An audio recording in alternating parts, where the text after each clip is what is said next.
sacred city of Varanasi.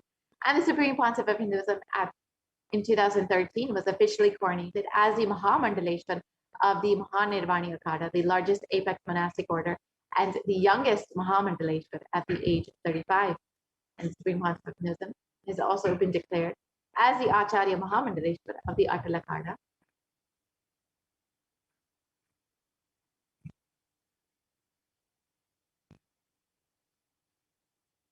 The Supreme Pontiff of Hinduism at the age of 36 was coronated as the Guru Mahasannidhanam of the Tanjavur Adinam in 2014.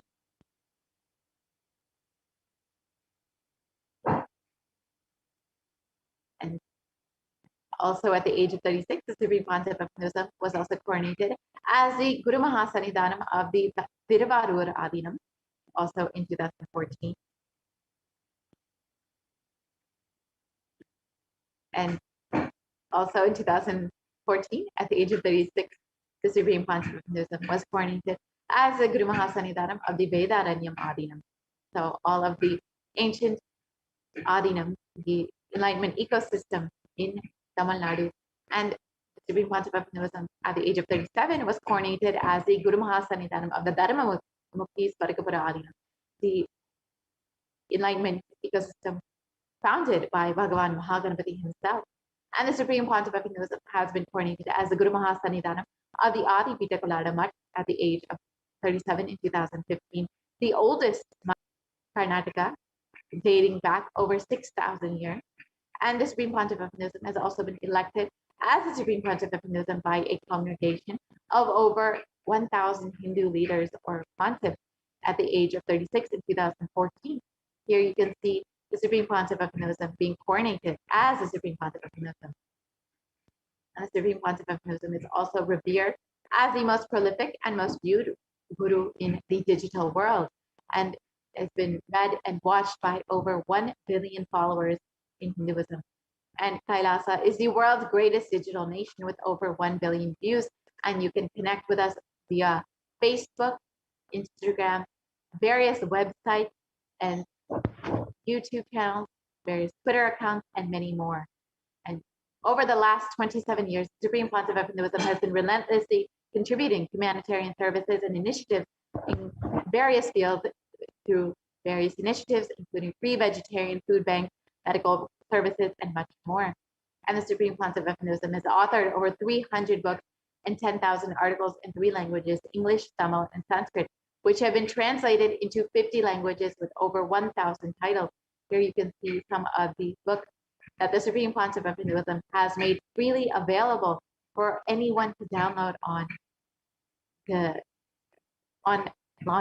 and anyone can access all of these books for free. And the Supreme Pontiff of Hinduism has over 20 million copies of books and articles sold, read, and downloaded. And here you can see the Supreme Pontiff of Hinduism releasing various books throughout the years, which have been a huge gift to humanity. And the Supreme Pontiff of Hinduism is the establisher of the largest Hindu library with over 1 million books, 1 million Tamil scriptures, and over 20 million digital books. And all the digitized books are also freely available online. And the Supreme Pontiff of Hinduism has delivered over 10,000 hours of discourses and has over 1 billion views on social media. And you can view all of these discourses freely on YouTube, continuously stay connected and understand the various teachings of the Supreme Pontiff of Hinduism. And the Supreme Pontiff of Hinduism is respected and honored as the most foremost commentator of all these sacred scriptures, including the Upanishads, the Bhagavad Gita, the Shiva Sutras, the Yoga Sutras, the Ashtavakra Gita, the Jain Sutras, and many more. The Supreme Pontiff of Hinduism is honored as a leader of Hinduism, the most awarded, internationally recognized Hindu leader. And most recently, the Supreme Pontiff of Hinduism has been recognized by the California State Senate, the U.S. Senate, and various U.S. congressmen across the country. And the Supreme Pontiff of Hinduism is acclaimed as one of the top 100 spiritually influential living personalities by Watkins Mind, Body, Spirit magazine. And the Supreme Pontiff of Hinduism is the reviver of the Sovereign Order of Kailasa, led by the Supreme Pontiff of Hinduism and the Nithyananda Order of monks, nuns, and the Hindu diaspora worldwide who are working for global peace and to give a superconscious breakthrough to the whole of humanity. And the Supreme Paramashivoham is also the establisher of the largest Hindu university in the world, with satellite campuses in 150 countries and over 6,000 courses freely available for anyone online. And the Supreme Paramashivoham is the establisher of 1,000 plus Kailas enlightenment ecosystem, and which are span across 6 continents in various countries across the globe, and is the founder and reviver of over 100 Sadvadyam Pitas, the traditional seats of knowledge, which are in India and across the globe.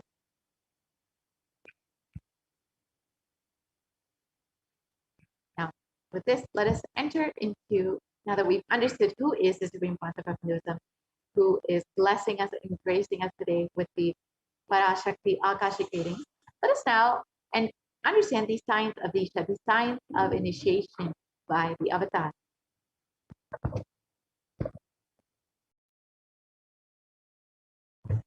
And after this, we will be entering into the demonstration of the extraordinary Shaktis, the extraordinary powers, as demonstrated by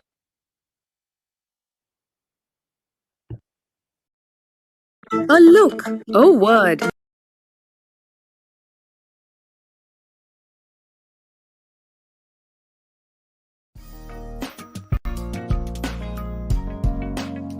We get you health.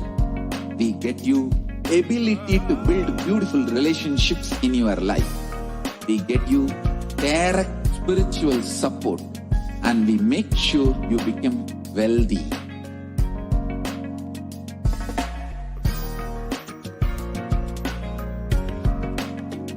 We won't stop giving you just good life. We will literally not stop till you live enlightened life. Manifesting the state of Paramashiva, space of Paramashiva, powers of Paramashiva, being of Paramashiva.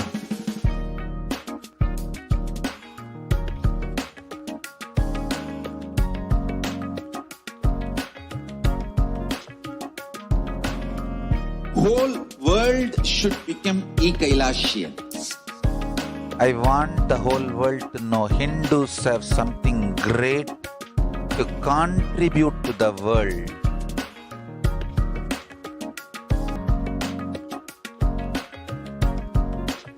We have something great to contribute to the world. Let us do that.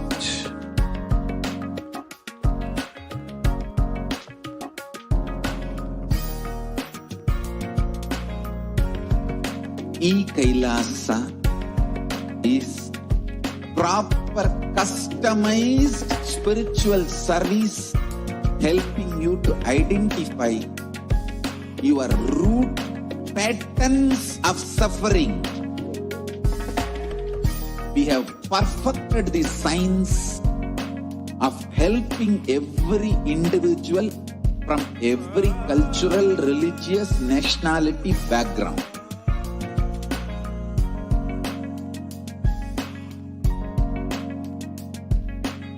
You will have lowest reactionary assumptions, highest awakened response, alive.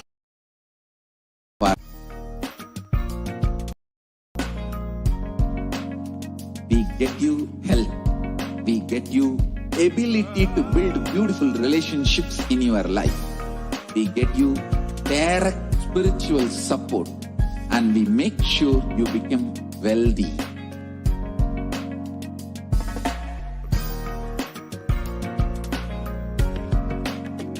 We won't stop giving you just good life.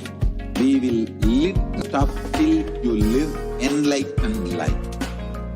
Manifesting the state of Paramashiva, space of Paramashiva, powers of Paramashiva, being of Paramashiva.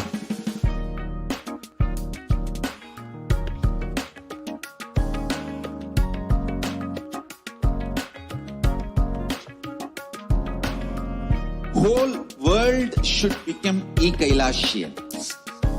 I want the whole world to know Hindus have something great to contribute to the world.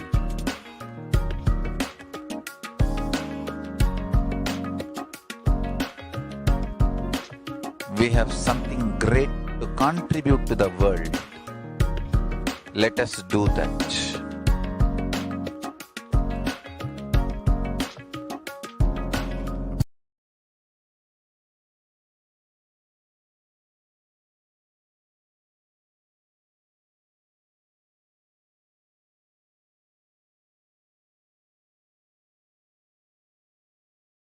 A look, a word, a touch. Power of initiation. Diksha is the direct transfer of spiritual energy by an enlightened being through look, word, or touch. The traditional Vedic book Navaratneshwara states, Sarvasamapi dikshanam muktihi phalamakhanditam avirodhat bhavantyeva prasangyastu bhuktayaha. The main benefit of all initiations is moksha, enlightenment. As a side effect, health, wealth, leadership, and well-being happen. And in Rudrayamala Tantra, Shiva says, Devi diksha vihinasya na siddhihi na cha sadgatihi tasmat sarva prayatnena guruna dikshito bhavet. The one who is not initiated does not attain liberation nor a better future. So by all efforts, one should get initiated by Guru. What is the science of initiation? Neuroscience has proved that the process of initiation floods the brain with energy. This is the superconscious energy of Kundalini, our own highest inner potential energy. As the Kundalini flows from the thalamus to the cortex, it sets up a powerful energy loop within the brain, which awakens the latent non-mechanical parts which we have never used before. With increasing levels of coherence, the whole brain comes alive, turning into a superconductor of conscious energies that heal, empower, transform our lives, bliss and fulfillment. Initiation creates high awareness, visualization, creativity. It also slows the aging process and improves the immune system. Kundalini awakening, healing experience, levitation, materialization. Experience the power of initiation through a range of exclusive programs conducted at the ashram. Nithyananda Dhyanapitham, Nithyananda Nagar, Birdi, Bengaluru. Contact 97422 03311 82774 90091. Visit www.nithyananda.org.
We get you health. We get you ability to build beautiful relationships in your life. We get you direct spiritual support, and we make sure you become wealthy.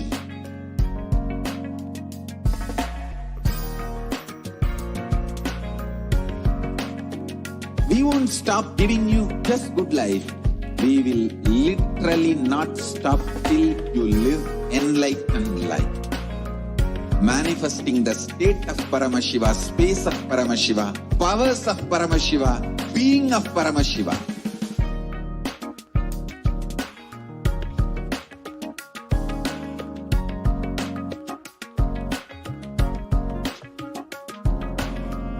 Whole world should become Ekailashians.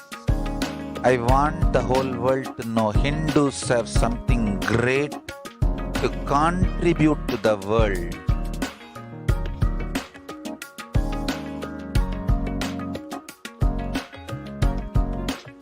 We have something great to contribute to the world. Let us do that.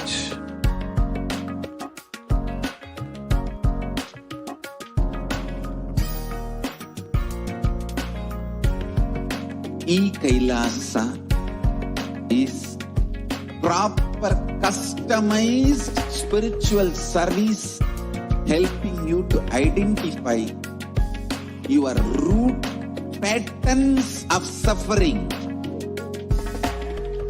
We have perfected the science of helping well from every cultural, religious, nationality background.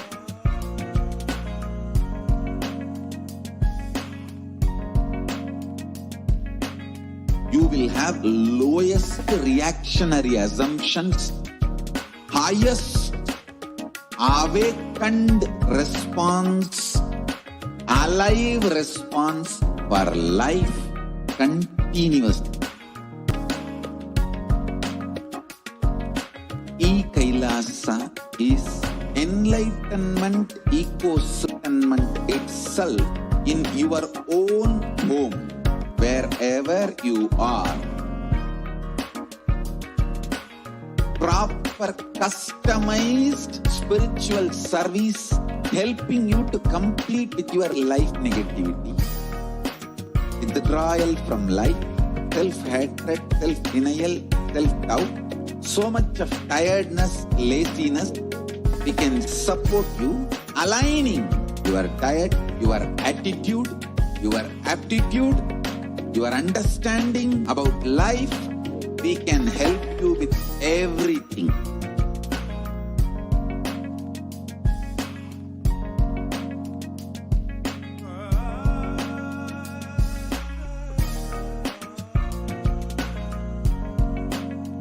If you are interested in enlightenment, we will immediately bring this to you. If you are not interested, we will explain the whole science, inspire you, and make you interested in enlightenment time. We need to cater this enlightenment science to the whole world wherever they are, because enlightenment is the birthright of all human beings. Kailasa is responsible to provide that to all human beings.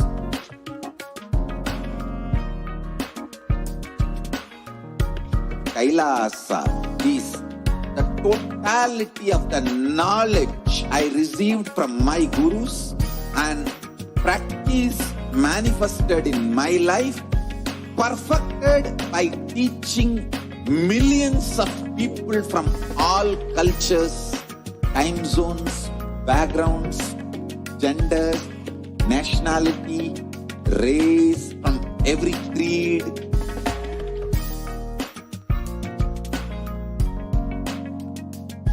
So this absolutely perfect available to you, served to you in your home without even you moving out of your couch, free of cost.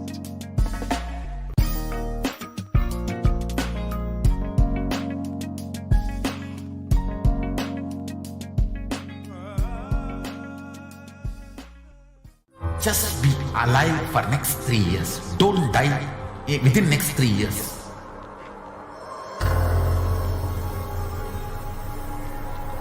Just don't die within next 3 years. Be alive. Somehow be alive.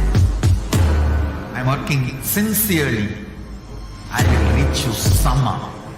Somehow I will reach you. It's my commitment to humanity.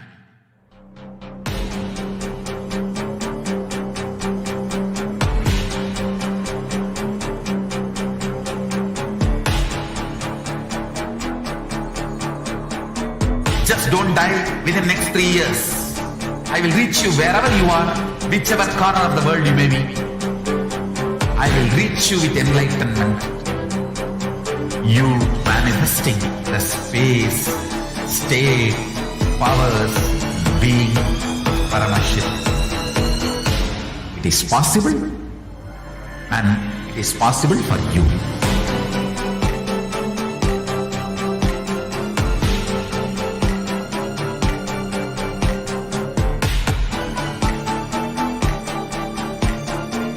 Paramashivoham will reach you with enlightenment science. I know he is going to do the job. Just be alive for next 3 years. Nothing else. What I mean by the word e-Kailasa, listen intensely. Enlightenment ecosystem, literally enlightenment itself, in your own home, wherever you are. If you cannot come to Kailasa, it's okay. Kailasa can come to you. Kailasa coming to you is e-Kailasa.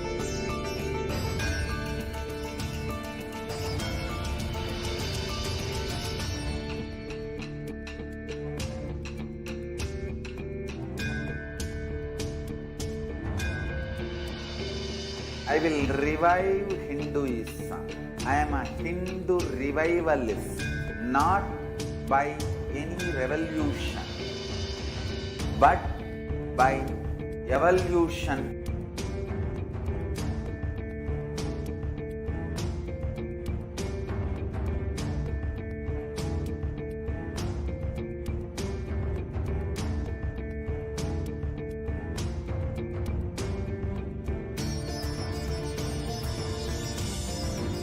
And setting model community.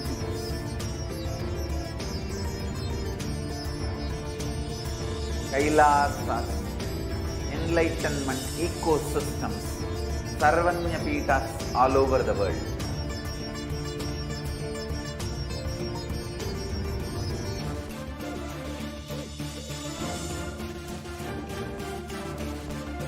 All powerful cognition, knowledge, only when you live, power manifestation and possibilities manifestation happens. It's a fundamental truth.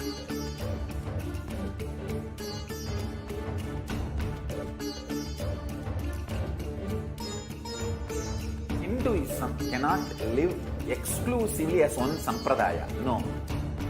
All sampradayas of Hinduism is an ecosystem.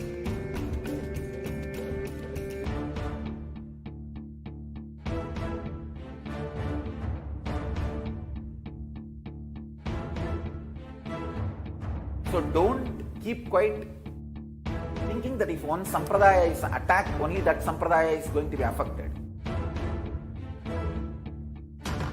All of us are ecosystems.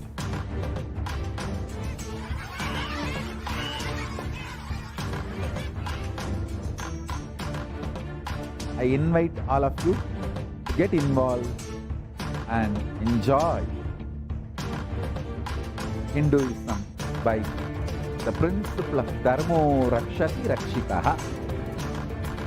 When you protect Dharma, Dharma protects you.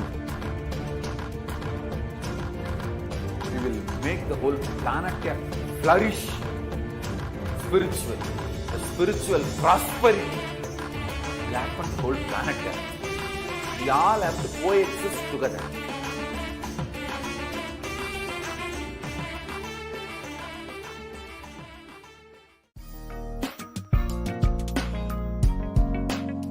We get you health.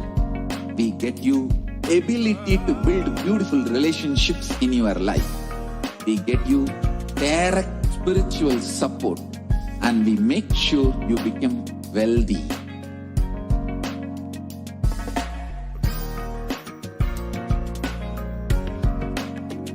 We won't stop giving you just good life.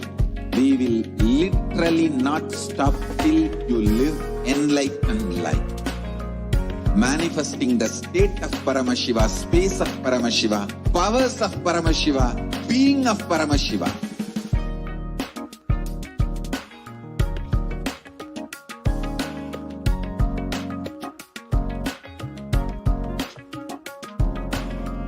Whole world should become Ekailashian. I want the whole world to know Hindus have something great to contribute to the world.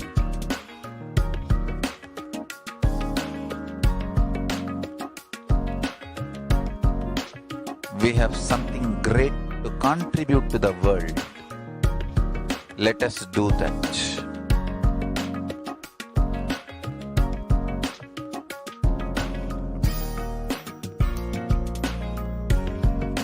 E-Kailasa is proper customized spiritual service helping you to identify your root patterns of suffering. We have perfected the science of helping every individual from every cultural, religious, nationality background.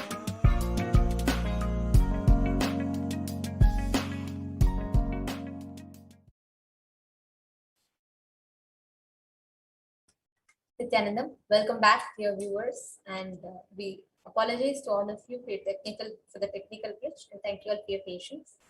Now let us enter and see the science of Shaktis, how these extraordinary powers manifest within us.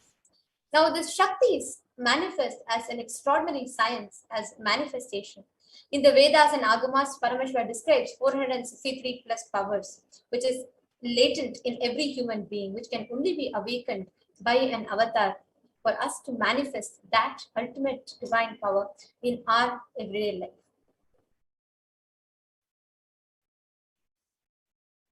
There are 463 plus extraordinary Shaktis as described in the Vedas and Agamas. Now these Shaktis are there are actually two things, Shaktis and Siddhis. The possibilities that can happen to us, the powers that can manifest to us are categorized into these two.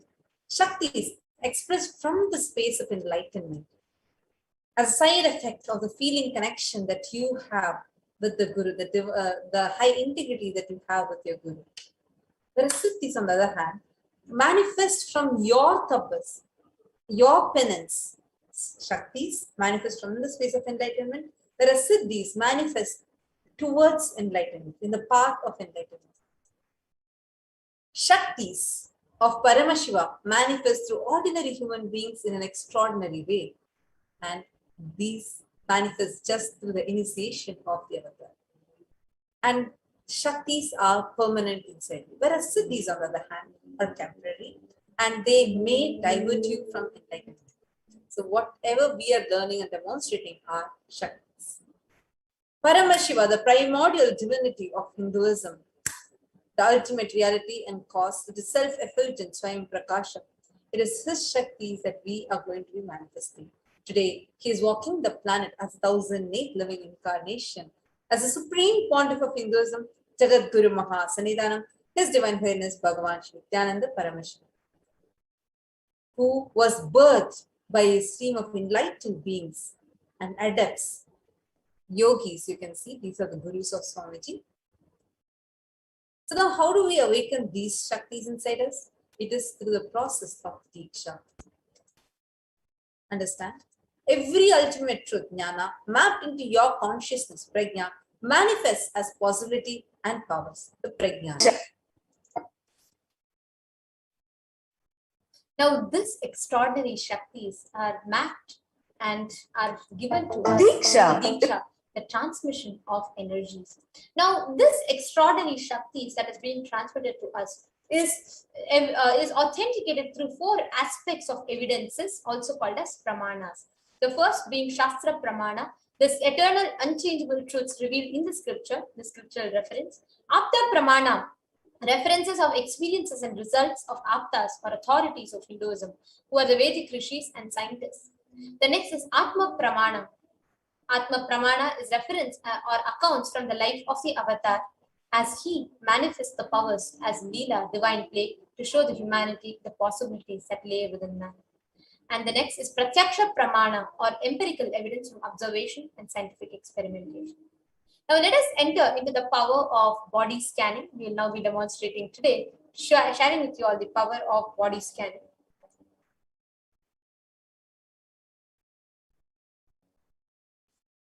Now we will be chanting the 4 pramanas for the power of body scanning. These pramanas are taken from the scriptures of Sanatana Hindu Dharma, and I will now be chanting the Shastra Pramana, the scriptural reference from the Vijnana Bhairava Tantra. As we are chanting the pramanas, anybody that wants to experience a body scanning, where we diagnose through the third eye and let you all know what disease is in you, and by connecting with Swamiji, we will also be telling the solution for it. And this is also, before entering into the power, just want to let you all know this is in no way equivalent or no way an alternative for the medical diagnosis. This is purely a conscious studies and practice and a conscious living, and the ultimate power manifesting through the initiation of the avatar. We'll now be chanting the 54th verse of Vijnana Bhairava Tantra. Swadehe jagato vapi sukshma sukshmatarani cha tatvani yani nilayam dhyatvante vyajyate para. Cognize deeply that from the subtle to the subtlest constitutive principles of your whole body or of the whole universe simultaneously consists of the essential reality. They are being absorbed in their source cause Paramashivoham. By the experience of such full awareness, one becomes complete from all the thoughts, and the ultimate universal divine power Parashakti is revealed. Teraya was a Siddha, one of the prominent disciples of Agastya. One day, a man suffering from severe headache comes to Agastya for healing. Agastya uses the power of body scanning and identifies the root cause of headache. He reveals that there's a small Teraya type of a frog sitting in the person's brain. Agastya instructs Teraya, his disciple, to perform open head surgery and removes the frog, thus gaining the name Teraya.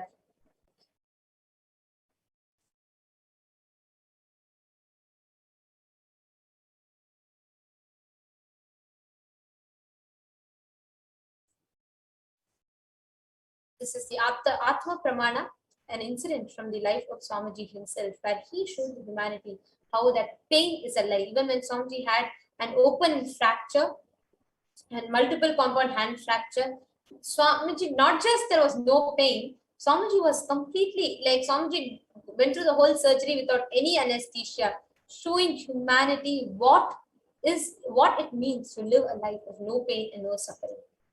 Now, let us all see the Sakshi Pramana, the live demonstration of these extraordinary Shaktis.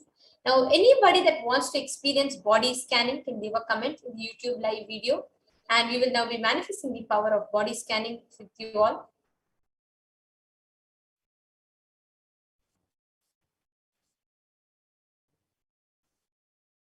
The whole surgery with the... Yes. Anybody that wants to experience the body scanning, we can see Ma Radhika Kandaya, Ma Barbara Hawk, Bobby Bear Brand, and Ma Nitya Paramashiva Priyananda.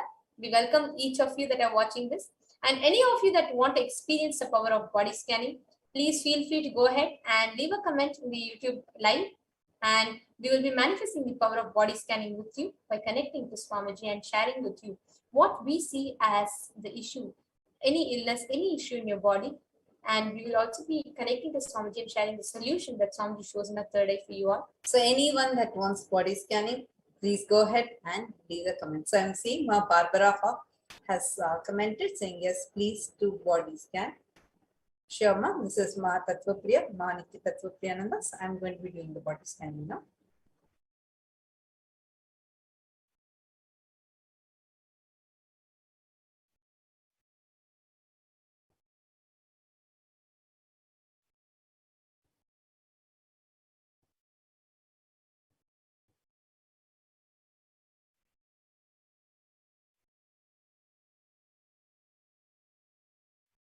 Sure. We have Rajvinder Kaur who's commented, yes, please body scan me. Sure, Aya.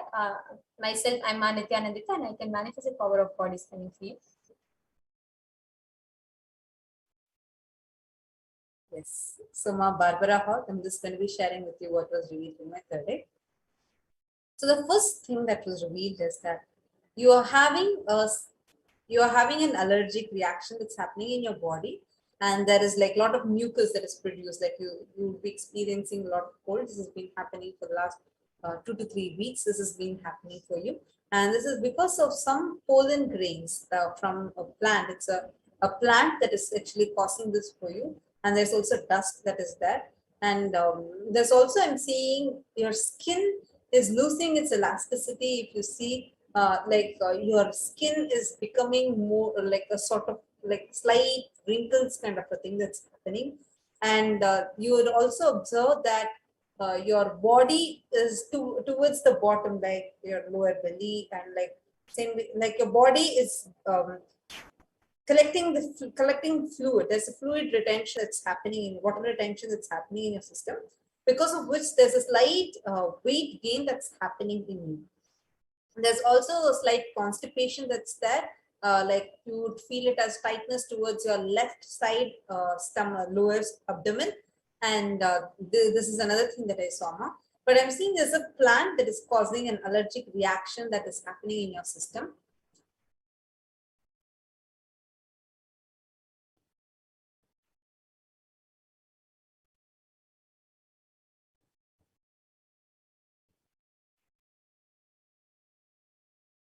Your teeth also, you have sensitive teeth, and your teeth enamel is actually the enamel of your teeth is slightly reducing, and you need to strengthen the teeth. You need to add a lot more calcium, and you need to actually take care of the teeth more.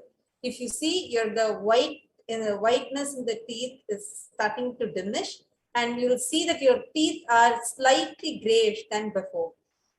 So this is because your teeth is losing the enamel, and this is because the calcium in your body is also going low, and it is also getting exposed to a lot of acidic foods and like some foods that are eroding away this enamel.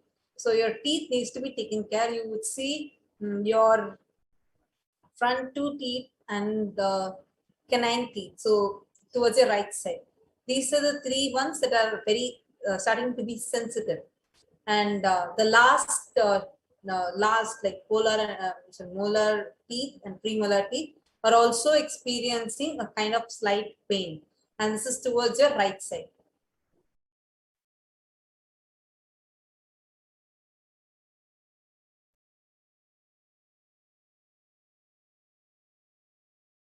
And Ma, there is one other thing is in your body. Actually, I'm not seeing something as major, but your the heaviness that your lungs are able to handle is starting to go down because this mucus production is increasing. You need to eat a lot of the kapha healing foods, because they, like, if you see, you need to take like tulsi and things like that, which will, and like eucalyptus oil, if you can apply, or like take steam, which will remove this kapha from your system. Okay, Rajvinder Kaur is asking, who's this body scan for? This is for Ma Barbara Hawk. And Rajvinder, I will be sharing with you what I saw for you when I did the body scan. Yes, so these are the things that were revealed, Ma. And there are also slight muscle, like just the pain, slight pains that you experience in your knees, and in your lower back. And this is nothing, it's just the muscles getting tired. But you need to increase a lot of calcium in your food. And if you see your left finger nails, will also have like two white, like small, like very small. The nails inside the nails, there'll be small, thin lines or a dot kind of a thing. This all are showing the nutrient deficiency that's happening in your system. So you need to have more balanced diet, and main thing is to increase the calcium in your diet, and the iron needs to be balanced in your system. If your iron is getting balanced in your system, there's going to be a lot more emotional stability that you're going to be getting, and that will also help you heal your relationship within your family itself. And because currently there is some issue going on which is affecting you, which it's much you are a person who can take on that more, you can endure more pain, but the last 2-3 years, because iron is going down, it's to digest the things that are happening very easy, like how you used to before. So this is what was revealed. You can share how much you were able to relate to this. So, Barbara Howe, please get back to us now, how much you were able to relate to. And Rajwinder Kaur Ayya, what he saw for you, Ayya, is the first thing, you are very sensitive to air and atmosphere. And in the last, at least in the last 2.5 weeks, you've been experiencing some kind of a congestion, something like it's extremely suffocating. And it's not like you're not like asthmatic, or I mean, you have not been asthmatic in the last 2.5 weeks or anything. It's not been severe, but even without asthma, there is a difficulty in the amount of the intake of oxygen into your system, into your lungs is not enough. This causes headache, some nauseatic feeling, and also it makes you very tired and sleepy. This is the air around you, in the place you're living right now, in your area, in your vicinity. If you actually check with the locals, and if there's a way to check it, there has been some release of a factory or something, some industrial release of some air into your surroundings, and that content has altered the purity of the air around you. And because you are extremely sensitive to environment, this has directly affected your breathing. This is the first thing that I saw. It may not be directly asthma, but it is like a congestion kind of a thing, like a suffocation that is happening to you. And this causes headache, this causes nauseatic feeling, and it also causes tiredness and a bit of sleepy feeling throughout. And second is, Ayya, in your stomach, if you see whenever your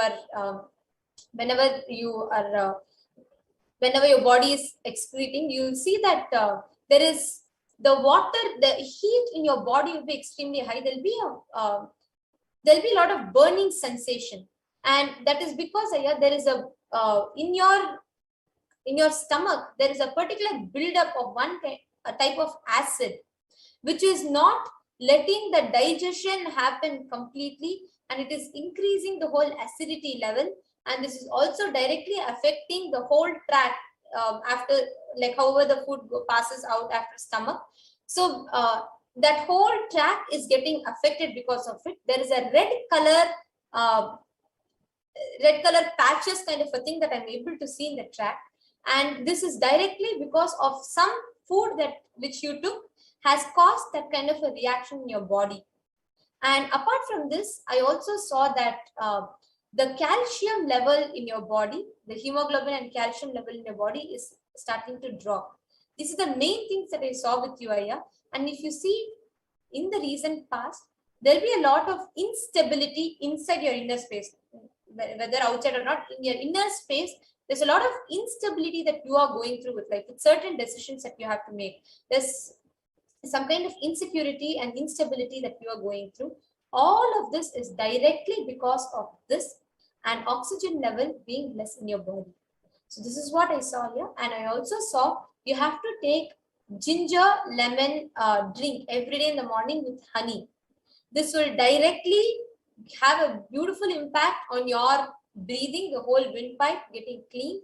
And also you have to do the steam inhalation or the steaming. You have to do the steaming every day, at least for the next 21 days, to completely cure and completely cleanse out, detox your body. And this is a solution that Swamiji shared with me through the third eye. And also I request if you can confirm back, acknowledge that you heard it and you were able to relate to it. Yes, so Ma Barbara Hawk has shared for the scanning that was just done. She says, thank you for the scan. Left small fingernail showing 2 small white lines. I immediately checked. Yes, the 2 marks are there. Yes, have gained little weight and felt heavy. Also, yes to relationship, not feeling so smooth. So I'll do the recommendations. Thank you. Wonderful, Ma. Thank you for acknowledging. And Ma, just don't worry. The connection, the bhakti that you are having is a strength. This is what Swamiji just showed. And you just hold on to Swamiji, and Swamiji is there with you. Swamiji will just take care of the diet, and you need to eat more spinach. There's a particular type of leaf that I'm seeing, which is having rounded, rounded leaves. I'm just seeing what exactly it is. Now I'll just tell you. I'm not getting the name. I'm just seeing the leaves are more rounded. And that is the leaf that that is third eye is recommending you to eat. You can consume that.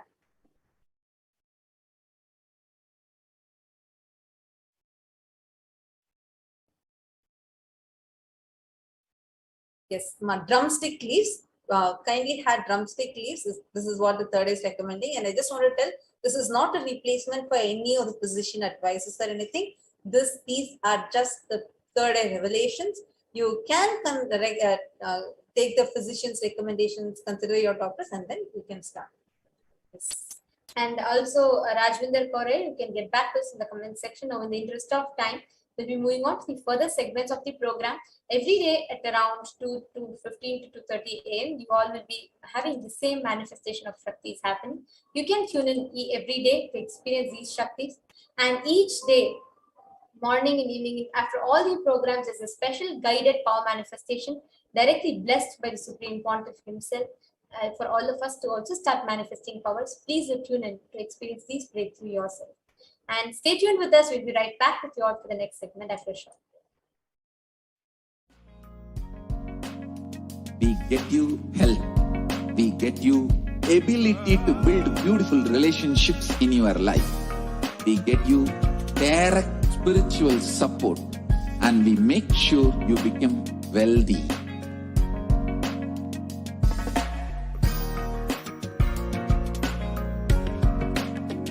We won't stop giving you just good life. We will literally not stop till you live enlightened life. Manifesting the state of Paramashiva, space of Paramashiva, powers of Paramashiva, being of Paramashiva.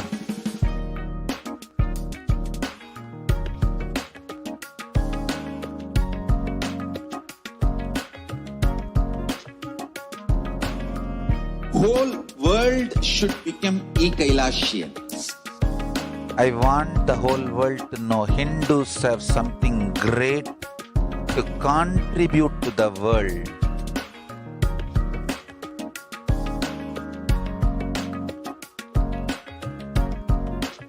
We have something great to contribute to the world. Let us do that.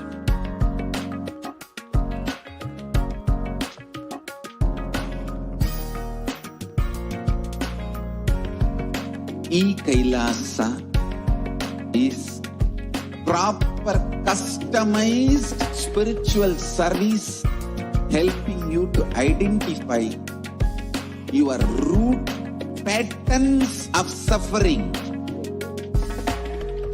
We have perfected the science of helping every individual from every cultural, religious, nationality background.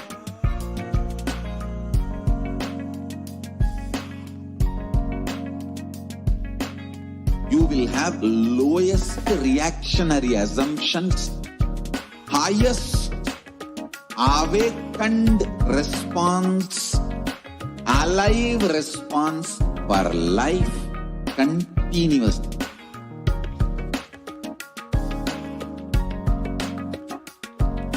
E-Kailasa is enlightenment ecosystem, literally enlightenment itself in your own home, wherever you are. proper customized spiritual service helping you to complete with your life negativity. Withdrawal from life, self-hatred, self-denial, self-doubt, so much of tiredness, laziness. We can support you aligning your diet, your attitude, your aptitude, your understanding about life. We can help you with everything.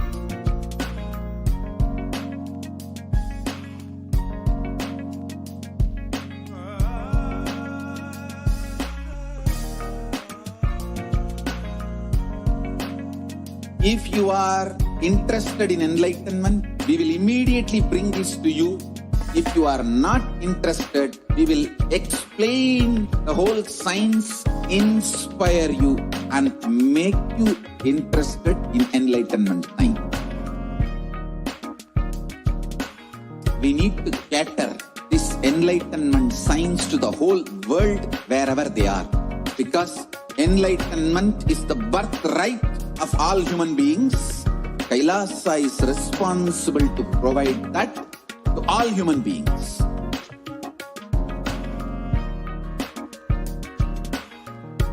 Kailasa is the totality of the knowledge I received from my gurus and practice manifested in my life, perfected by teaching millions of people from all cultures, time zones, backgrounds, genders, nationality, creed.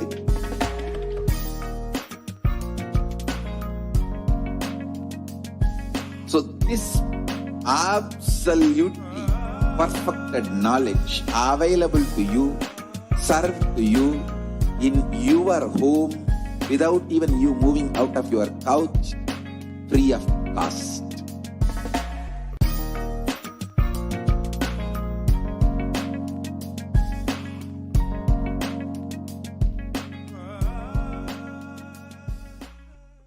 Just be alive for next 3 years. Don't die within next 3 years.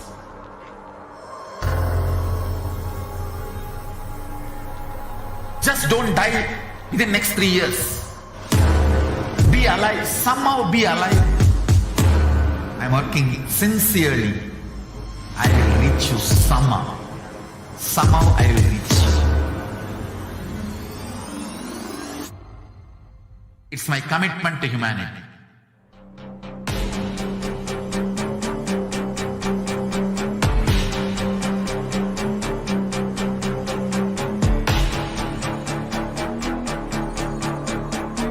Just don't die within next 3 years. I will reach you wherever you are, whichever corner of the world you may be. I will reach you with enlightenment. You manifesting the space, state, powers, being Paramashivoham. It is possible, and it is possible for you.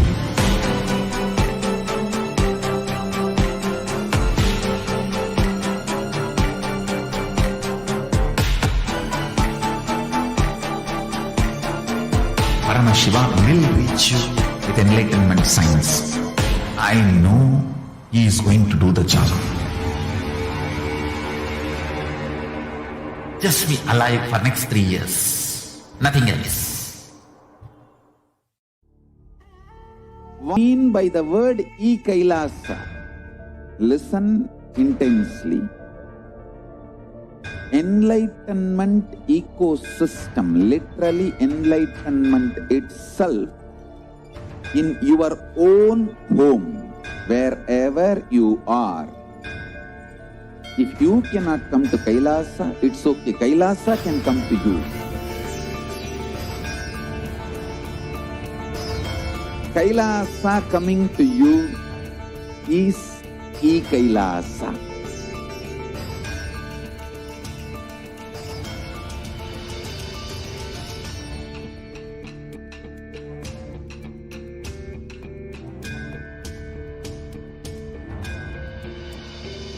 I will revive Hinduism. I am a Hindu revivalist, not by any revolution, but by evolution.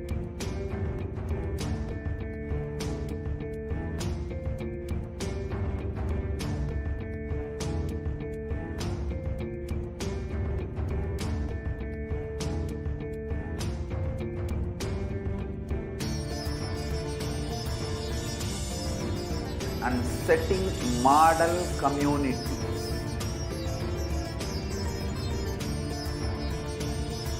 Kailasas, enlightenment ecosystems, Sarvanya Pitas all over the world.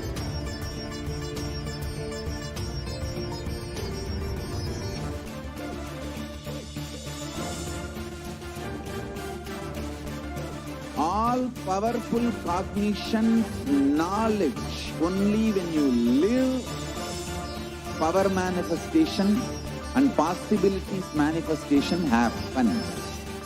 It's a fundamental truth.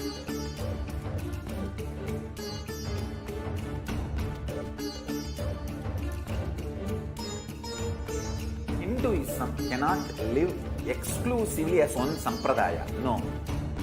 All sampradayas of Hinduism is an ecosystem.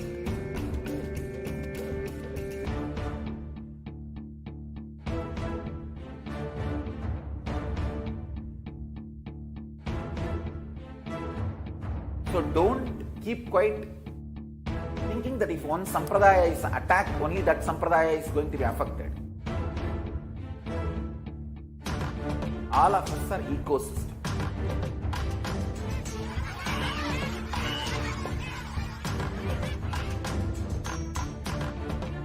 I invite all of you to get involved and enjoy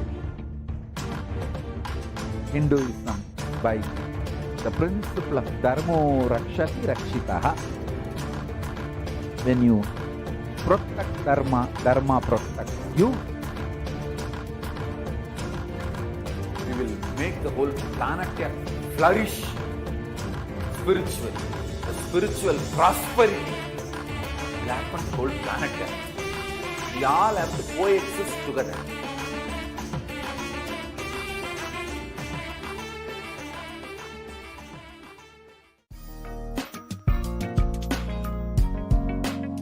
We get you health.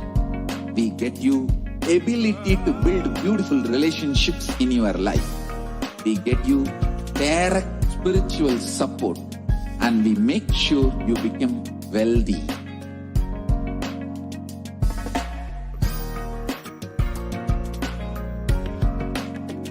We won't stop giving you just good life. We will literally not stop till you live enlightened life. Manifesting the state of Paramashiva, space of Paramashiva, powers of Paramashiva, being of Paramashiva.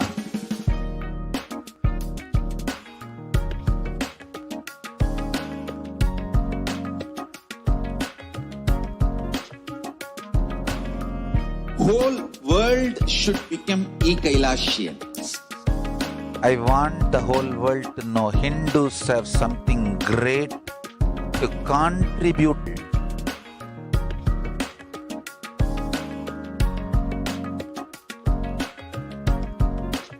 We have something great to contribute to the world. Let us do that.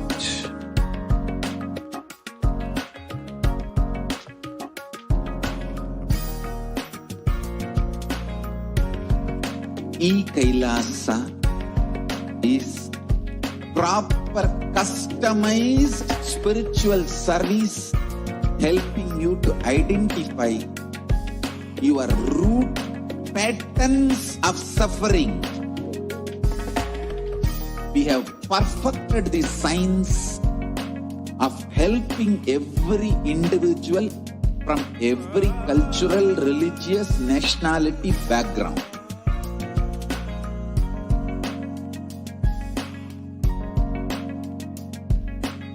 You will have lowest reactionary assumptions, highest awakened response, alive response for life continuously.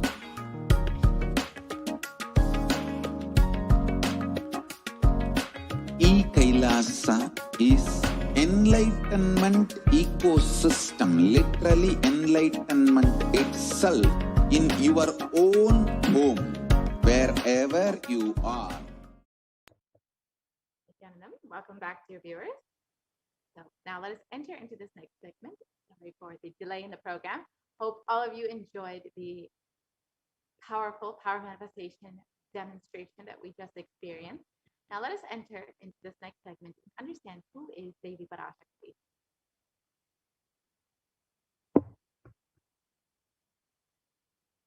So the Dhyana Shloka for Devi Parashakti describes the Devi. The Divine Mother is to be meditated upon as shining in a vermilion red body with the triple eyes, sporting a crown of rubies studded with the crescent moon, a face all smiles, a splendid bust, one hand holding a jewel cup brimming with mead, and the other twirling a red lotus. This is the Dhyana Shloka from Lalita Sahasranama, and it continues on. I meditate on the great empress. She is red in color, and her eyes are full of compassion, and holds the noose, the goad, and the bow and the flowery arrow in her hand. She is surrounded on all sides by powers such as Anima, and she is the self within me. Devi is the ultimate pure feminine consciousness. Parashakti is the cosmic mother. It is her cosmic womb from which billions and billions of universes come out and go in. Source where the Big Bang and black holes go on. Parashakti, source energy, source power, from which all of us came, in which all of us are even now, in which all of us are going to merge. Out of her extreme love and compassion, Parashakti herself is manifesting through the embodied form as the Nijavatara of the Supreme Consciousness, gracing us, answering all of our questions, attending to our prayers, giving boons, healing us, revealing our past, present, and future, delivering profound spiritual truths, and ultimately giving us the experience of Paramashivoham itself.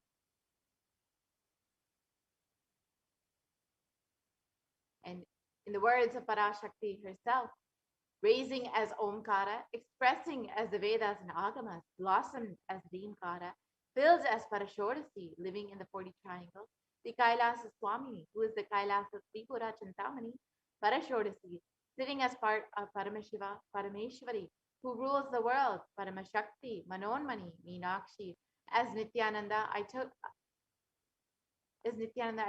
Nijavatara here to give good boon to everyone, to bestow all goodness. Hiranyagarbhasvarupini, Ramanda Yoni, Shami, Chandramauli, Rapala, Aparna, Uma, Parvati, Savitri, Navayavana, Samraj Lakshmi, Parameshwari, Parashodasi, Meenakshi, taking the form of Nityananda. I came here as Nijavatara. With great compassion, I am blessing. Listen, people, to do good to all of you. I took the form of Nityananda and came down as Nijavatara. And Devi continues on, raising in Omkara, blossoming as Shiva, Shiva manifesting as the source of existence, the powers of existence, the expression of existence. From the oneness of Om, blossoming into two as Prakriti and Purusha, blossoming as three Shaktis, Ichakriya, Jnana, expanding as the five Panchabhutas, beyond the six chakras, filled as the Gotras of the seven Rishis, expanding as the eight directions, existing as the nine Grahas, blossoming as the 10 Indriyas, being as the 11 Rudras, creating all the worlds, bringing life to tell and make truth blossom, and to do good. Parashodasi, Meenakshi, in the form of Nityananda, I came to bless every one of you. And so how can we receive Devi Parashakti? In the words of the Supreme Pontiff of Hinduism, literally, you are seeing Paramashiva and Parashakti at that moment. She is there in your screen, so always receive her very traditionally. Keep 2 betel leaf, 1 banana, 1 betel nut, and 1 coin in front of the screen. Watch Devi. This coin is considered the traditional dakshina. In the Hindu tradition, it can be even the lowest value. In India, it can be even 1 paisa. In the US, it can be even 1 cent. I'm not trying to monetize. Keep even 1 cent. It is okay. For 100 days, if you have darshan, it will add up to $1. In India, even 1 paisa is okay. And offer that to Devi after the darshan is over. Do the namaskar and eat the banana, the betel leaf and betel nuts. Take it as prasadam immediately. Collect those coins and send them to the LA temple. This betel leaf, betel nut may look too small, but in a few days you will see how much it adds to your sentiment that really she is there. You will not take the Devi darshan for granted. Rituals will break your monotonous, unconscious mentality and lifestyle and remind you and raise you to the powerful cognition. It will break your unconscious mentality and behavior.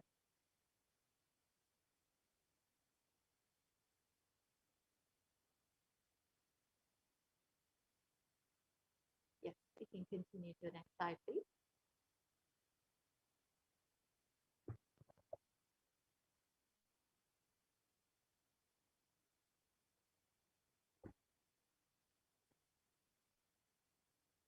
So now we will be entering into the next segment where we will understand some of the revelations made by Devi Parashakti.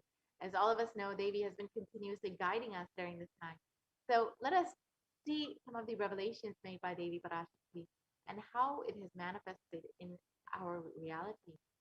On the 5th of June 2021, Devi revealed not only people are dying in crores, financial and mental retardedness, you will see minds getting collapsed. Freedom from all of this suffering is life of living enlightenment. First, prevent yourself from this deadly corona, O people. Do the job of saving your life as first priority. So let us understand about how mental health issues have been escalating during this pandemic.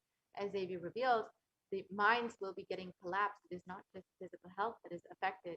And according to Global News, the psychiatric symptoms like depression and anxiety exhibited by COVID-19 patients has drastically increased during this time. And according to a new study, neurological symptoms like depression and anxiety are also showing to be common in those who've contracted COVID-19, even in more mild cases. So it is not just people who are suffering in very severe cases, but even people with mild cases are experiencing depression and anxiety.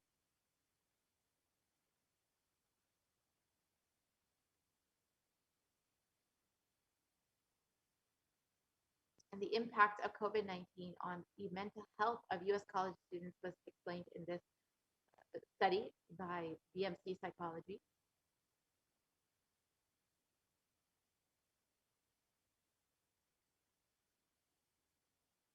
In the article, it states that the study found that anxiety has increased to 60.8%, feelings of loneliness increased to 54.1%, and depression increased to 59.8% among college students.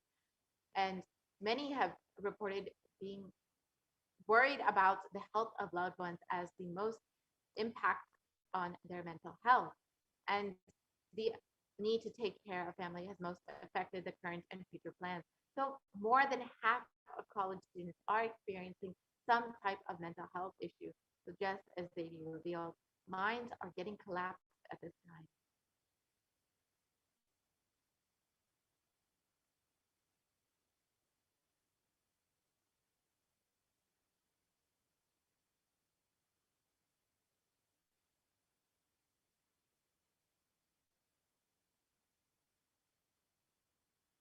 And the rates of anxiety and depression among college students continues to soar according to current research done at Dartmouth College. And Dartmouth College has tracked the moods and behaviors of about 200 college students for 4 years, and they stress levels are at the highest right now.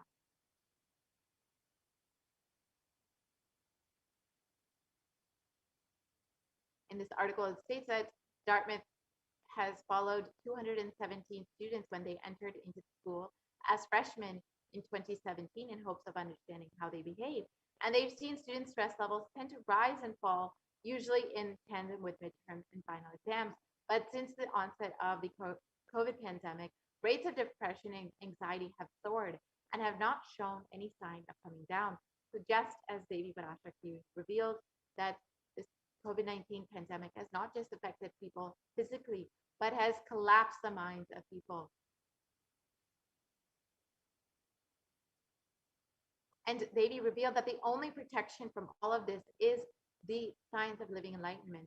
And you can learn about this through kailasa.org. You can visit kailasa.org and become an e-citizen of Kailasa and avail all of the benefits, understand and learn the science of living enlightenment as revealed by the Supreme Pontiff of Buddhism.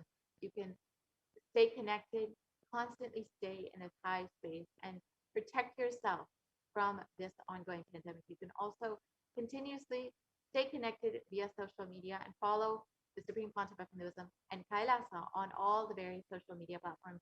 You can join as a member of Kailasa's HDH Nithyananda YouTube channel and avail all of the benefits continuously.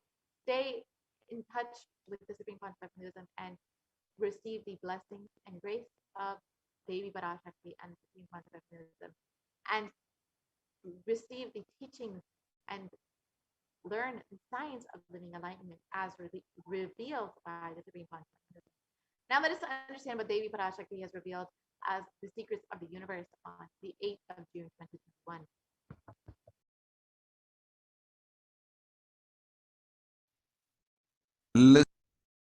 Listen intensely. I will reveal the secret of the universe and its expansion. Life, consciousness in you does not end while your body drops dead. It moves from different universes, vertical time zones, lives in different time zones as per its free will, knowledge, desire, but ultimately to get enlightened, complete liberation, Paramashiva Padam, your soul has to come back to this karma bhumi, the Bhumandala. This Bhumandala and the Jati ecosystems, the caste ecosystems, Hindu, Jnana, Sannyasa, Yoga, Grihastha, multiple spiritual ecosystems are created for the souls to come back and rebirth and grow more and more to enlightenment easily, quickly, in accelerated speed and space. Now, too many souls from the cosmos is landing into this Bhumandala to be part of Kailasa and to manifest Kailasa. That is the reason the rate of expansion of the universe has been accelerated. An intense ecosystem for great enlightened beings and incarnations to land is being manifested by me through my Nijavatara Nithyananda and this Kailasa. All the blessed fortunate beings will be attracted to Kailasa and experience liberation. Kailasa is the space where Sanatana Hindu Dharma, cosmic science is nationalism. This cosmic law is the country law. Sanatana Hindu Dharma is nationalism. These cosmic truths will be the truths of the country, society, ecosystem. Society, country, judiciary, ecosystem, all this of Kailasa will be aligned to the cosmic law, the cosmic energy, universal existential truths. Because Kailasa, cosmic ecosystem is manifesting. Expansion of the universe has been accelerated. Universe is celebrating the happening of my Nijavatara Nithyananda and this Kailas.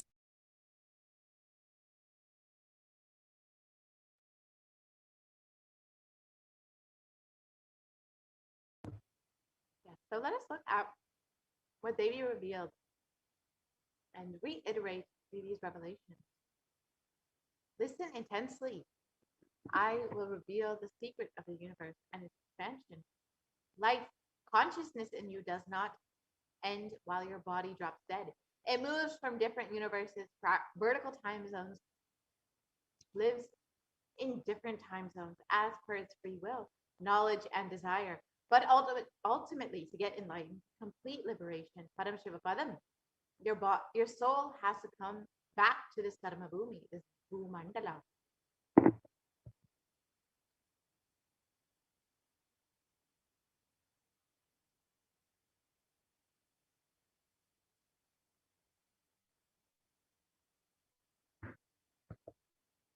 Yes, we can continue to the next slide, please.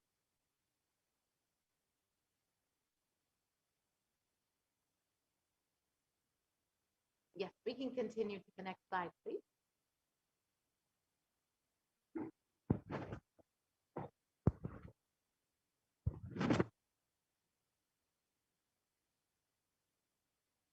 This Bhumandala and the Jati ecosystem, the caste ecosystem, Hindu, Jnana, Sannyasa, Yoga, Grahastha, multiple spiritual ecosystems are created for the souls to come back and rebirth and grow more and more towards enlightenment quickly, easily, in accelerated speed and space. Now, too many souls from the cosmos are landing into this Bhumandala to be part of Kailasa and to manifest Kailasa. That is the reason for this rate of expansion of the universe, which has been accelerated, and the intense ecosystem for the great enlightened beings and incarnations to land is being manifested by me through my Nijavatara, Nithyananda, and this Kailasa. All the blessed, fortunate beings will be attracted to Kailasa and experience liberation. Kailasa is a space where Sanatana Hindu Dharma, cosmic science, is nationalism. This cosmic law is the national law. Sanatana Hindu Dharma is a nationalism. This cosmic truth will be truths of the country, society, ecosystem, society, country, judiciary, ecosystem. All of these of Kailasa will be aligned to the cosmic law, the cosmic energy, the universal existential truth.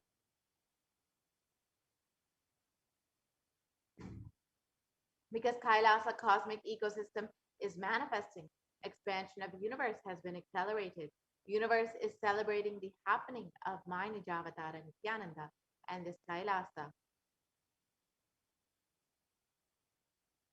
So now let us understand a little bit more about how the universe is not just expanding, but its expansion is accelerated, just as Devi Parashakti has revealed.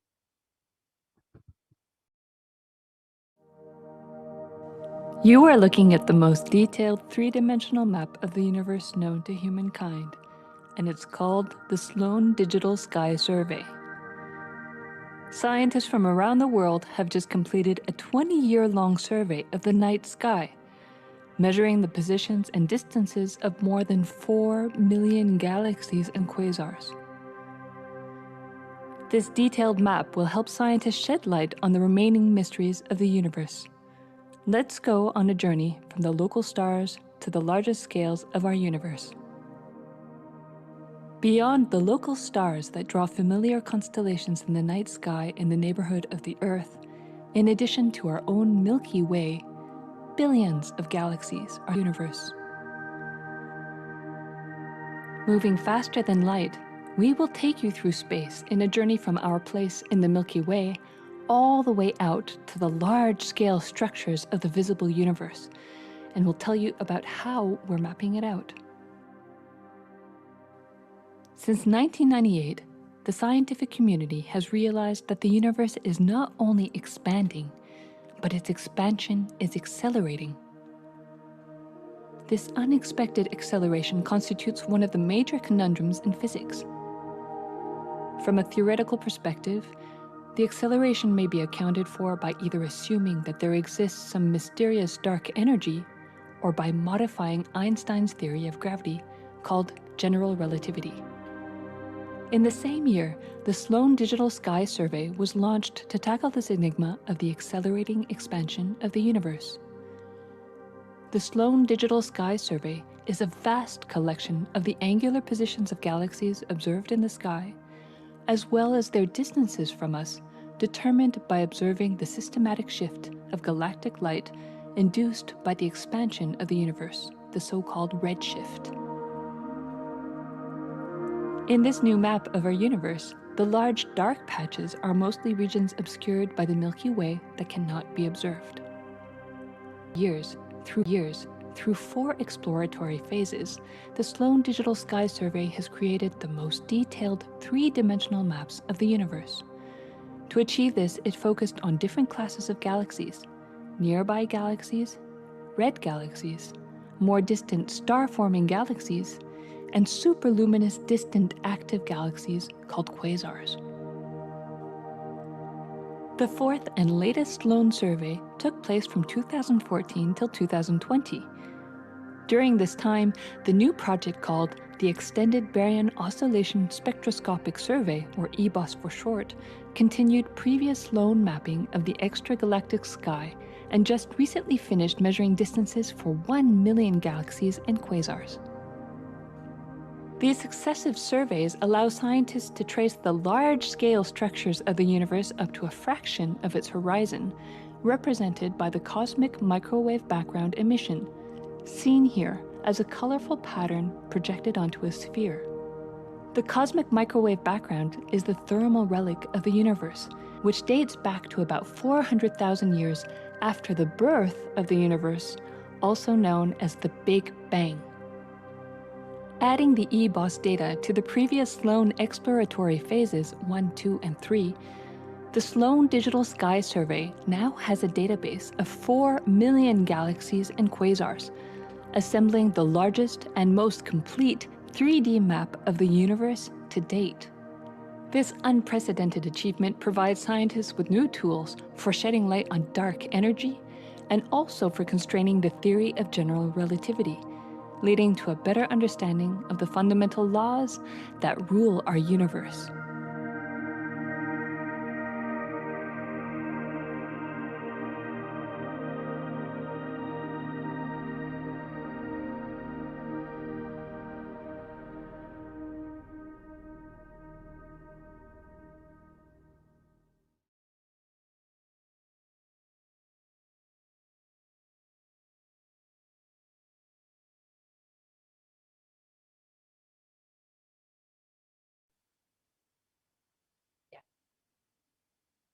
So National Geographic has also shown that the universe seems to be expanding faster than all expectations. And it states that new evidence deepens a mystery around the Hubble constant, one of the most important numbers in cosmology. Fresh evidence suggests that the universe is expanding faster today than it did in its infancy, and a difference that has set off a search to understand what cosmic forces could be at play. If confirmed, the changing rate, which is 9% faster than it had been projected, would force us to reconsider a fundamental aspect of the cosmos. So just as Devi Parashakti reveals, the universe is expanding at an accelerated rate, and those modern science does not understand why Devi has revealed that is because so many beings are landing to be a part of this Kailasa.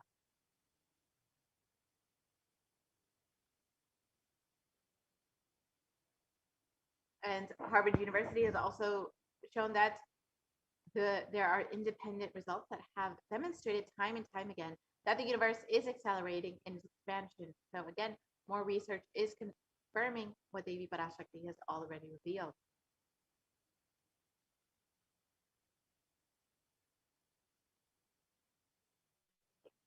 Now let us understand what the Supreme Concept of Hinduism has revealed about the expansion of the universe and its acceleration.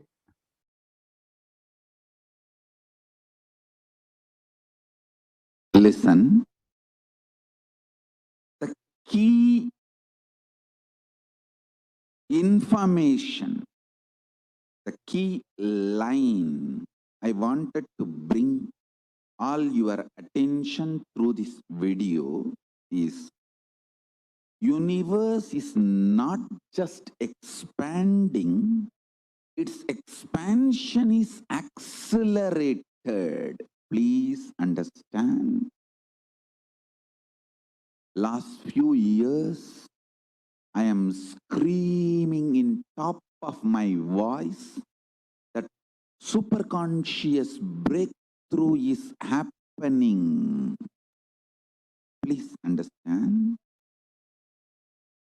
It is not only just the physics level, the universe expansion is accelerated. It's a dark energy, the dark matter, in that level, the unmanifest, in avyakta, unmanifest level itself, the expansion is accelerated intensely. Please understand. The expansion is accelerated intensely in the dark energy, in the dark matter, unmanifest, avyakta swarupa of Paramashiva. See, Paramashiva's manifest form only is this world which we are all enjoying, experiencing. There is an unmanifest form of Paramashiva, dark matter, what we call dark energy, dark matter. The triggering of expansion, not just expansion, acceleration of expansion is happening from that dark energy, dark matter. Because scientists are using the word dark energy, dark matter, I am using the same word. But if you ask me to give a right word, I will say Swatta Sutta Swayam Prakasa Jyoti. I will call it a superconscious energy, superconscious matter. See, because the human eyes can't cognize, human beings are calling it as a dark matter. But because human eyes can't cognize, but third eye can cognize, I am calling it as a Swayam Prakasa Jyoti. Jyoti, light, superconsciousness is the word rishis, enlightened beings will use. But unfortunately, scientists have their own limitation. With the two eyes, when you see something which is not seen, you call it as dark. With three eyes, when you see something and you know it cannot be seen by the two eyes, you call that as Jyoti. Sutta Swayam Prakasa Jyoti. Jyoti Mandala. What we show as Jyoti of Arunachala, what exists as unmanifest of Paramashiva is one and the same. Please listen. This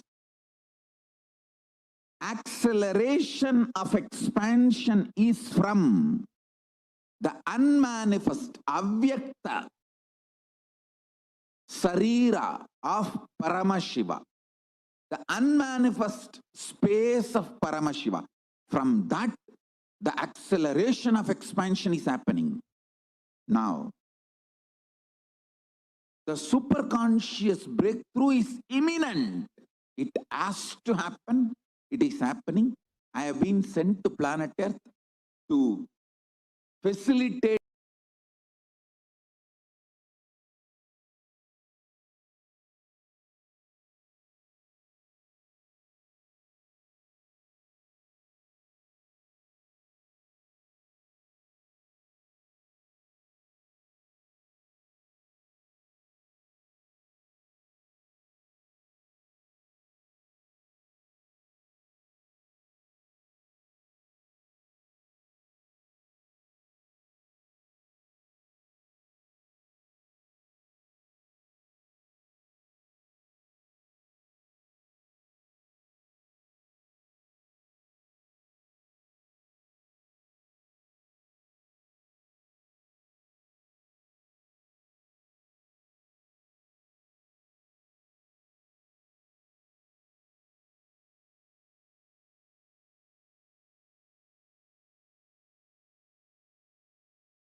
Sorry for the technical glitch.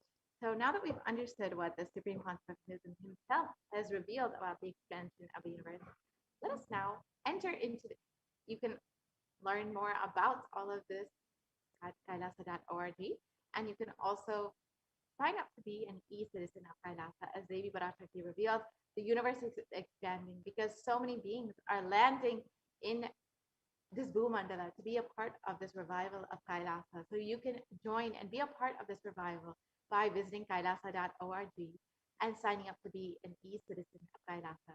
Now let us enter into this next segment, the offerings and some of the various offerings that we can make to Devi Parashakti. Most recently, Devi revealed that when you have even just the intention to make an offering, it is only because the divine grace is showering upon you.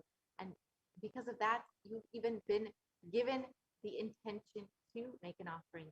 And it is only with the blessings of the divine, of Devi, of Swamiji, that you can even have the intention for this offering. And it is you are only given this intention, this blessing, when the divine, when Devi, when Swamiji are ready to shower upon you to manifest through you, to make more and more blessings happen for you. Only then will you be even having the intention to make an offering. So when you have this intention to make an offering, you should celebrate it because the divine Devi Swamiji are ready to manifest through you. So now let us enter into this segment and understand some of the various offerings that you can make to Devi.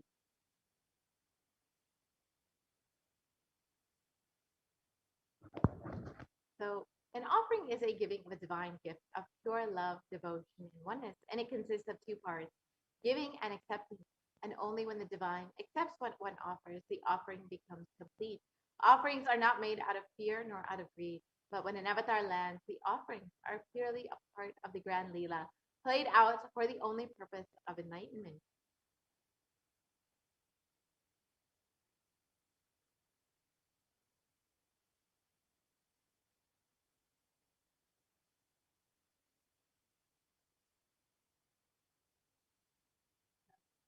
The Dhyana Shloka for Devi Parashakti from the Mulagama Tantra states,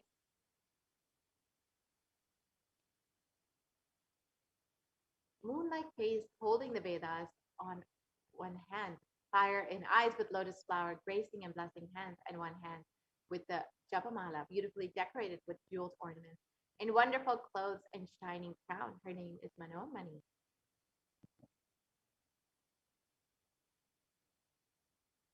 And it continues on.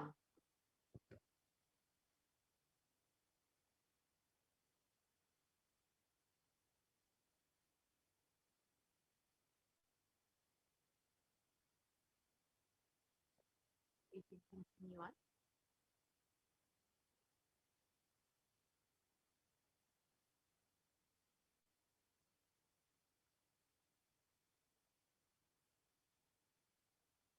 Continues on. I meditate on Devi with three eyes, glowing like a moon, and holding the Veda lotus, embracing with blessing, embracing hands.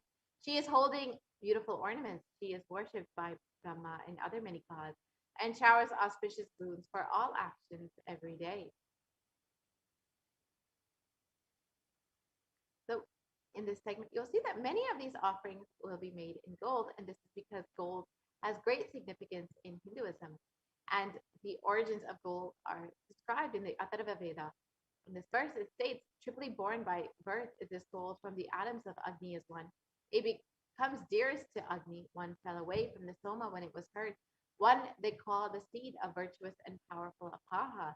Let that triple gold be for your long life. Gold is a divine element. It purifies everything it touches. It is an element of spiritual significance and great spiritual power of healing and enlightening. The vibration of gold has the power to infuse sattva energy and positive thought currents in anyone who wears and anyone who operates in its vicinity.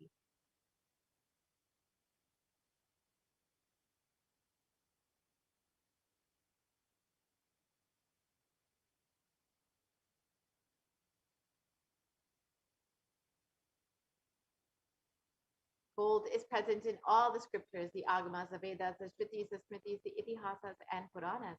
In all the Hindu scriptures, it is abundantly displayed that gold is the most auspicious and purest metal, which purifies your very being.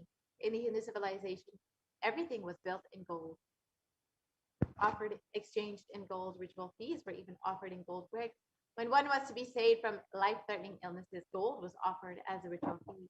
Gold was in abundance and used for weighing equivalent amounts of commodities, including cows, and kingdoms were even built with huge doors of gold.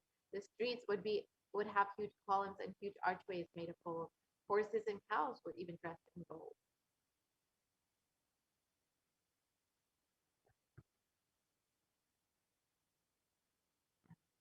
The Hindu civilization thrived on the banks of rivers of gold. In this river was called the Hiranyamaya, the river of gold in the Rig Veda, and the river Saraswati was called the Hiranyavartini in the Atharva Veda. Gold is the supreme element for offering gifts to the ones that you love and revere. Temples are constructed and paved in gold. Deities are made in gold and decked in gold or adorned in gold because it preserves the enlightenment energy for thousands of years. It lasts forever. So the first offering that we have is the ghee and the offering of a general donation. And this is like in any temple that you might visit. You might just offer a few dollars into the hundi just to say thank you to the divine for happening in your life. And you can offer as much as you would like or as little as you would like, as it is just from that space of devotion that it counts. Describe that Devi is fond of true devotion and is realized through true devotion. She can be won over through true devotion, and she removes all fears. And if there's any fear in the minds of the devotees, Devi is sure to remove that fear.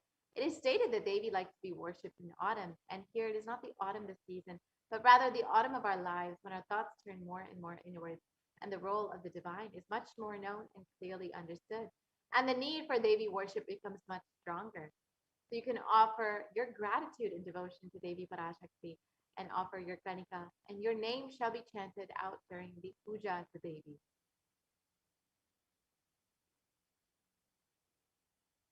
And the next offering is the Sankalpa chanting, the offering of your conscious resolution.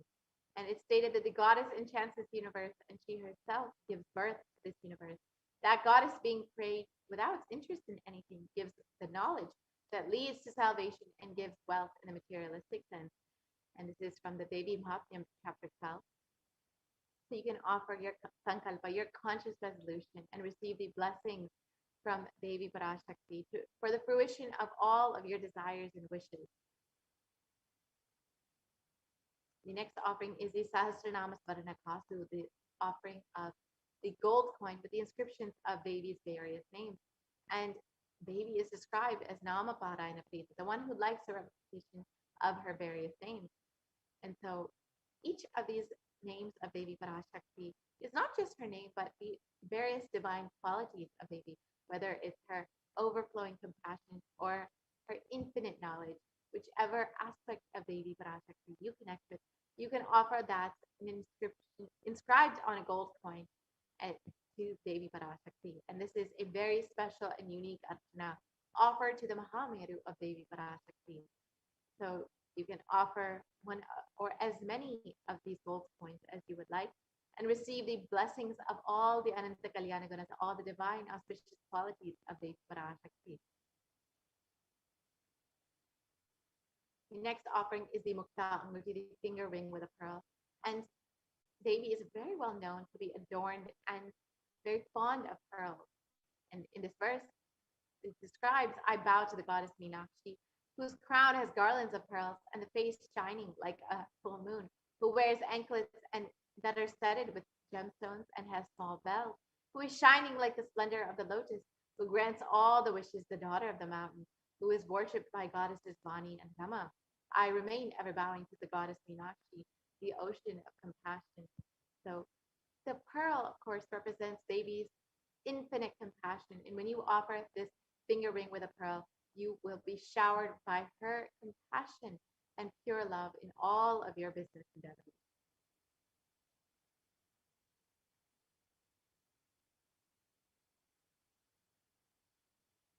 Next offering is the Svarna Padma Pushpa, and this is the golden lotus, and it's described in the Kamikagama that all the kalashas should be wound around with suitable thread and covered with a new cloth.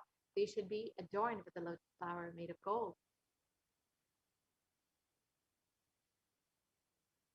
And there are hundreds of scriptural references for using the lotus in the worship of Paramashiva. Almost everything in the worship of the ultimate involves the consecration of deities of worship, or meditating on, or mudras and asanas used during worship involve the lotus flower, the lotus leaf, the lotus pericarp, and the lotus petal. The lotus is a divine flower. The Shakti of this, the base of the Paramashiva linga, is the lotus, and the disciple of the Paramashiva is also considered as a lotus ready to bloom. So you can offer the golden lotus in any size that you wish and be blessed to have the state, space, and powers of Devi and Paramashiva in your inner space amidst any and every adverse situation in your life. Just as the lotus blooms in murky waters, you too shall bloom in any adverse situation in your life. The next offering is the Swaranamati, the gold toe ring. And in this verse, it describes you whose brightness from the toenails destroys the darkness of ignorance from the minds of your devotees who prostrate at your feet. You whose brightness from your 2 feet overpower that of the lotus flower. So you can see from this verse, just the power of Devi's very toenails have the power to destroy the darkness in the minds of the devotees. So you can offer the Swarnameti to Devi Parashakti and be blessed to have Devi's blessings even in the most difficult aspects of your life.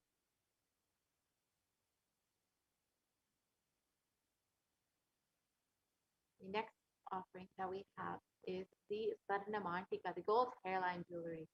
And Devi is described as the one who makes the nectar flow in all of our nerves from the Sahasrara, the one who gives the very pleasant experience of the ultimate. And the Mantika represents the nectar flowing from the Sahasrara chakra, which is fully open. So when you offer the Swarnamantika, the gold hairline jewelry to Devi Parashakti, you will be blessed to achieve the blissful state of overflowing gratitude and the state of complete completion.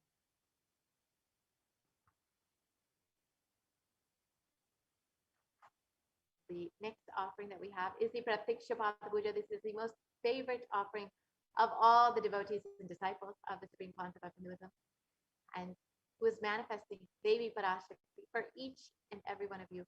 And we will have a very special Pratiksha Puja coming up on November 4th on Diwali Day. So take a few moments to offer your gratitude and love to the Supreme Concept of Hinduism, who is manifesting Devi Parashakti for each and every one of you to guide, bless, and heal each and every one of you. And in the Saundarya Lahari, it states that the toenails of Devi have been sharpened by constantly being touched by the crowns of the celestial beings who always prostrate before Devi. And Tamoguna is darkness. In this stotram, tamas is indicative of the ignorance in the minds of the devotees. And by constantly prostrating before Devi, their ignorance is removed and they attain the knowledge. And so you can offer the Pratiksha Puja on November 4th on Diwali Day and receive the blessings for the most auspicious and sweetest path of enlightenment to attain the ultimate knowledge.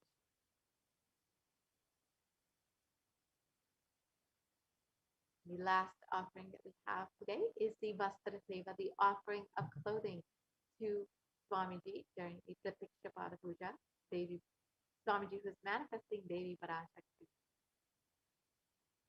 So when you offer this Vastra Seva, you will be blessed to have full protection on your path to enlightenment. So now we can look at the list of the various offerings.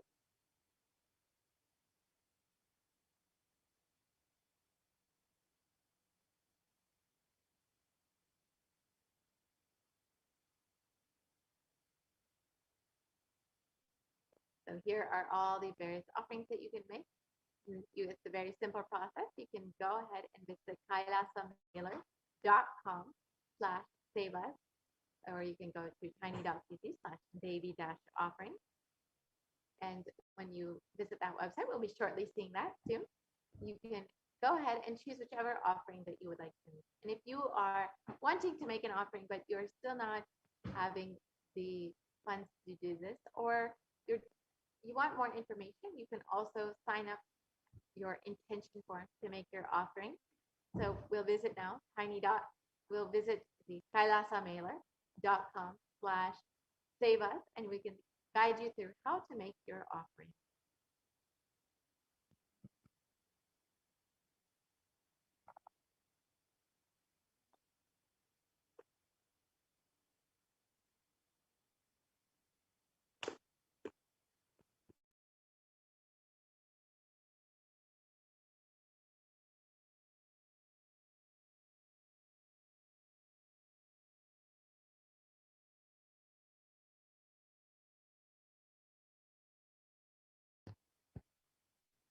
Yes, so here you have where you can fill out your intention form, tiny.cc/Samadhi.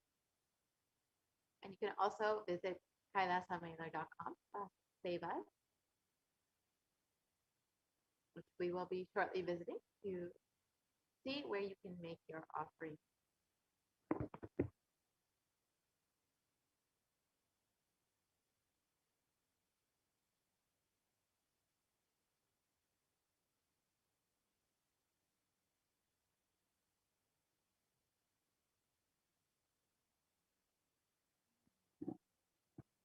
Yeah, so here you have the website where you can make your offering. So you can just choose whichever option you would like, whichever offering that you would like to make. Say you would like to offer the Pratiksha Pada Puja. So you can choose that, or any offering that you would like to make, and you can choose as many as you would like. Say you would like to offer one on behalf of yourself and one on behalf of your brother. You can go ahead and choose two and add that to your cart. And once you've added that to your cart, you can go ahead and proceed to the checkout.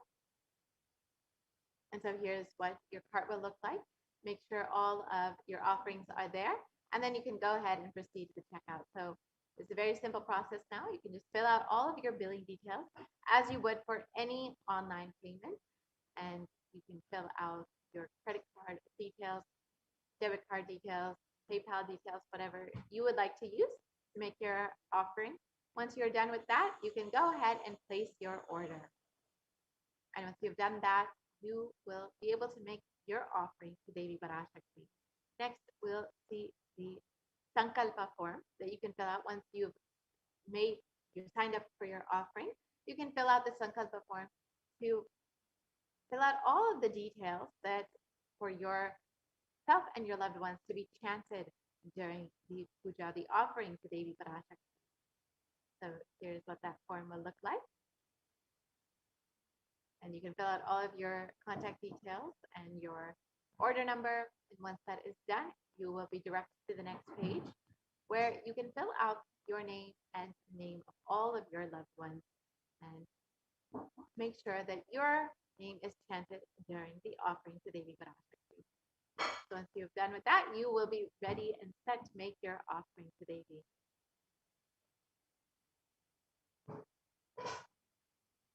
So now with this, we will be concluding this portion of the program, and we'll be entering into the next segment. As all of us know, Devi Parashakti and the Supreme Pontiff of Buddhism have been continuously warning that the only priority for this year is to keep yourself alive, is to protect yourself. That is the only profit for this year. And the Supreme Pontiff of Buddhism, out of his infinite compassion, has made this easily available for all of the Indian citizens to protect themselves by signing up to be a part of the Kailasa's COVID care centers, the multi-layer quarantine centers, which are completely freely available to anyone who is in need and wanting to protect themselves and their families.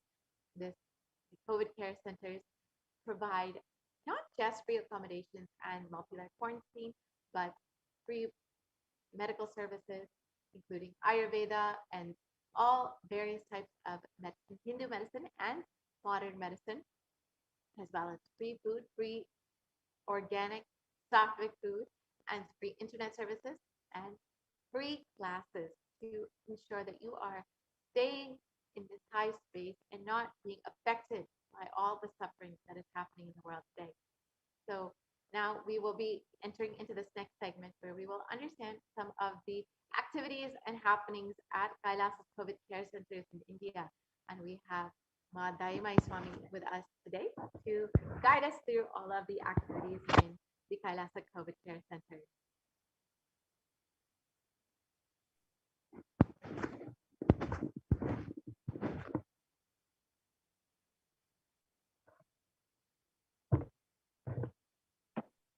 Nithyanandam, thank you, Ma. Welcome back to this segment of Kailasa's COVID Care Protection Center.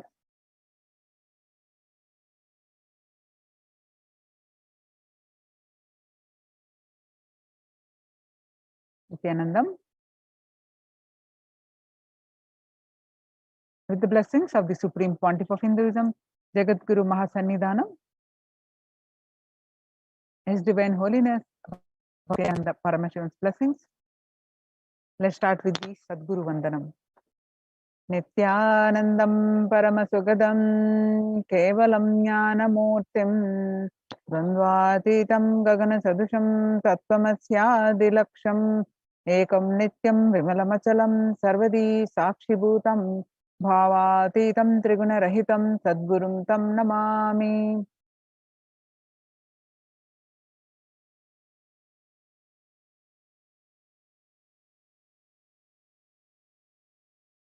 So what we learned from this segment today concerning statistics on mental health and global peace across the world due to COVID-19 pandemic.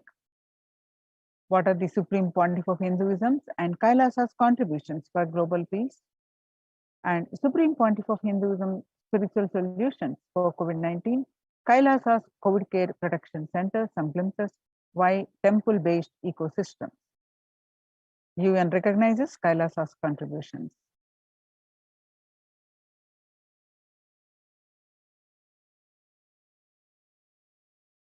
The crisis that we are under. Today, people around the world are trying to grapple with the grim reality that the pandemic is far from over. The aftermath of the current calamity promises to be much more devastating. The greatest economics of the world are facing disastrous futures. Countries are facing off each other in deep mistrust. Now let us see some of the statistics and current news.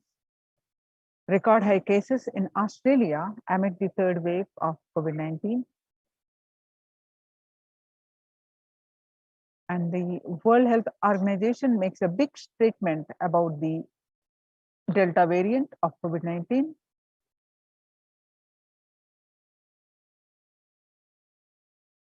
COVID-19 has now killed more Americans than the influenza pandemic of 1918 to 19 did. The 1918 to 19 flu infected about 25% of the Americans and killed an estimated 0.65% with 675,000 deaths. COVID-19 has infected more than 12% of Americans and killed about 0.2% with 676,000 deaths. Now that the US death toll from COVID-19 has surpassed 676,000, the coronavirus pandemic has killed more Americans than the 1918 to 19 influenza pandemic did. Axios and the Associated Press both reported the grim milestone recently.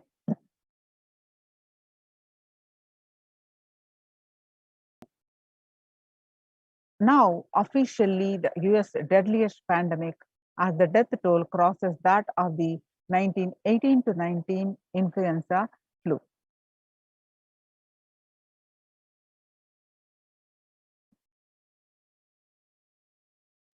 People infected with the alpha variant exhales 100 times more virus into the air than the original COVID strain.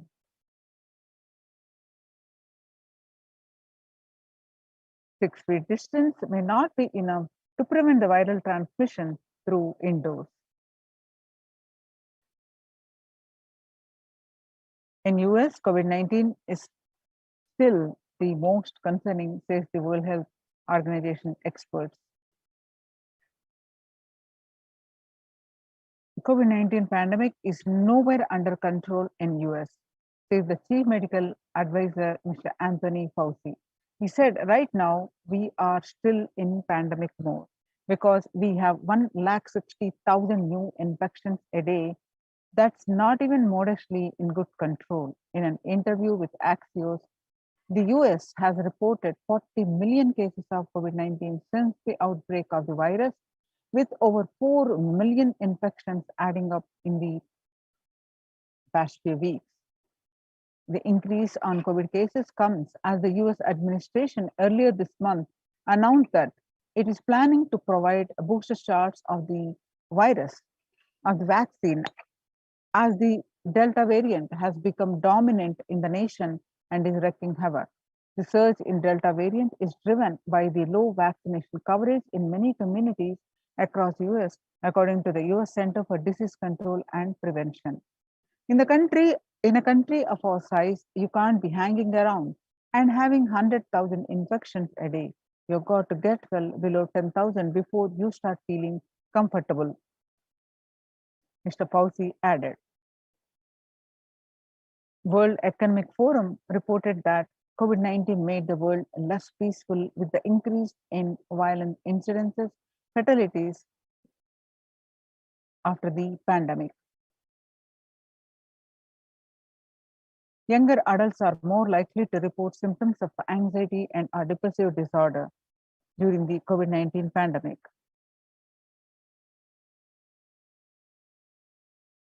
The average share of adults reporting symptoms of anxiety disorder and or depressive disorder, what it was January to June in a 6 months period was 11%, and now in just 1 month of the beginning of this year is shoot up to 41.1%. The share of adults reporting symptoms of anxiety and or depressive disorder during the COVID-19 pandemic, again showing that the younger adults are more likely to report symptoms of anxiety and or depressive disorders. Stress in America, a national mental health concern. COVID-19 is a significant stressor for most Americans. Nearly 8 in 10, which is 78%, say the coronavirus pandemic is a significant source of stress in their lives. Nearly 7 in 10, which is 67%, say they have experienced increased stress over the course of the pandemic. Of the health workers who treated patients during the China's COVID-19 outbreak, 50% showed signs of depression and 45% showed signs of anxiety.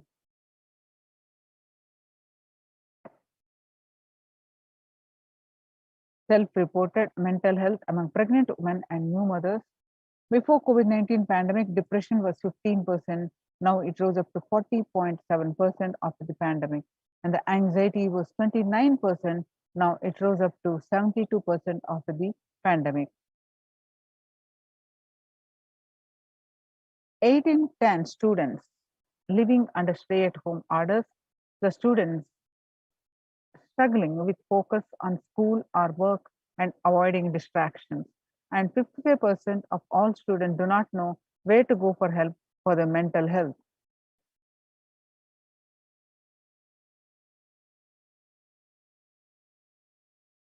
International Labour Organization, COVID-19 is a threat to peace building in conflict-affected nations. COVID-19 crisis has worsened already fragile situation. The ILO is more aware than ever of its responsibility to promote peace and resilience in the time of this global pandemic. In India, the Mumbai mayor says the COVID-19 pandemic, the third wave is already here. breakthrough infections found in 25% of the health staff, and new COVID variant Mu shows signs of vaccine resistance. How to cope up with the current COVID-19 pandemic? It is important to address the COVID pandemic, which is seeing another wave destroying many more lives. And the COVID pandemic has left the whole world desperately looking for answers. Life as it had been experienced even back in February 2020 is no longer recognizable. Drastic change is the order of the day, having to redefine their world with the new paradigms of economy, society, faith, religion, and health. Blessed are those who have had the greatest fortune to be with the incarnation of Paramashiva, the Supreme Pontiff of Hinduism, in their lives, to carry them through this crisis.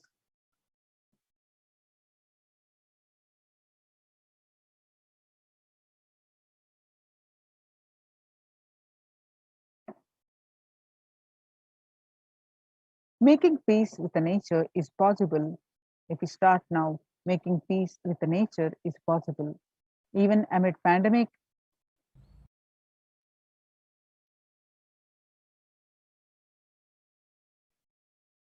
"2021 can go down as the year we made peace with the nature and kept the planet to healing."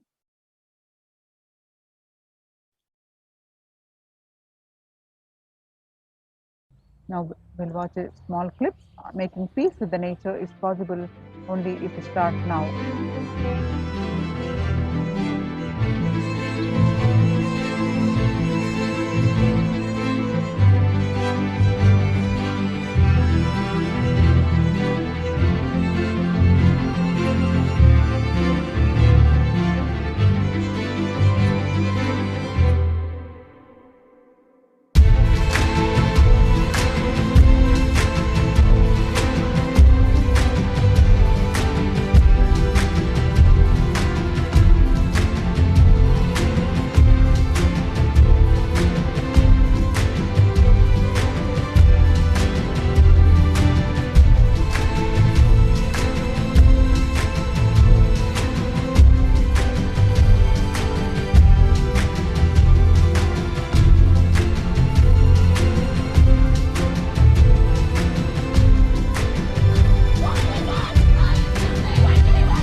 World Health Organization Health and Peace Initiative.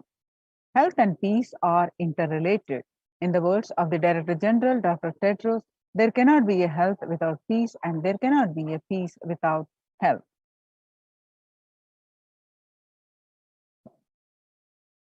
United States Institute of Peace.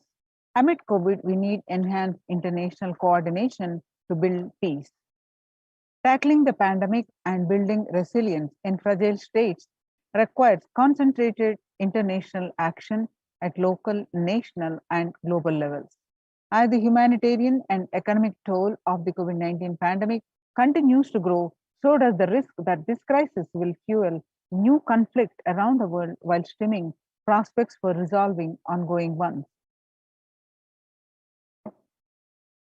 Stronger health systems and universal health coverage must be a priority. Remarks to the General Assembly special session in response to the COVID-19 pandemic. For the first time since 1945, the entire world is confronted by a common threat, regardless of nationality, ethnicity, or faith. A new social contract between people, governments, and the private sector, civil society, and more can tackle the roots of inequality with fair taxation on income and wealth, universal benefits, and opportunities for all. Now, what are the supreme points of Hinduism? Contribution for the global peace. Vedic civilization beautifully says, Yastu sarvani bhutani atmani ivanupushyati sarva bhuteshu chatmanam tadona vigagupshate. Whenever an individual goes through a spiritual bliss, he manifests a beautiful, peaceful life for him and everyone around him. If he is powerful enough, he moves the whole city and manifests peace. He is more powerful, he moves the whole village and the whole country. If he is powerful enough, like incarnations, he moves the whole world and manifests peace for them. So, global peace is the byproduct of individual peace. So, how do we get this individual peace and individual bliss? By practicing completion, by practicing unclutching. Let's listen from the Supreme Pontiff of Hinduism explaining this. In many bodies. Please understand, the more deeper you, with my love and respects,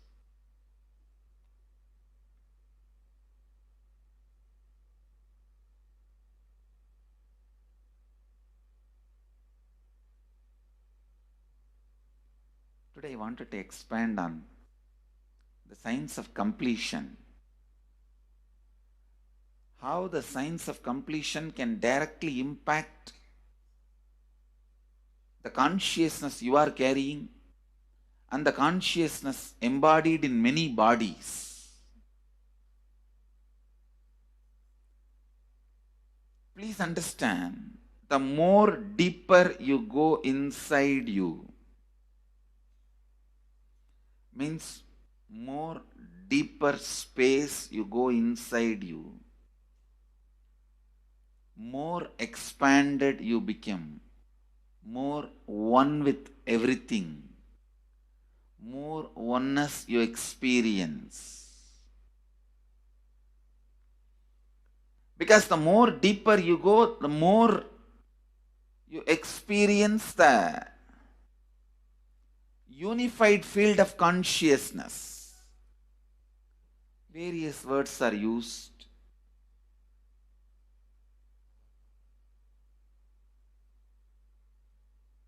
Some of the Hindu traditions uses the word Atma, Brahman.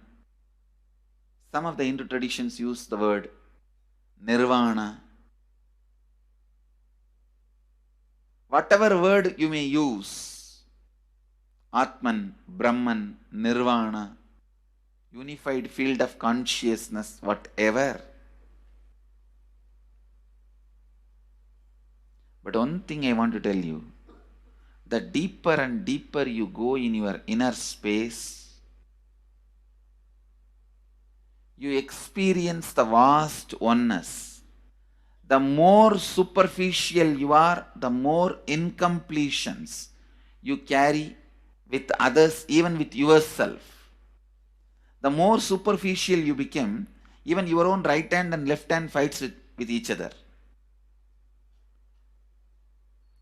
Different parts of you fights with you. Different thoughts of you fights with you. Even you fight with you, the more superficial you go, the more deeper you start traveling. First, you get integrated. The you fighting with you stops. Then, the people around you get integrated. They fighting with you stops. Completion with yourself, then completion with others, then comes completion with other things, not just living beings, even with inanimate beings. The completion starts happening. Even with a nature, completion starts happening. Please understand, the more deeper you travel, the more deeper you go, the more deeper you settle down, the more deeper you start living. Your cognition expands. Your cognition includes. Your cognition becomes more and more inclusive. More joy, more bliss, more knowledge, more enlightenment. Please understand.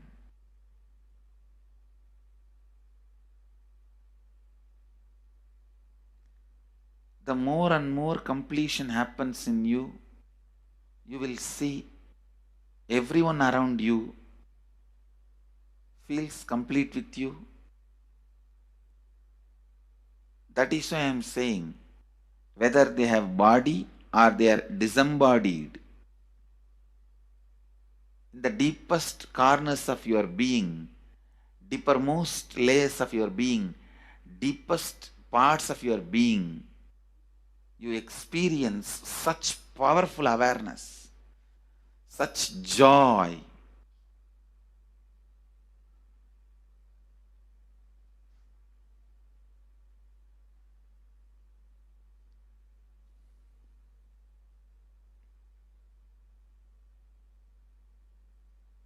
Going into the deepermost corners of your being not only is a joy, it's a power.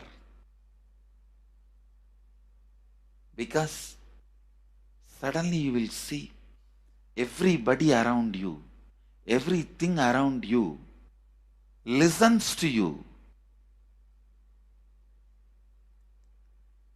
It really becomes a vibrant power where the tendency to exploit is not there. Listen, that's a very important thing. Power without the tendency to exploit. Because as long as you feel the other person is separate from you, when you get the power, it will always be used for exploiting. Because the other person is separate from you, then naturally what you will feel? Let me suck all the possible energy, intelligence, time, talent, treasure. But when you feel the other person is your own extension, you will see, you will be showering so much, enriching so much. The power you have will not be exploiting, it will be enriching. I tell you, even if death comes at this moment, I can tell you very clearly, I can face the death directly and tell the death, I have enriched every human being more than what I received from anybody. I have given to every human being whom I met in my life more than what I received from them. My accounts is clear. I am ready. Come on, let's go. My accounts is clear. I don't have debt. No credit card money to be paid, loans to be paid, no debit card, no credit card. My accounts is clear. Understand, when you feel everyone is your extension, the power given to you, the power you gain, see, any living is power. Powerful way. Even in that, you will become powerful. So any lifestyle you choose, you will get power in that field. Whether it is exploiting or enriching, murdering or raping or go on serving. Whatever lifestyle you choose, living is power. When you go into the deepermost core of your being and start living based on completion, I tell you,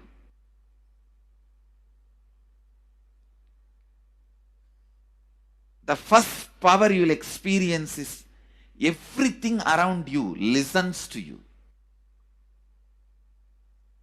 That power will simply make you enrich everyone. The best power you can have through living is power of enriching. Whatever you do, as I said, whether you live the life of enriching or exploiting, you will become powerful. I tell you, the power of exploiting brings more and more conflict within and without. And those conflicts naturally bring suffering. And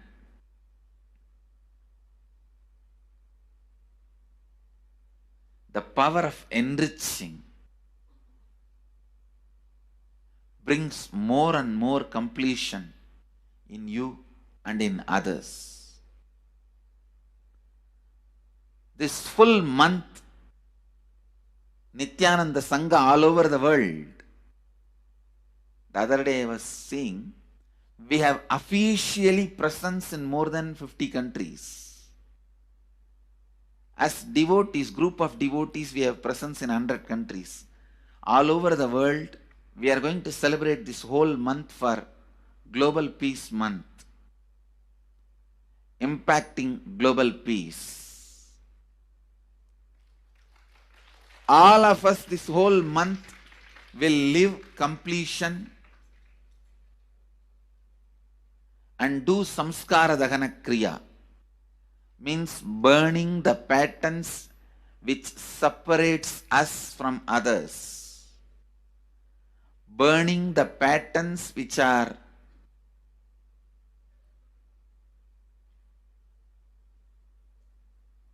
constantly keeping us in a superficial level. All over the world, we will be doing samskara dahana kriya, burning our patterns and leading us to more and more completion.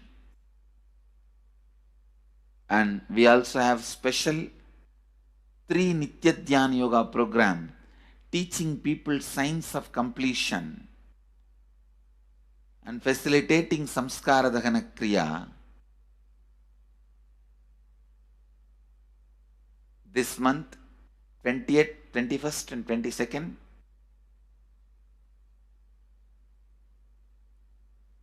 this whole month, all over the world, all our temples, ashrams, centers, yoga centers, schools, colleges, universities should do samskara dahana kriya, should do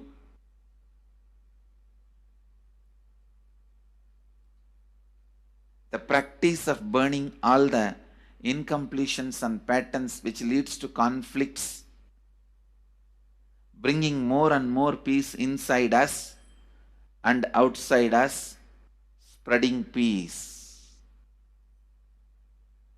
This whole month, let's impact global peace. Let us really contribute to the global peace, not just talking about it. Let's do it. Let's do it. Not just talking about it. Let's do it.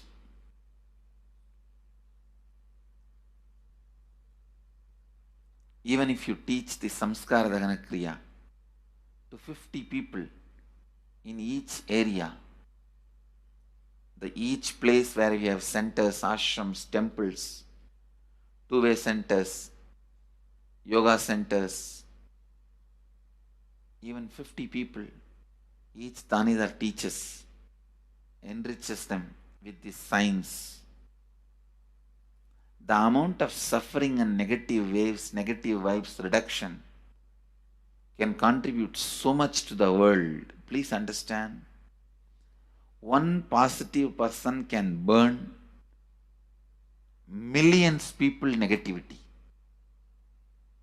Experientially, with evidence, we proved one positive person has already burnt at least 20 million people's negativity in last 10 years and brought peace. So each one of you, if you stand up as one positive being, one authentic, responsible, enriching being,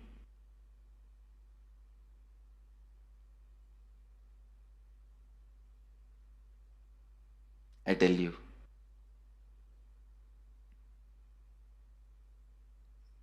we can do so much to the world.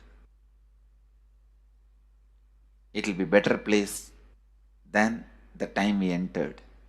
When we leave, it should be a better place. That's all. When we leave the earth, it should be a better place. So understand, inner peace is your birthright. Go to the depths of your being. More and more completion into you. Completion with others. And start living Advaita. Today in the Inner Awakening session, it's all about completion with others. So last 6 days, literally, you worked so much, one by one by one by one by one, layer by layer by layer by layer. The completion with yourself. Now comes completion with others. Today, we are starting the science of completion with others.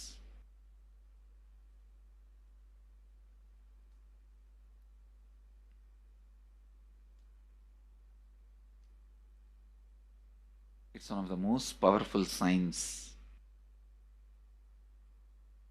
Does so much to human beings. Not just healing their relationships, even inside their consciousness, inner space, so much of good is done.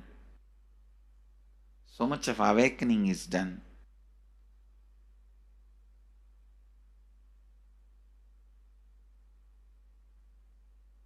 See, when you have completed with others, the kind of strength you feel is the power of Advaita.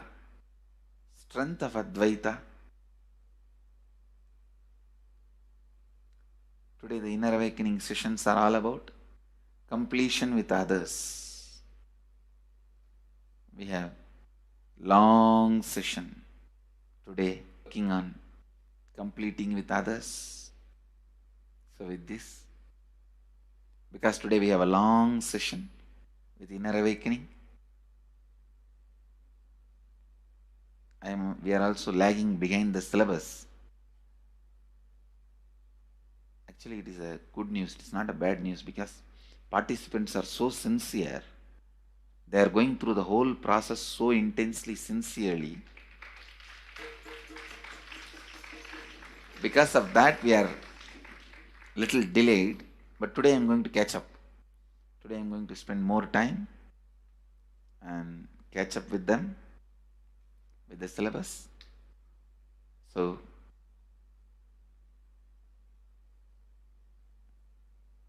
I conclude today with this. I'll move to the next sessions, IA sessions and all that. Because never I conclude. There's no conclusion for satsang. It goes on and on and on. Only the audience change.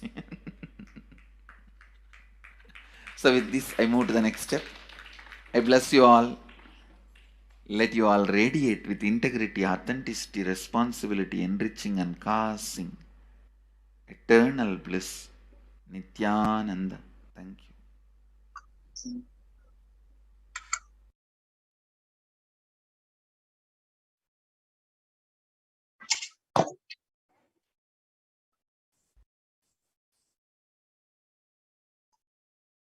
Now let's listen from the Supreme Pontiff of Hinduism that the self-transformation is the secret to achieve global peace. Social answer means I'll tell, oh, you should all work for global peace. You should all work for turning the world. You should work for revolution. You should work for all these, that things. You should vote only the party which says that it will stop the war and all these things. This is the social answer. Nonsense. If you want the honest answer, I tell you, simply transform yourself. You can't do anything.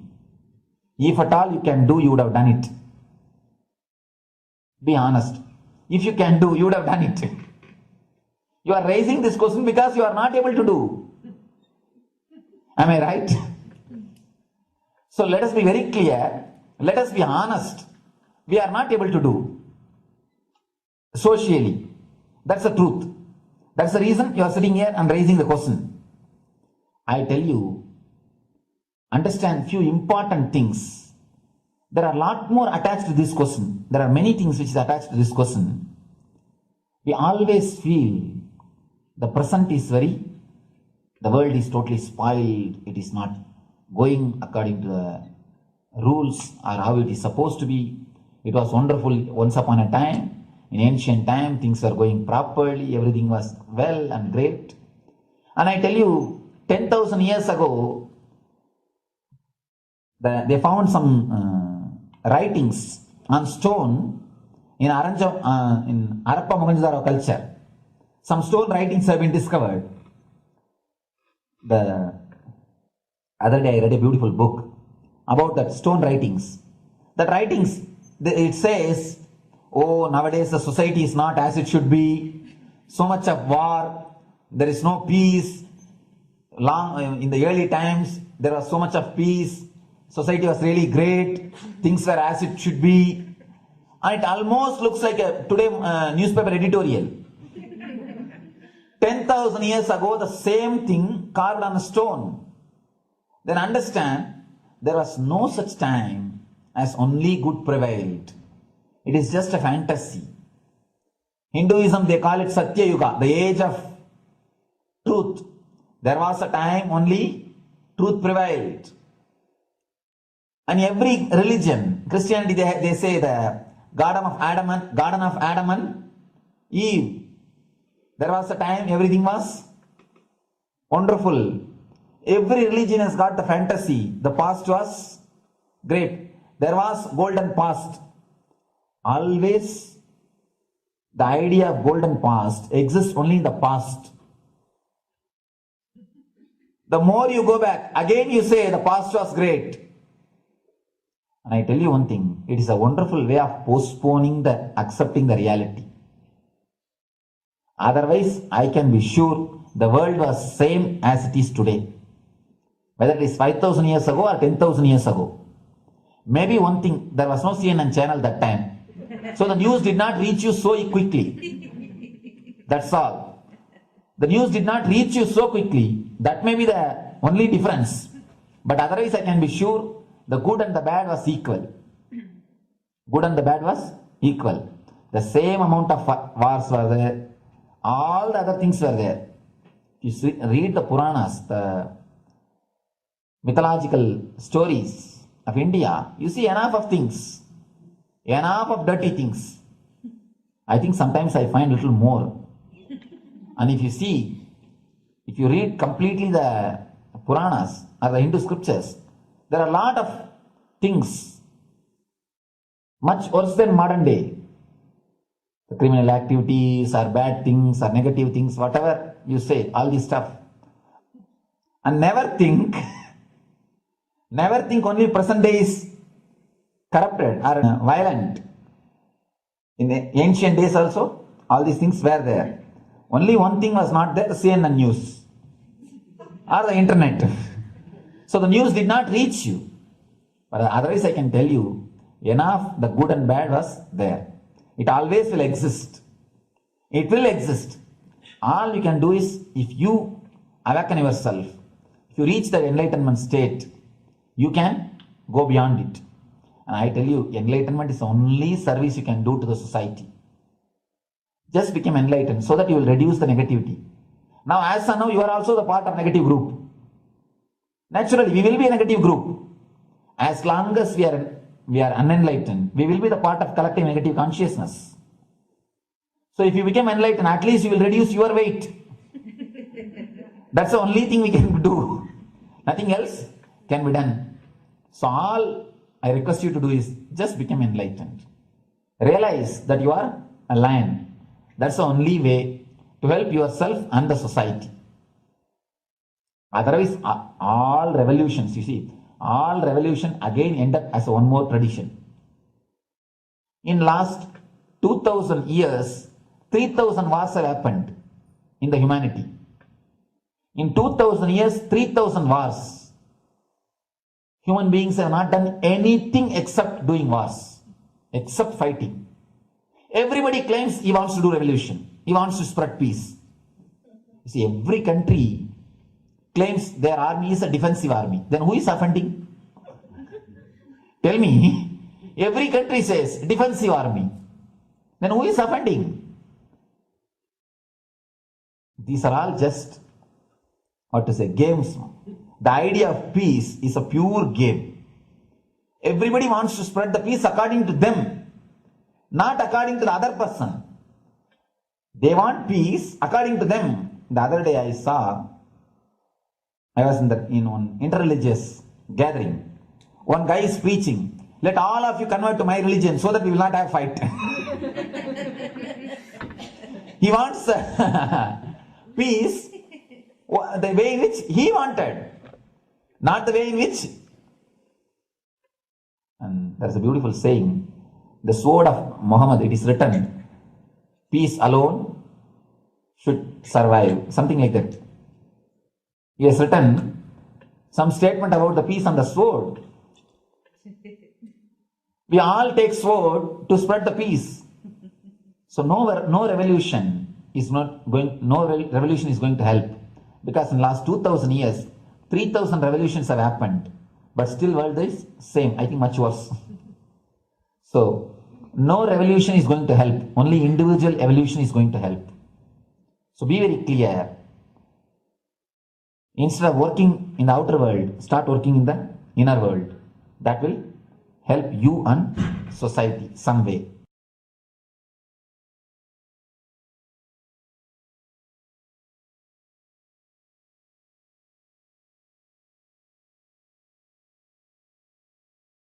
Social answer means, I'll tell, oh, you should all work for global peace. You should all work for social answer. Listen carefully. The space of Shanti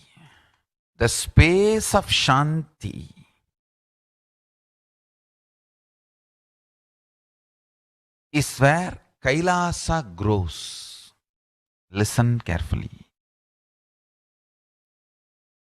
It is in the deep powerfulness of peace, or peace-centered powerfulness is the ground, breeding ground for Paramashivatva to manifest. Please understand. Like how pure mirror reflects everything,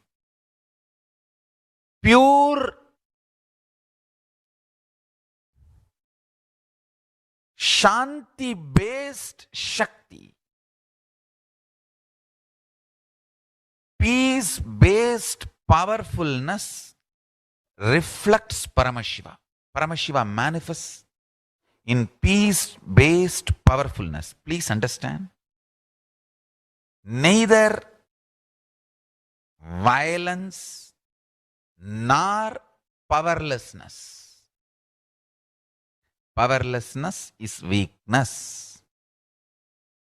Violence is abusive. Peace-centered powerfulness. Powerfulness-centered peace. All the Upanishads starts with peace, completes with peace. Shanti mantra. Starts with Shanti mantra, gets completed with Shanti Mantra.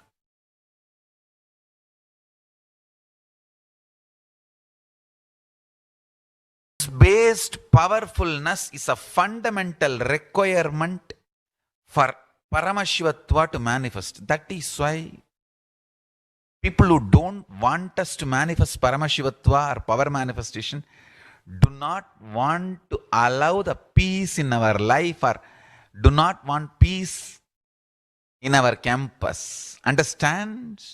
But only if you are peaceful, which cannot be shaken even by the demons and devils and rakshasas, we can be in eternal peace. So, remember this very clearly.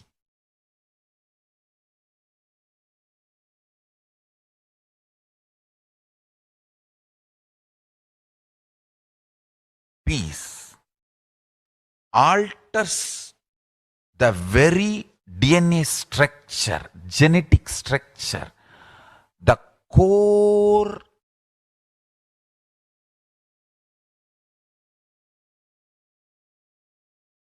Anu Mahat structure. Understand? Anoraniyan Mahato Mahiyan. The consciousness in you is atom inside the atom, Mahat, more than Mahat. That Anoraniyan Mahato Mahiyan. That consciousness starts growing in you with more and more peace-based powerfulness developing in you. Nothing can be compared to unclutching. Spend more and more time, energy in unclutching. It will never be wasted. Time spent on unclutching is the most productive time for you in your life, because unclutching completely makes you altogether a different material. Understand? It makes your very biomemory, muscle memory, core structure, molecular structure, genetic structure, DNA structure, everything, all the 8 energy flow circuits, 7 energy flows, 1 the pure conscious explosion. So totally 8 energy flow circuits exist in you. All the 8 explodes when you unclutch. Understand? Unclutching is the space of Sri Kailasa.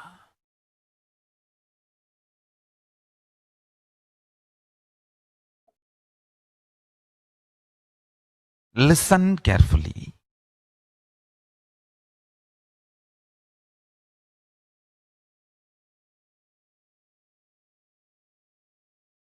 The sovereign order of Kailasa, led by the Supreme Pontiff of Hinduism and Nithyananda order of monks, nuns, and Hindu diaspora, are working for global peace and to give a super consciousness breakthrough to humanity. It is the Supreme Pontiff of Hinduism's mission to revive a conscious world where the global issues at the climate, economic, social, health, and humanitarian levels cease to exist from their very root, turning the problems of poverty, hunger, violence, discrimination into powerful living through the experience of oneness. The Supreme Pontiff of Hinduism has been working from the very grassroots level to usher in an era of peace at all levels, individual, societal, national, and global.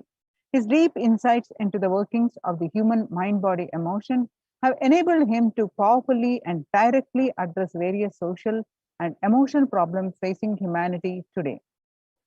Some of the ways that the Supreme Pontiff of Hinduism provides spiritual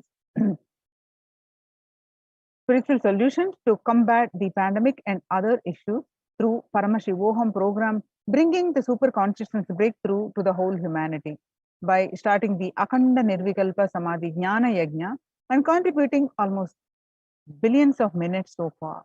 Paramashiva Sankalpa chanting, the sacred Sanskrit mantra chanting to heal 24/7 via Zoom sessions. The spiritual healing to one and all 24/7. Helping humanity to cope up with insecurity, fear, disease by empowering individuals to heal themselves and learn to cope up emotions like depression and tough situations in relationships. Providing alternative solutions to through power manifestation. Initiating thousands every day into manifesting innate superhuman capabilities into Kailas Courtyard sessions, providing healthy solutions like a technique to clear the stomach from the Ayurveda solutions, which ultimately brings clarity out to the spiritual truth and give a conscious breakthrough. In the long term, establishing self-sufficient communities. Continuing and intensifying the service of Annadan, free food in the Nithyananda Annalayas around the world, including Tiruvannamalai, Los Angeles, and various other adhinams. Paving way with the New World Order, starting the agriculture-based communities in Adi Kailas and several other locations. Peacekeepers of Kailasa offering various life solutions from the teachings of the Supreme Pontiff of Hinduism. Hinduism prescribes various methods for global healing. One such is Maheshwara Puja, nullifying collective negativity simply through the presence of the avatar and his order of monks, offering Maheshwara Puja to the natural calamities hit victims. Bhava Samadhi Darshan to raise the individual consciousness breakthrough. Devi Parashakti Akashic reading, cosmic revelations. Supreme Pontiff of Hinduism, spiritual solutions for COVID-19. Society was created with the delusional ideas of too many human beings, blind spots, and decisions made from those blind spots. If the visionary of a civilization or country or nation has blind spots when he develops a vision for it, the whole civilization suffers those blind spots forever. Now it's time that nature, Prakriti, resets itself.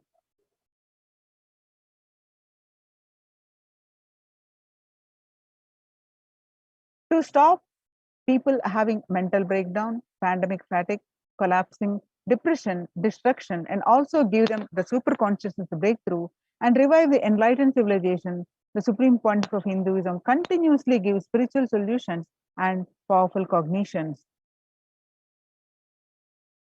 Some of the spiritual solutions and powerful cognitions are unclutching, practicing completion, practicing oneness, practicing Ajapa Japa of Mahavakya Om Nithyananda Paramashivoham, consciously building deep feeling connection, yoga, puja, vegetarian diet, and nirahara samyama.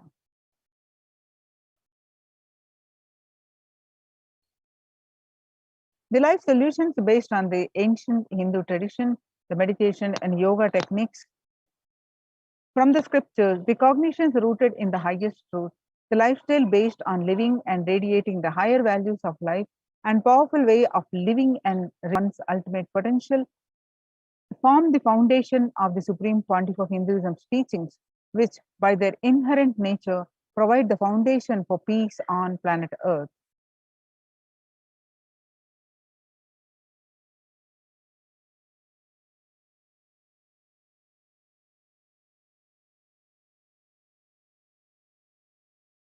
Under the Red Om, No Hunger project, launched by the Supreme Pontiff of Hinduism, through the Annalayas, the food donation centers, the de facto spiritual embassies of Kailasa worldwide, under the guidance of the Supreme Pontiff of Hinduism, have served over 5 billion organic sattvic vegetarian meals so far.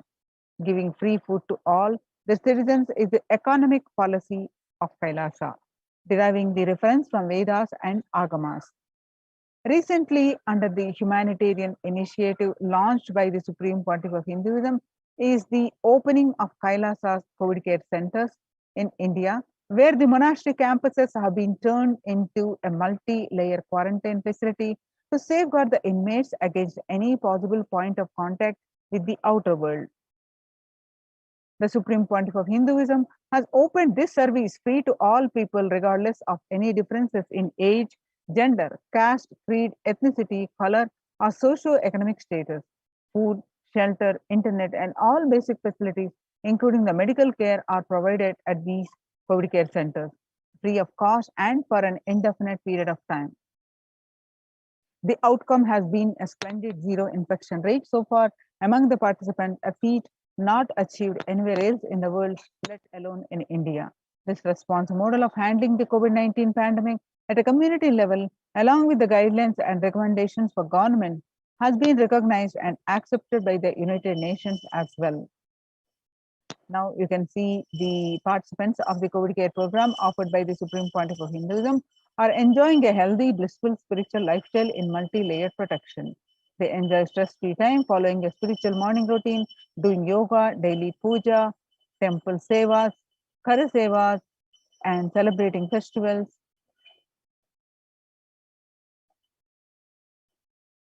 So join the COVID care protection centers. Register now through the link below with the https://kailasa.org/kailasa care. Link again, https://kailasa.org/kailasa care.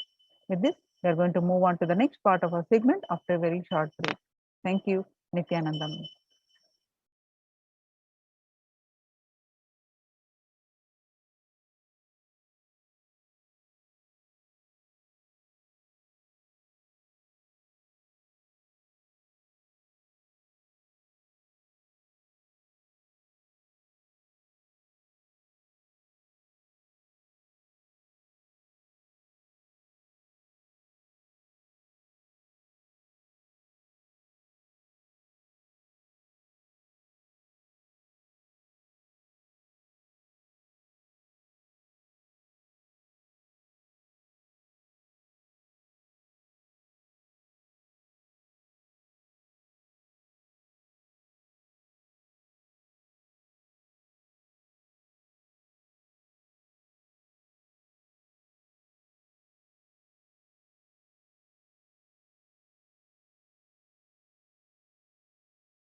We get you health.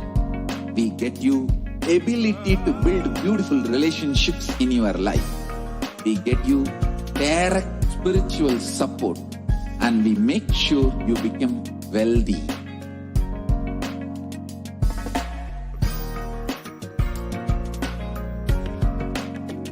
We won't stop giving you just good life. We will literally not stop till you live enlightened life. Manifesting the state of Paramashiva, space of Paramashiva, powers of Paramashiva, being of Paramashiva.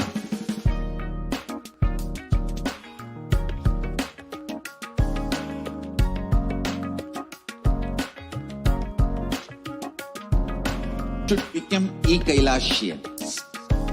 I want the whole world to know Hindus have something great to contribute to the world.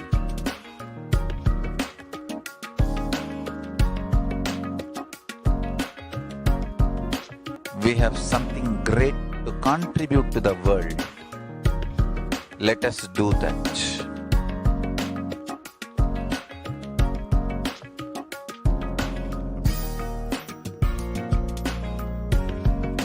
E-Kailasa is proper customized spiritual service helping you to identify your root patterns of suffering. We have perfected the science of helping every individual from every cultural, religious, nationality background.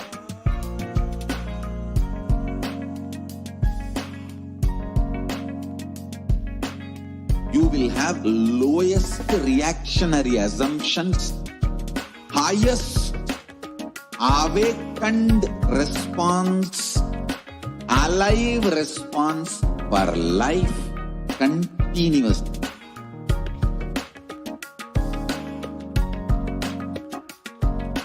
E-Kailasa is enlightenment ecosystem, literally enlightenment itself in your own home, wherever you are. Proper customized spiritual service helping you to complete with your life negativity, withdrawal from life, self-hatred, self-denial, self-doubt, so much of tiredness, laziness.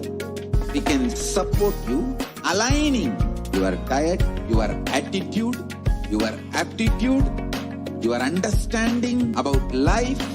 We can help you with everything.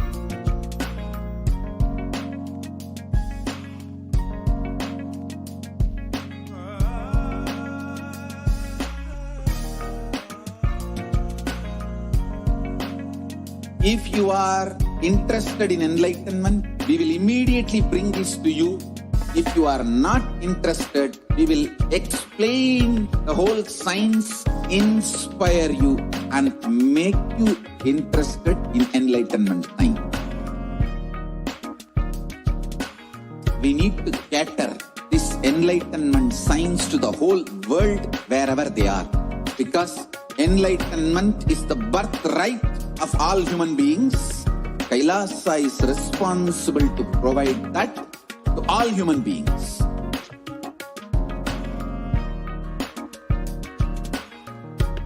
Kailasa is the totality of the knowledge I received from my gurus and practice manifested in my life, perfected by teaching millions of people from all cultures, time zones, backgrounds, genders, nationality, race, from every creed.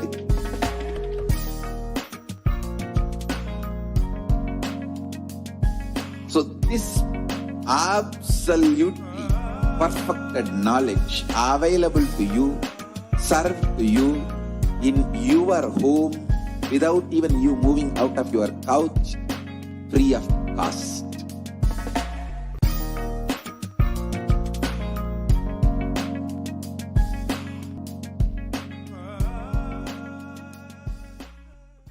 Just be alive for next 3 years. Don't die within next 3 years.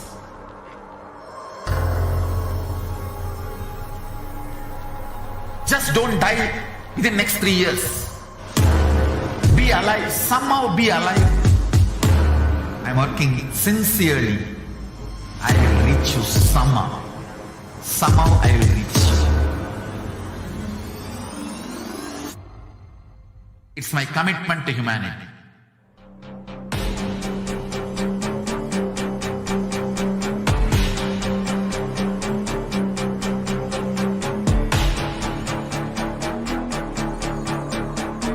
Just don't die within next 3 years. I will reach you wherever you are, whichever corner of the world you may be. I will reach you with enlightenment.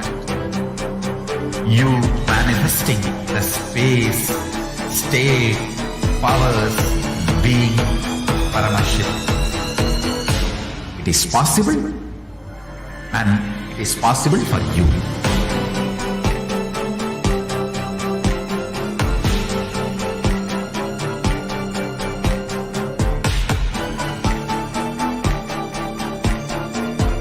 Paramashiva will reach you with enlightenment science. I know he is going to do the job.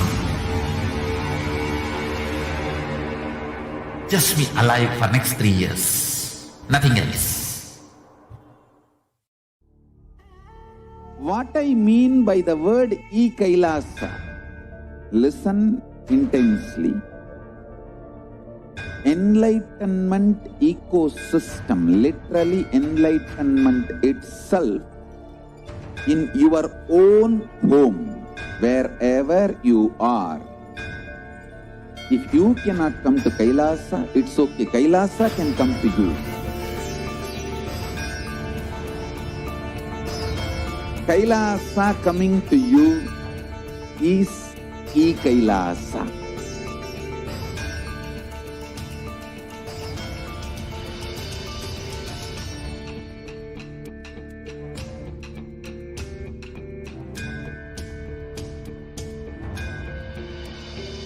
I will revive Hinduism. I am a Hindu revivalist, not by any revolution, but by evolution.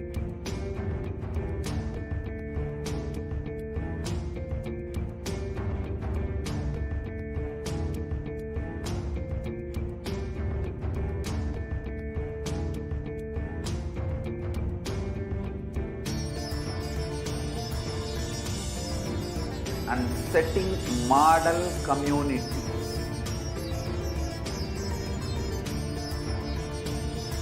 Kailasas, enlightenment ecosystems, Sarvanya Pitas all over the world.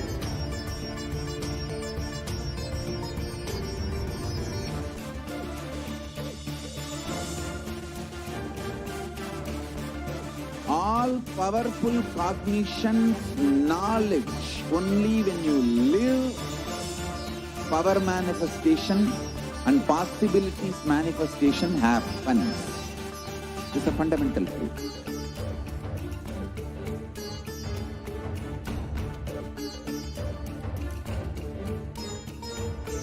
Hinduism cannot live exclusively as one sampradaya. No.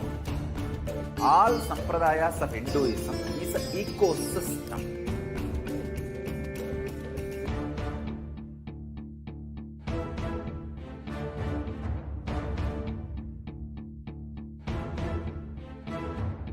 So don't keep quiet thinking that if one sampradaya is attacked, only that sampradaya is going to be affected. All of us are ecosystems.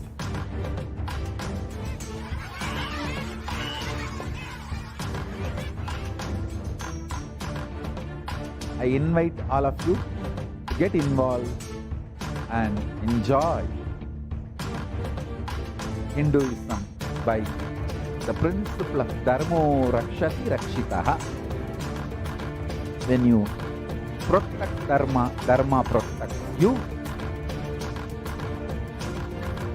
You will make the whole planet flourish spiritually. The spiritual prosperity will happen to the whole planet. We all have to coexist together.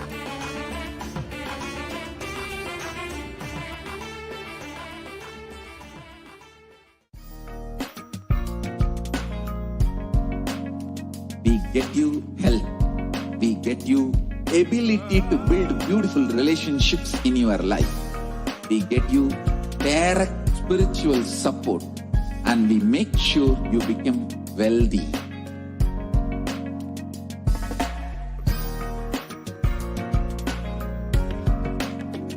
We won't stop giving you just good life.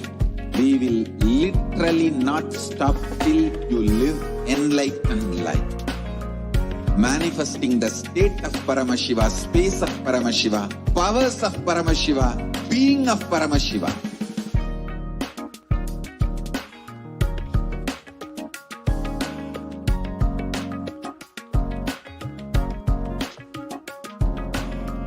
Whole world should become e-Kailasians. I want the whole world to know Hindus have something great to contribute to the world.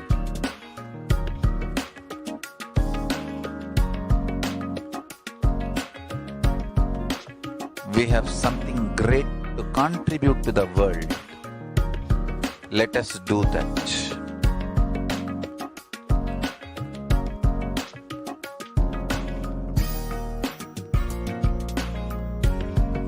E-Kailasa is proper customized spiritual service helping you to identify your root patterns of suffering. We have perfected the science of helping every individual from every cultural, religious, nationality background.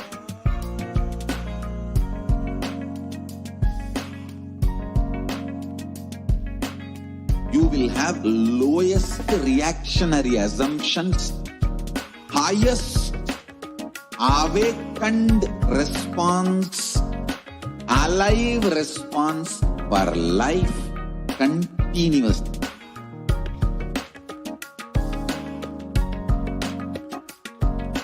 E-Kailasa is enlightenment ecosystem, literally enlightenment itself in your own home, wherever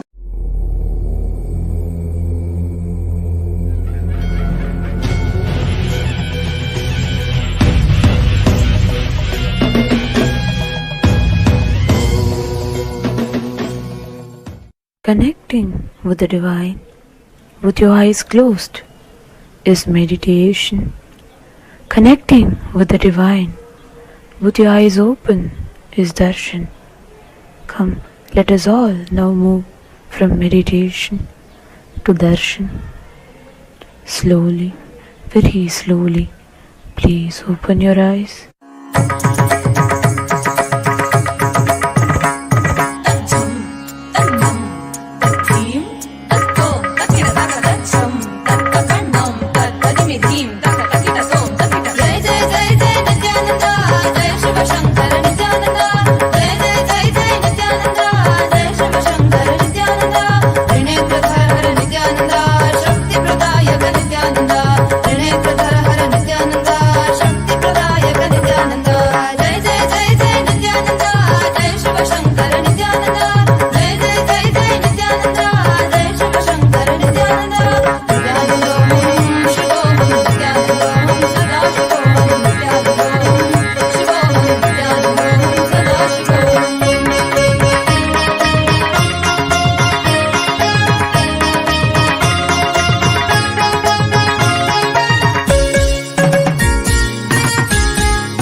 कैसे देखे पट्टी बंद कर आंखों पे हर बाधा हटा कर सब दूर दूर जो है कह जाएंगे कि सब देख देखते रह जाएंगे।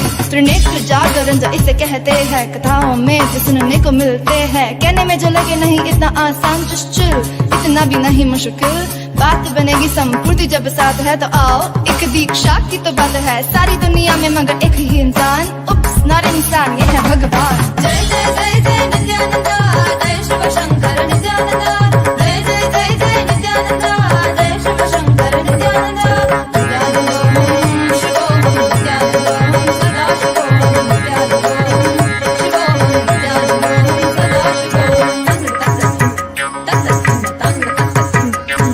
जय नित्यानंदा, जय शिव शंकर नित्यानंदा, जय जय जय नित्यानंदा, सद्गुरु ओंकार नित्यानंदा, जय जय जय नित्यानंदा, जय शिव शंकर नित्यानंदा, ज्ञान प्रदायक नित्यानंदा, कलयुग अवतार नित्यानंदा, त्रिनेत्र धारक नित्यानंदा, शुद्धि प्रदायक नित्यानंदा, ज्ञान प्रदायक Nityananda.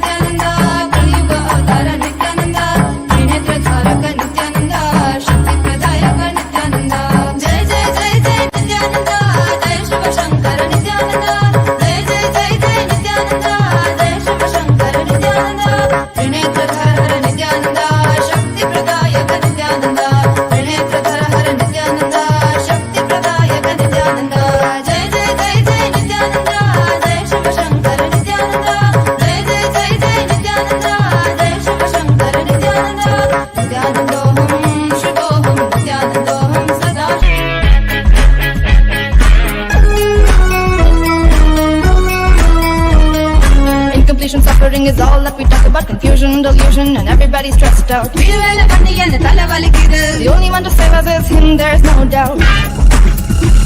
He's a Dashiva, Mahadeva. He's an avatar of everything at his feet. So feel free, just let it be. Watch him come while you listen to me.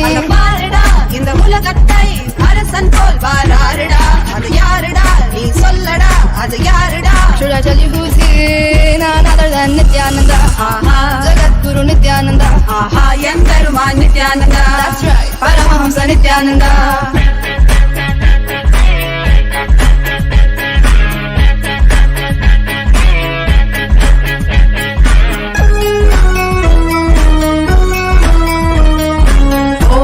Nithyanandai, Namo Namo Nithyanandai, Om Namo Nithyanandai, Sadashivaya Om Namo Nithyanandai, Namo Namo Nithyanandai, Om Namo Nithyanandai, Sadashivaya Nithyananda Sadashiva Mahadeva say, I see you and that track, my heart goes stuck.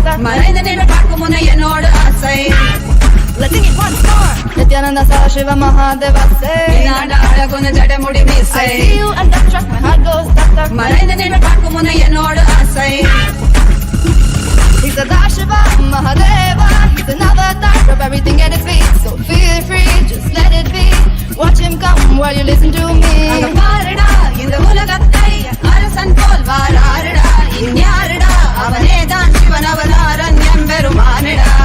None other than Nithyananda.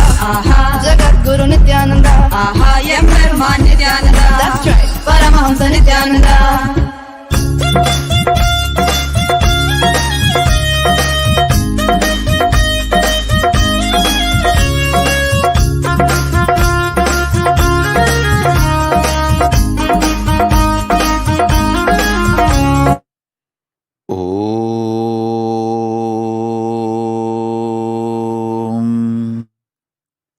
Nithyanandeshwara Paramashivoham Nithyanandeshwari Paramashakti Madhyamam Asmadacharya Paryantam Vande Guru Paramparam.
I welcome you all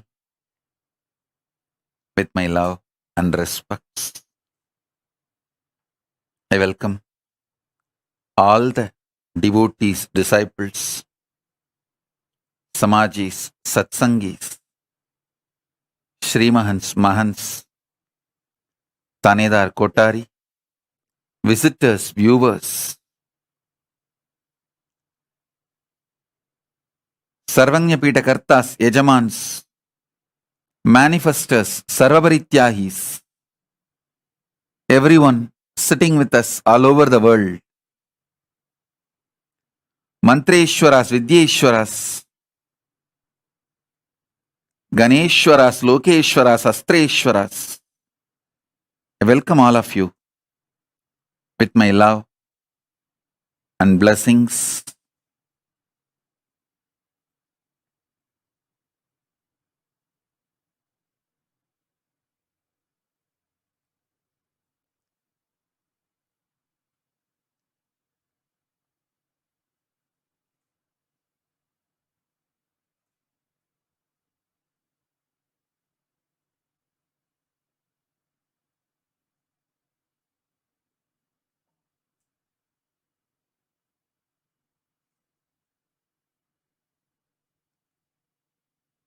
Paramashiva's message directly from Kailasa.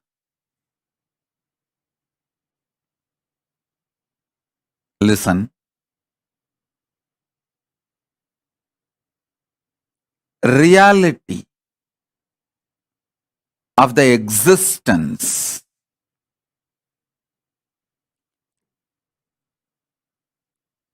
manifests as consciousness in you as Paramashiva in Brahmanda, in macrocosm. In the macrocosmic level, the reality of existence is Paramashiva. In the microcosmic level, the reality of existence is consciousness.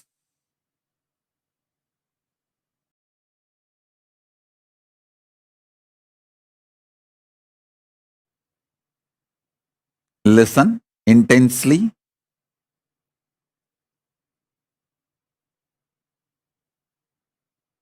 The fifth force, consciousness, just by understanding the fifth force, consciousness, the initiation can happen in you. Understand? There are some things, once you learn, there is no question of forgetting or going back to the state of ignorance. For example, swimming. Once you learn swimming and start swimming, even 25 years you did not swim, but by mistake, accidentally you fall into the water, simply your body will start swimming. So there is no question of going back to ignorance. When some of the knowledge gets into your biomemory, same way cycling. Once you learn cycling and did it successfully, even 25 years you did not touch the cycle, doesn't mean you will forget it. Simply when you get the cycle again, you will start cycling. There are many great possibilities and powers. Once it gets into your biomemory, there's no going back to the pre-knowledge period, the ignorance period. Some knowledge makes a permanent awakening, alteration in you. This knowledge about consciousness, the fifth force, will make permanent transformation, change in you. There is no going back to the space of ignorance or pre-knowledge zone. Once you receive this knowledge, there is no going back to pre-knowledge time or ignorance period. Listen, I'm going to initiate all of you by giving you this conscious reality.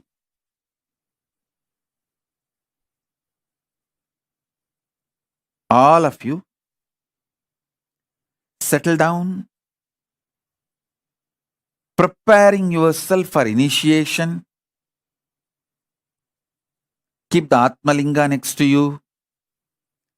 Get your pets, kids, family, team, whoever you want should receive this initiation, conscious reality.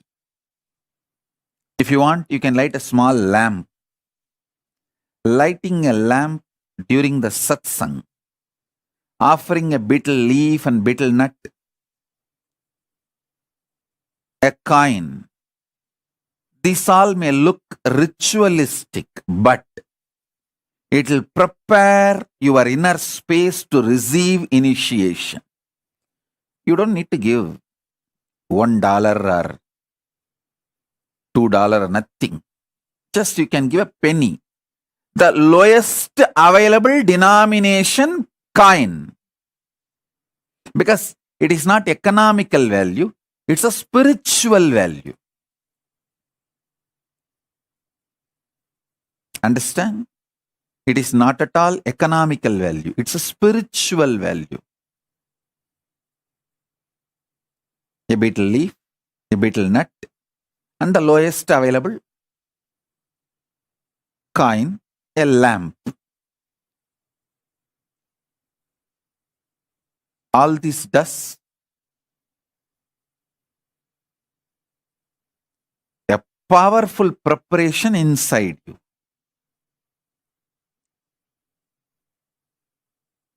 Now listen. I'll also be doing a question answer, live question answer.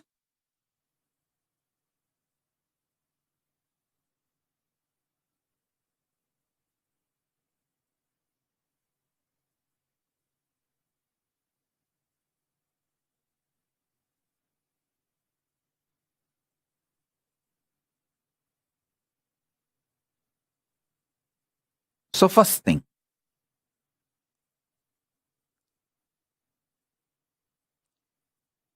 the first force human beings decoded is the power of gravity, gravitation force. The second one,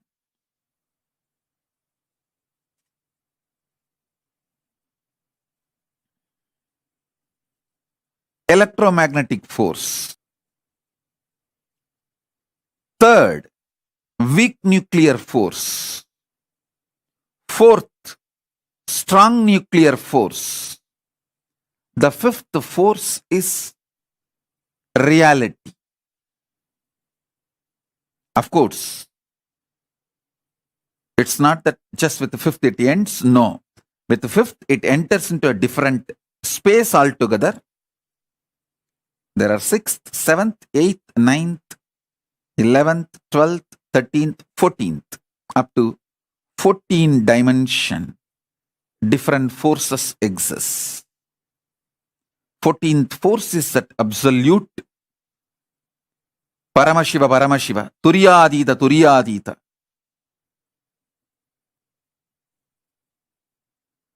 I'll explain the fifth force for now and initiate all of you about the fifth force.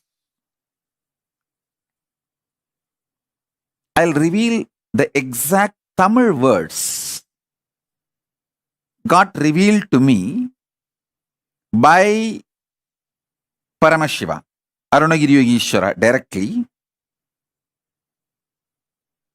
Still I enjoy Paramashiva as my Guru, Arunagiri Yogeshwara. Even though he became one and the same, my Guru Bhakti is so overflowing. It's like a gracie, not crazy, crazy, cranky, all put together and beyond. It's a gracie.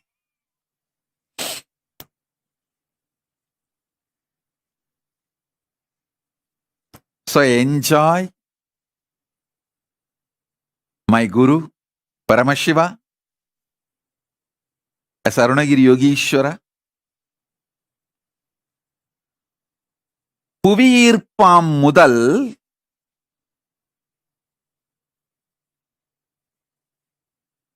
மின்காந்த அலைவீச்சாமிரண்டு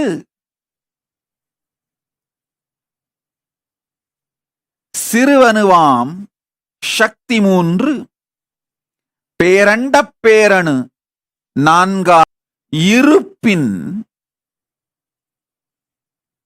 சக்தி ஐந்தாய் இலங்க ஆறொடு ஏழும் எட்டொடு ஒன்பதும் பத்தொடு பதினொன்றும் பனிரெண்டும் பதிமூன்றும் பதினான்கும் பயிற்றுத் துலங்க ஐந்தை முதலில் அறி.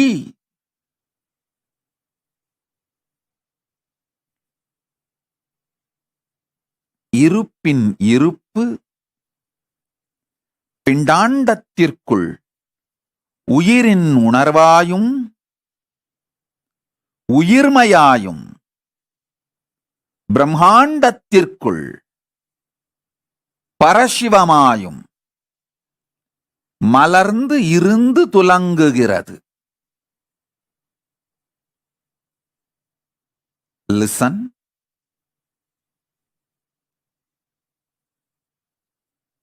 Greatest that can happen to human being is this conscious reality becoming the existence, part of your existence. Listen. This conscious reality can be part of your existence if you have a direct feeling connection, Guru Bhakti. It can just like a jumping of the flame, transmission of the lamp. Hey, Paramashiva is real. Over. You just know. Swamiji said it. Paramashiva is real. Paramashiva is real. And based on that, your whole cognitive shift happens. Your existence shifts. From that reality, you cognize, exist, act, manifest, gravitate, do everything.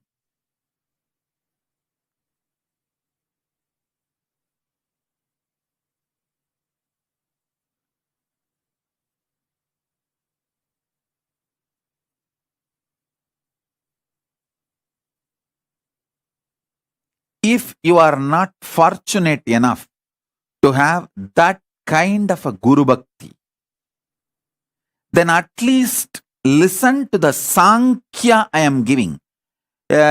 Understanding from known to unknown. Then when the unknown becomes known, from that known to the next unknown. And when that unknown becomes known, from that known to the next unknown, this Sankhya which I am showing, at least move along with it. So you can start internalizing. On Vijayadashmi day, I revealed when my 41st Chaturmasya was completed, I revealed this. The gravitation force happens in the Brahmanda, happens as greed in Pindanda. What is greed? Nothing but trying to expand, multiply, gravitate, pull,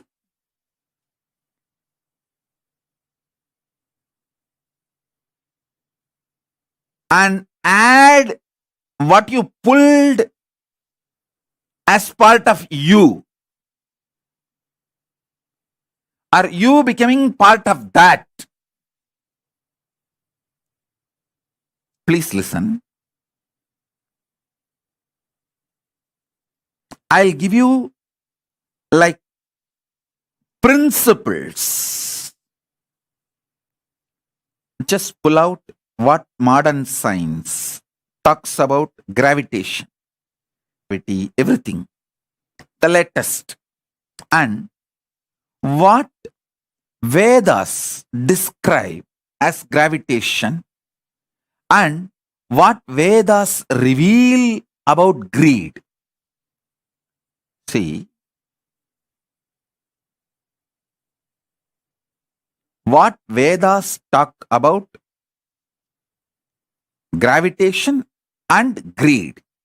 What modern science speaks about gravitation. Take all these three and study. Never go to what modern psychology says about greed. Oh God, that's a worst.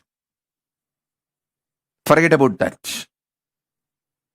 At least the science can be accepted little bit as science, but never ever psychology.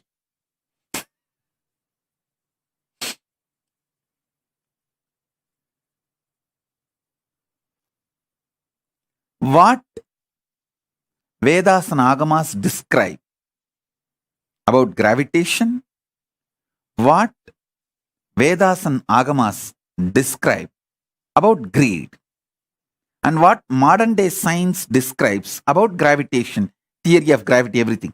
These three, if you study, I think you should do little homework and Google, study, because only when you study, you will develop this Sankhya on your own. You will start having clicks on your own.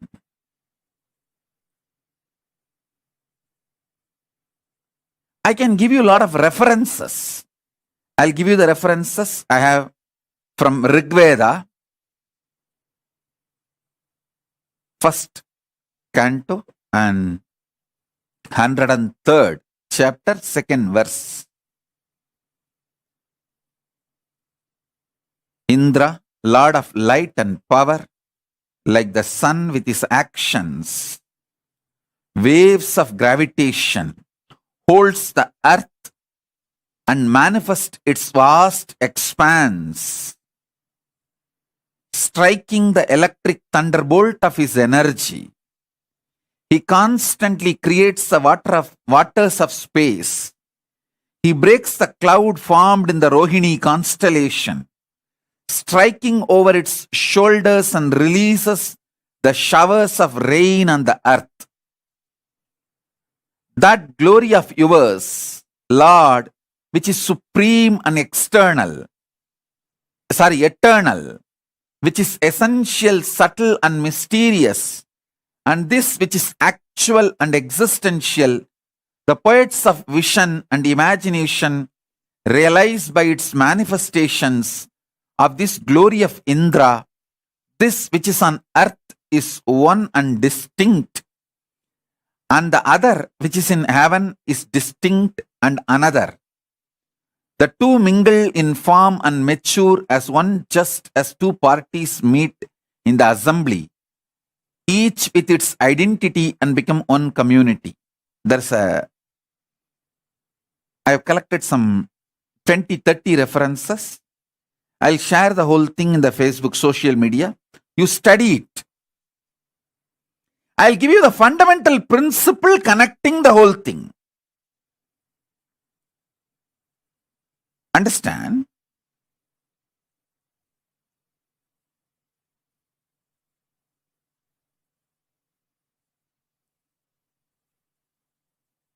Gravitation in macrocosm, greed in microcosm. Actually, in the initial level, you need to understand our existence is like holographic. Macrocosm's holographic structure is microcosm. Once you evolve this Sankhya, this conscious evolution, and reach the fifth force, you will understand Macrocosm is microcosm and microcosm is macrocosm. Consciousness is Paramashiva. Paramashiva is consciousness. Either you need a strong Guru Bhakti, simple obedience to Guru's words, so you click with the truth and it becomes experience in you, or you develop this Sankhya, clarity of the conscious evolution.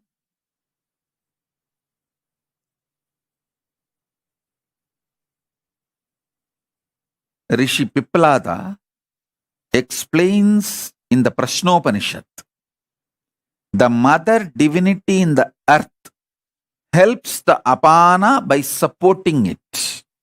As per the Ayurveda, apana is the force equivalent to gravity, present in the middle of the body. In all living beings, it aids bodily functions of ingestion, taking in of food, digestion, the process of moving and breaking down food into absorbable nutrients, excretion, discarding the body waste such as defecation, micturition, urination, parturition, giving birth, all these actions. Listen. Listen intensely.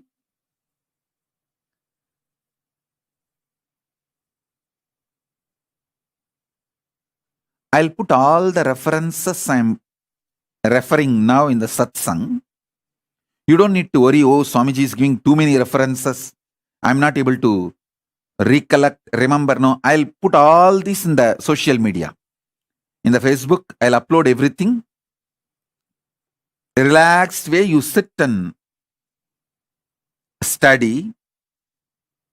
Now you receive only the basic principle which I am teaching you. With this basic principle, if you study all these references, your whole head will lit up. Especially if you are living a vegetarian lifestyle, your whole body will lit up. Understand? Vegetarian food, veganism as a reason.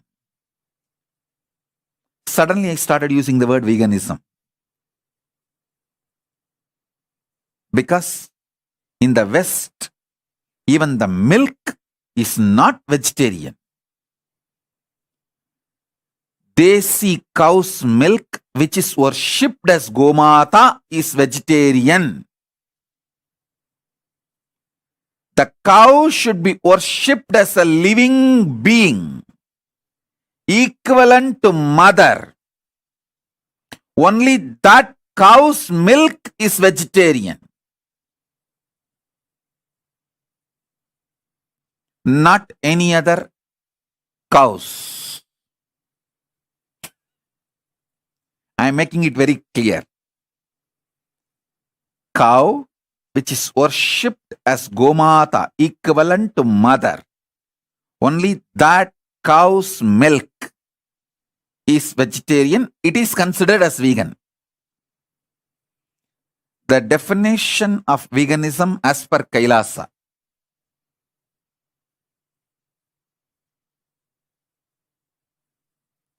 Definition of veganism as per Kailasa. Cow milk from a cow which is worshipped, revered, equivalent to, and the products made of that milk is part of veganism, vegan diet, not any other cows or any other dairy products. I'm making it very clear. Some people are telling, oh, in the West, go to India, India has gone to the same level of West. India also, only the traditional mutts, monastery, goshalas, cows are treated with respect and love and worshipped.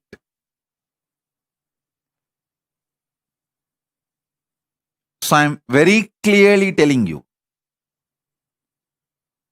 all my disciples,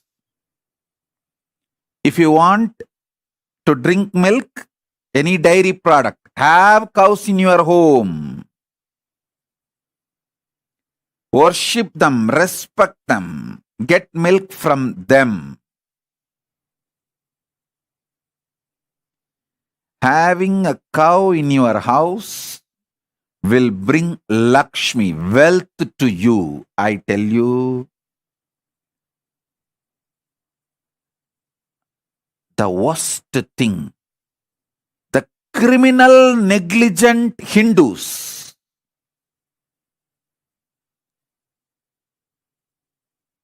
I want to popularize this word, criminal, negligent Hindus. If you are seeing, hearing the news about Bangladeshi Hindus are destroyed, and you just keep quiet, eat your shit, and live your third-rate life, you are a criminal, negligent Hindu, and your son, your next generation, is not only not going to be Hindu, you don't have a right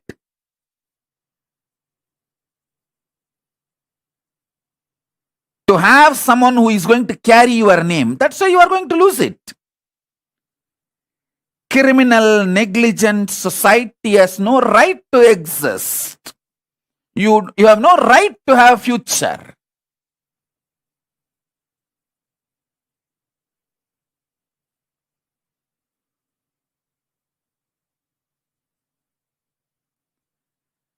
One of the worst thing these criminally negligent Hindus tell is they always think the Hinduism will be protected by somebody else.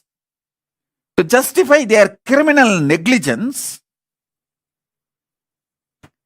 they think, oh, Sanana Hindu Dharma, it can never be destroyed. Bloody. Dash, dash, dash. And fill all the dirty words in this gap.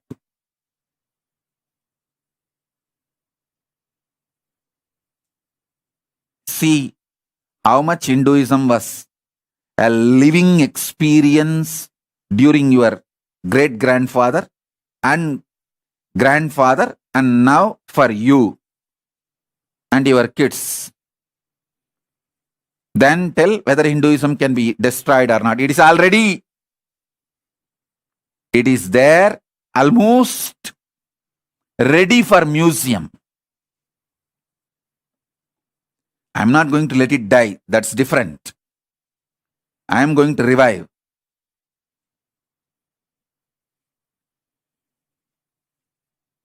But be very clear. The criminal, negligent Hindus. Actually, I want the whole Kailasa should start using this word. We are treating Hindus with a very cute words like, oh, consumeristic Hindus. Hindus are caught in consumerism. That is the real problem. Many anti-Hindu forces are very active. Oh, Hindus are not united. Don't use all these decent words towards Hindus. Use straight word. Criminally negligent Hindus. Always bothered about one degree, one house, one spouse, 2 kids, 2 cars, bank balance, over.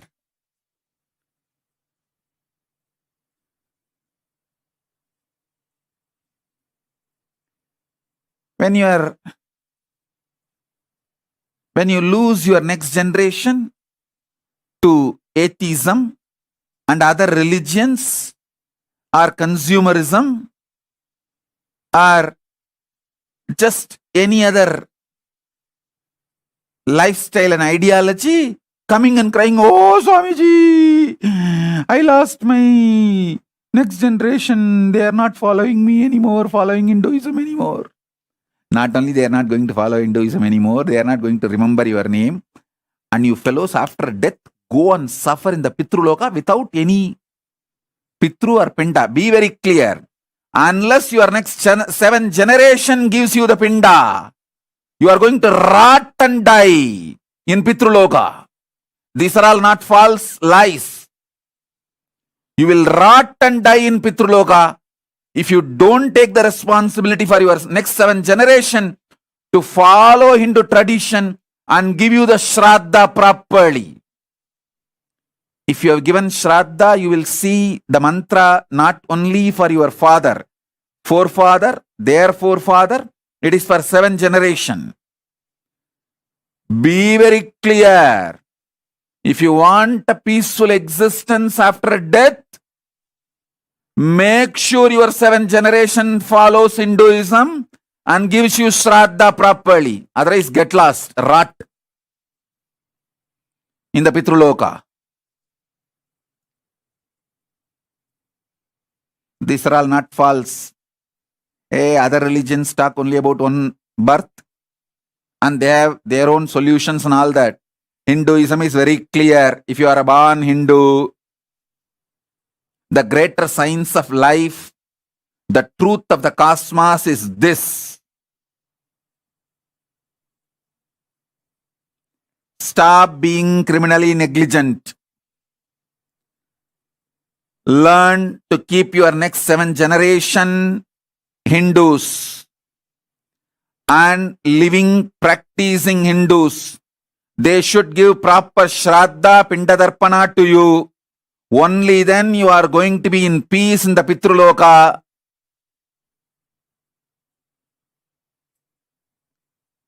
I am making it very clear. Anyone comes to Kailasa,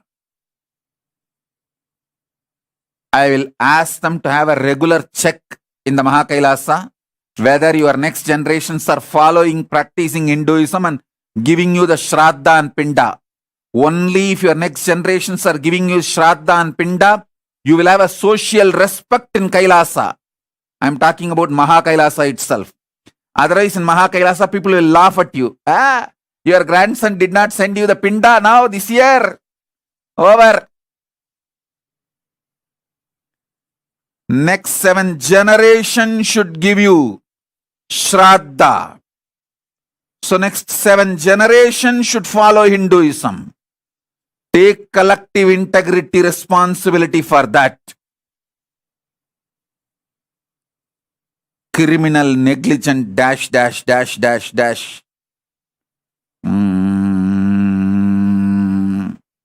Put the beep sound and fill all the filthy words in that gap.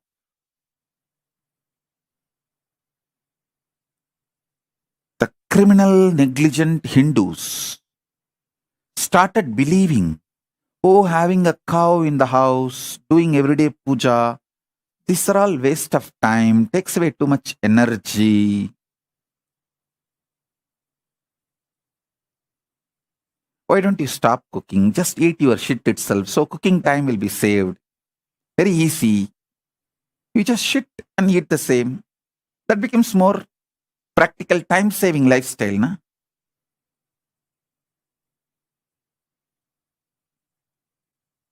I tell you, I am born and brought up in a house where my grandparents used to have a cow in the home just to milk every day and use for puja, offer to Paramashiva and Shiva puja and take it to temple.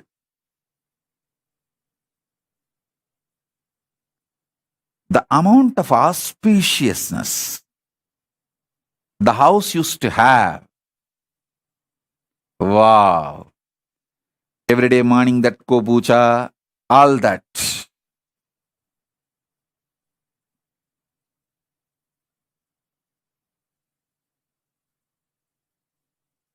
Don't try to come and tell me, oh, in US we cannot keep cows. Then get lost and go to a country where you can keep cows.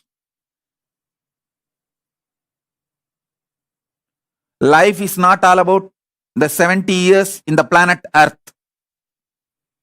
Life is large.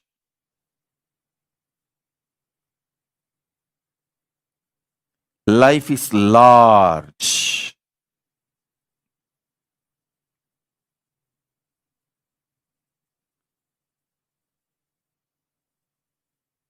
A house where the cows live, puja happens every day. The whole house will be productive 10 times more, because every day you need to pull yourself, drag yourself out of bed, and you need to be active. You cannot just sit in your cell phone whole day. Now the next is coming, multiverse, to literally kill you into your screen. The relationship between you and the reality will be reduced 90% more the moment multiverse is launched. The companies which launches multiverse and runs, they will become trillionaires. You will become so poor with the life. Your relationship with reality will disappear. I tell you, every day, even if you spend 10-15 minutes with cows,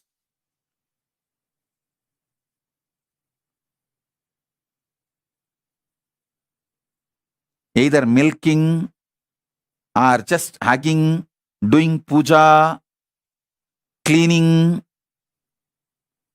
it brings so much healing in you, so much compassion in you, so much completion in your way of relating with life. All husbands who have problem with the wife's violence, if you feel my wife is violent and she is not listening to me, same way all wives, if you feel your husband is very aggressive, abusive type and he is not settling, just get a cow to a house, start caring. You will see how much both of you will be healed inside.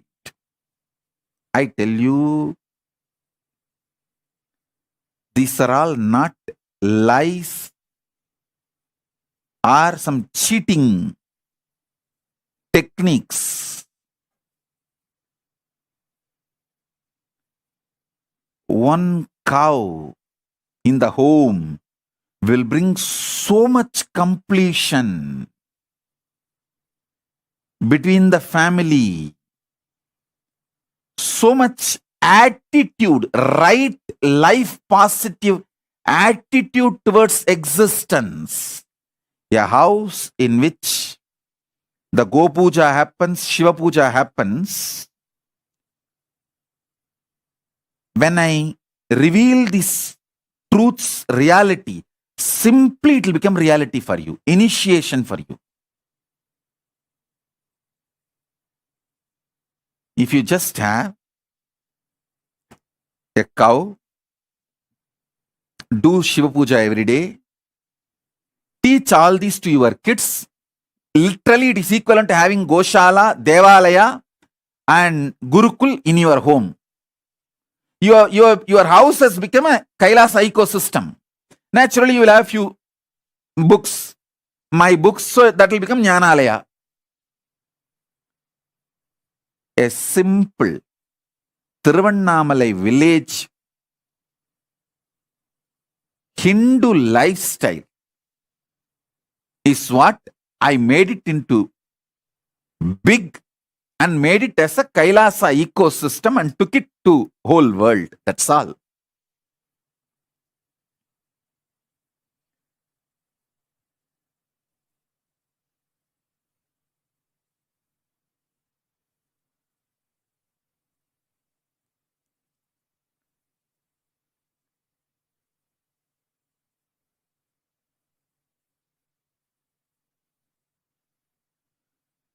life is not just 70 years. So listen to what I am trying to explain. And I tell you, I am very practical person. You see, I am a workaholic person. I will neither waste my time nor teach you to waste your time. I can give you statistics for now. How many hours you are productive? Spending for wealth creation, spending on having sweet family, spending on entertainment. How many hours per day you are totally alive? Just bring the life of cow puja, means bring one cow to your home and start maintaining it. Bring go puja and Shiva puja. You may think, oh, this Ko Puja and Shiva Puja will take at least 1 more hour of my time. No. Now, if you are active every day, 5 to 8 hours, if you bring Ko Puja and Shiva Puja, 1 hour extra work, I promise you will be alive and active 18 to 20 hours a day. I am telling you. I am not an impractical person. Just see. See my life. டீனேஜில் வீடு வீடா பிச்சை எடுத்து ஹிந்து மதத்துக்காக ஒரு வீடு கட்டிட்டேன். 20s தெருவா பிச்சை எடுத்து ஹிந்து மதத்துக்காக ஒரு தெருவே கட்டிட்டேன். 30s ஊரா பிச்சை எடுத்து ஹிந்து மதத்துக்காக ஒரு ஊரையே கட்டிட்டேன். 40s நாடா பிச்சை எடுத்து ஹிந்து மதத்துக்காக ஒரு நாடே கட்டிட்டேன். நான் பிராக்டிக்கலான ஆளப்பா.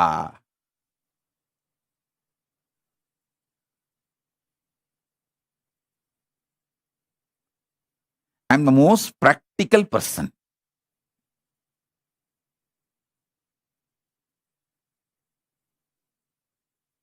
And I work not just 20 hours a day, almost 24 hours. I constantly make myself available for Kailasa and make the whole Kailasa also work.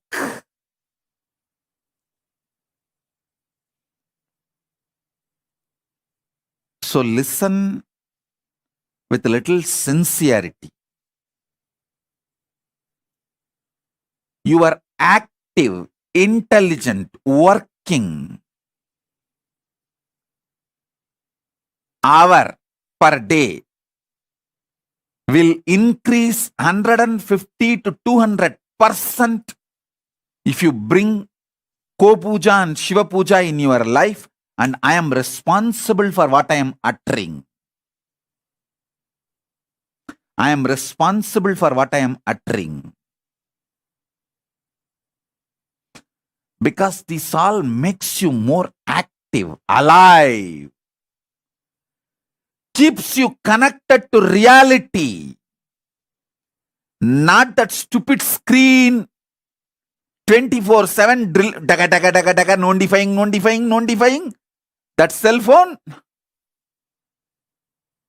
and your stupid screen.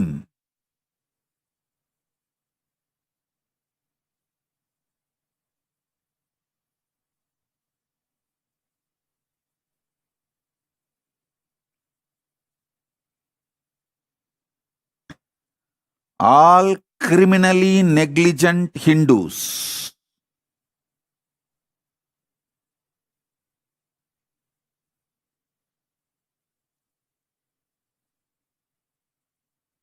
wake up.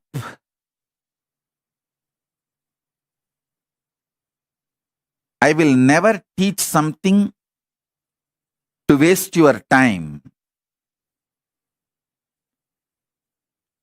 I keep myself productive and keep all of you extremely productive.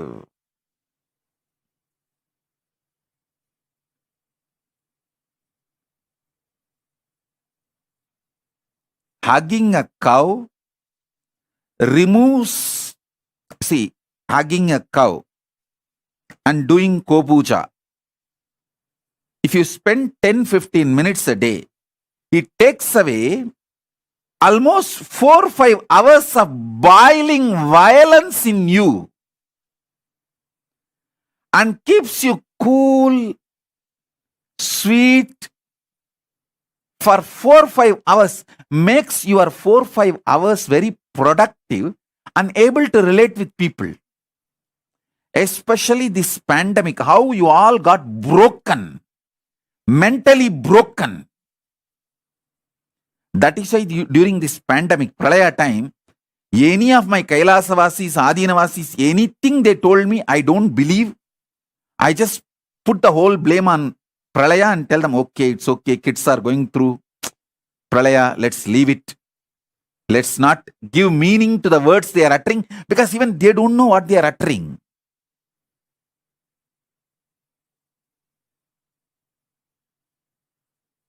The impact of Pralaya on you will drastically reduce if you just keep a Ko-puja, Shiva puja.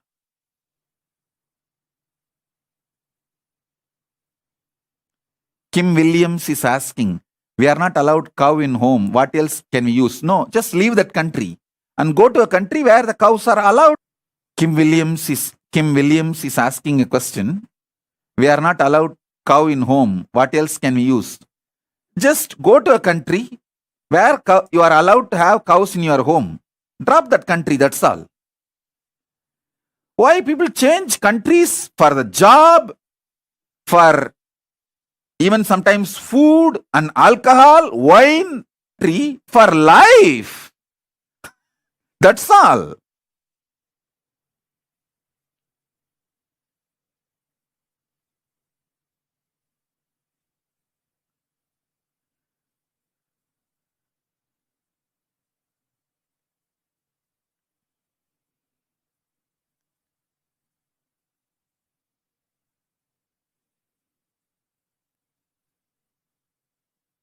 Alicia Maurice is asking, Swamiji, can we do cow puja to cow photo?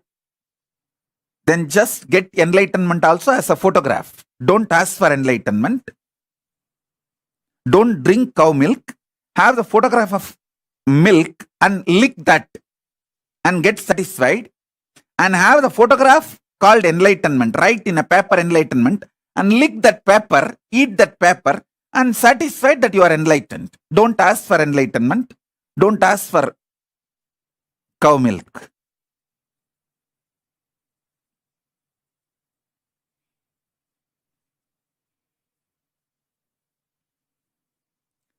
All our temples in USA also should work with the local governments and the legal proper approval, permission, and start having desi cows and start doing ko-puja every day.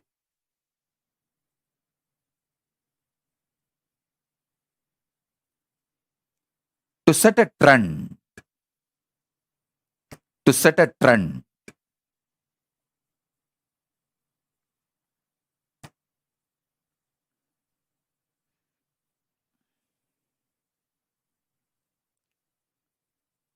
These criminally negligent Hindus all the time trying to use my name for their criminal negligence. No, don't. I am a talking God, God who talks back nicely.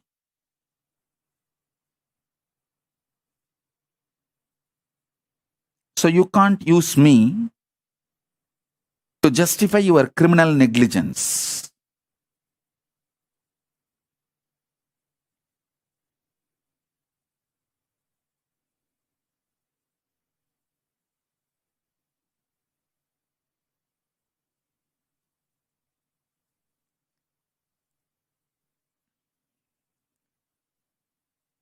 If you are seeing, hearing, The news about Bangladeshi Hindus getting killed, destroyed, raped, butchered,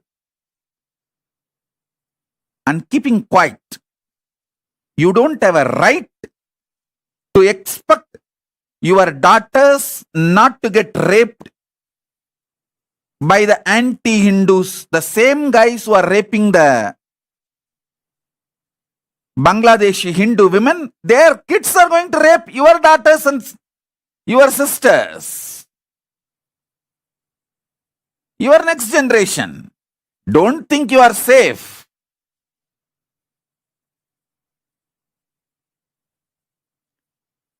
Hundred years before, when Afghanistan Hindu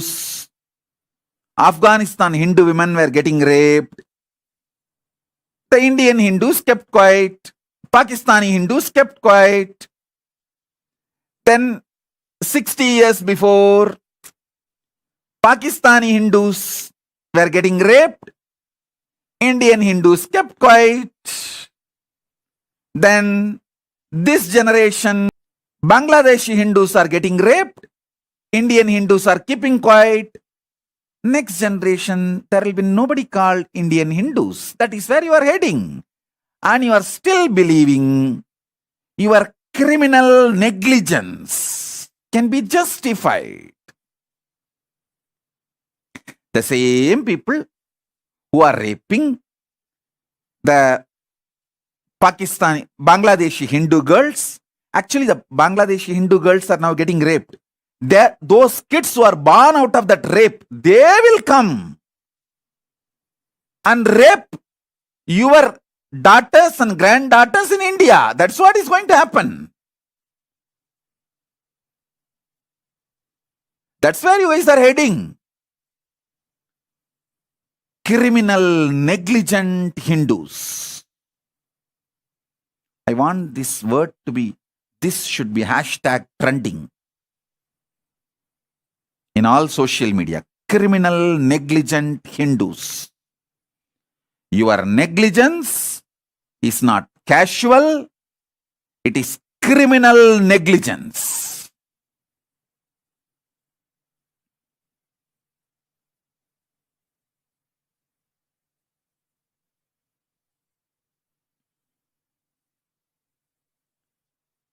Last, your lifestyle.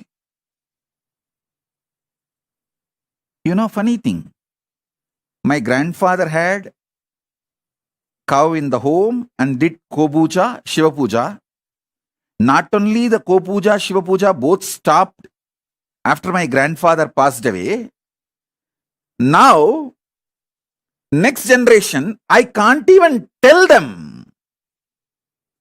I can't tell even in the family in which I was born and brought up. To them, even to them, I cannot advise.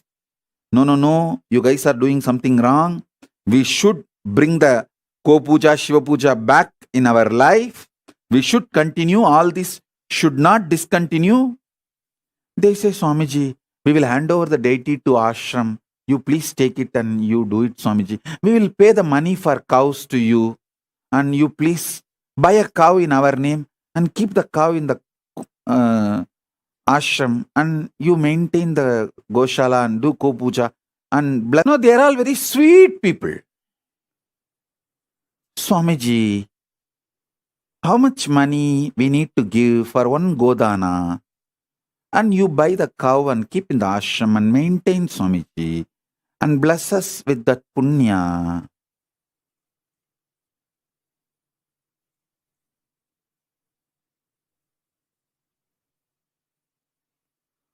உள்ள பெக்கிறத தவிர மீதி எல்லாத்தையும் franchise பண்ணி விட்டானுங்கடா. ஆதாயம் இப்ப புதுசா ஒரு டெக்னாலஜியை கண்டுபிடிச்சு வாடகை தாயின்ட்டானுங்க. படுபாவீங்களா?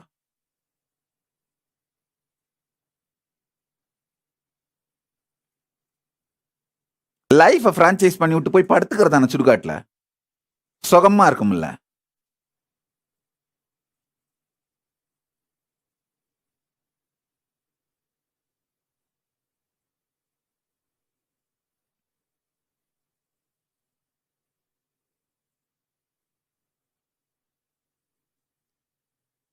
Listen.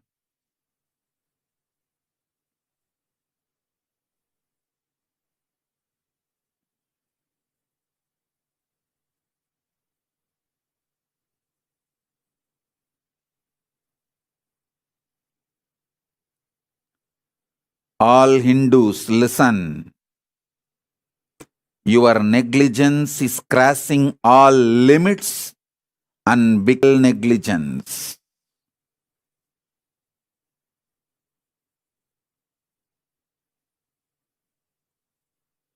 That's all I can say. Let me come back to the satsang subject I was talking.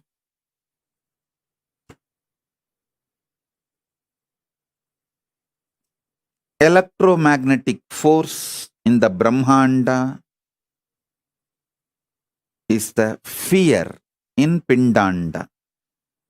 I've spoken elaborately about fear from 2002. Listen, in 2002, my earliest satsang recordings available. I have spoken elaborately about this fifth force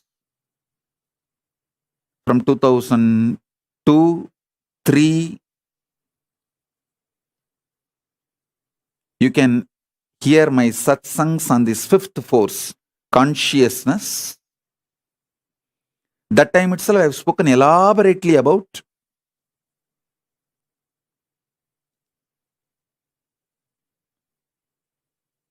fear and how it is connected to electromagnetic force. The electromagnetic force happening in the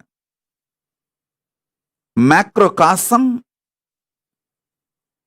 same when it happens in microcosm, it is fear. Fear happening in macrocosm is electromagnetic force, and electromagnetic force happening in the microcosm is fear. So study a bit all the laws of the electromagnetic force.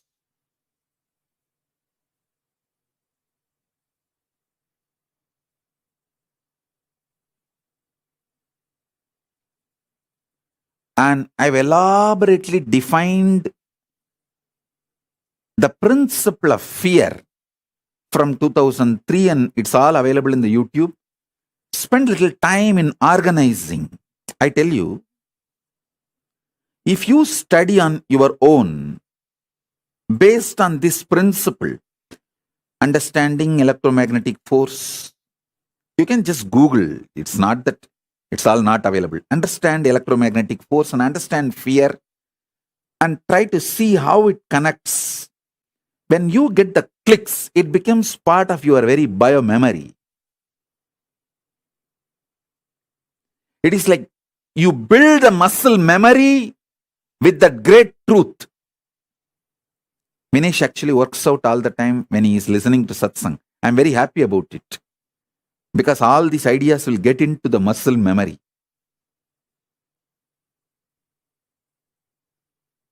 You can actually do gymming and workout, listening to the satsang, even yoga, or have your kids on your lap,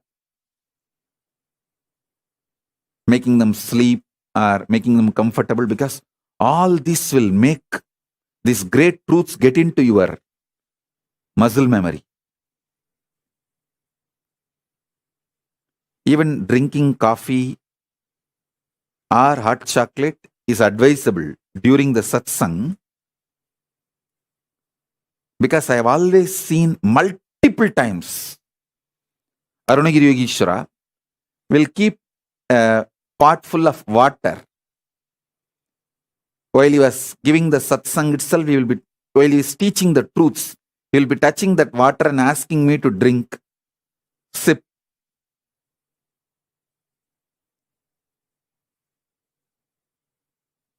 Because this satsang time, literally, your consciousness get impregnated. Manifestation, energy into your being.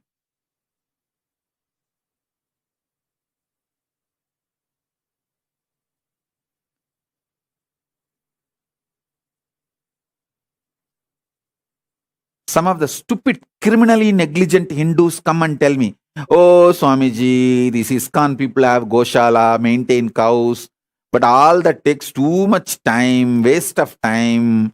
It is not productive. We can just buy the cow milk from the shop and from the mall and do Abhishekam. Why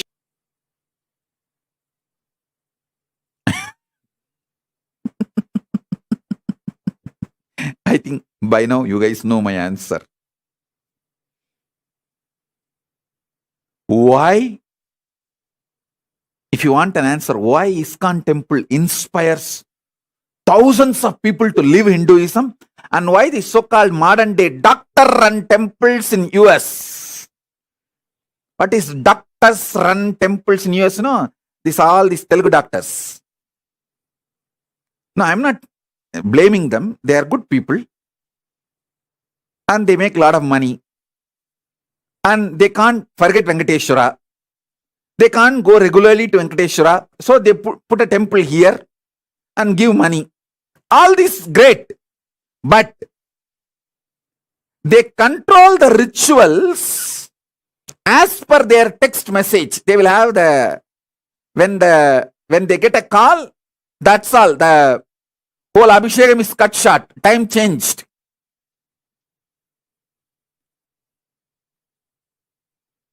Priority is given to everything other than God. It's not actually when Venkateshwara should have Abhishekam. Ramanuja has decided already. You can't decide based on the medical emergency calls you get. If you are not able to attend, okay, go and attend your hospital, nothing wrong. But don't try to interfere with the rituals. Why these Hindu doctor-run temples are not able to inspire even their next generation to follow Hinduism? And why the ISKCON temple is able to inspire millions, not just born Hindus, even the people who are born outside Hinduism, why they are all inspired to live Hinduism? Because they are not neo-Hindus. ISKCON is not neo-Hindus. They are traditional Hindus. They are reviving the traditional Hinduism. I wanted to make very clear statement. All my temples, Kailasas, all over the world should follow ISKCON's tradition of reviving the Hinduism as it is, not this neo-Hinduism. And all the shit this NRI run Hindu temples, they talk, oh, it's all just to justify their criminal negligence. With bhakti, with deep devotion, whatever you offer to Mahadeva, he will accept. Whatever you offer it to Paramashiva, he will accept. See, Kannappan offered even the pig meat. Why? Oh God. Kannappan offered his eyes also. You also give your eyes, then give pig meat.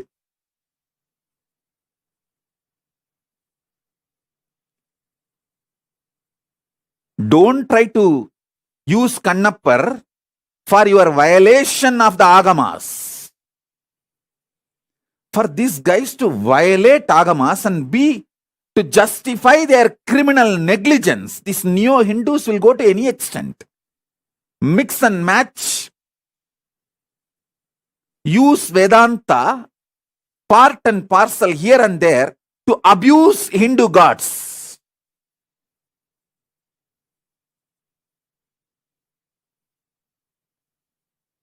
I want all my temples, Kailasas, all over the world. I want all my temples, Kailasas, all over the world. Listen to this. You will follow the footsteps of ISKCON and revive authentic Hinduism as it is from Vedas and Agamas. You will not follow the shit of this neo-Hindu modern run.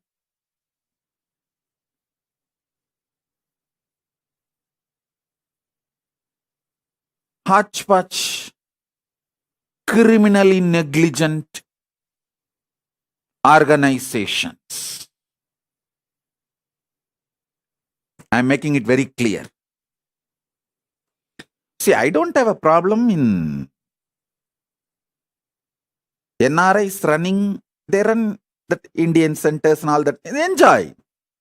Even next to our San Jose temple, there is an Indian center. Great. That's like a social organization. Gather, enjoy, know each other, help each other in business. It's a wonderful thing. I liked that very concept. When you help each other in business and you get new friends. It's so beautiful. That Indian centers, great. But temples are temples. The temple science is different. Don't try to make the temples as community centers. Temples are the place where Paramashiva directly lands from Kailasa and lives as Archavatara. Lives as Archavatara. Listen. Listen. Temples are place where God lives. Hindu temples are not Hindu religious organizations. It is the place where God lives. That's why when sometimes people say, oh, I'll be directly connected to Swamiji, but I don't want to go to temple and volunteer. I tell them, no. I live in temple. You serving the deities is directly serving me. Bhakti should be deity based, not mental based.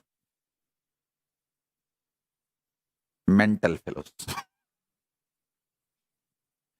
Bhakti should be deity based.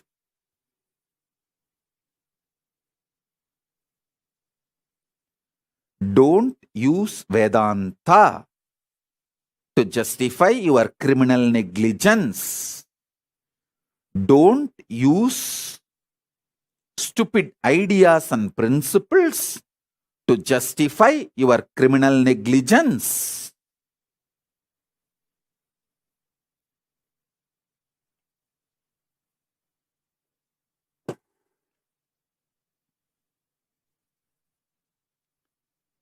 Spend little time. Understand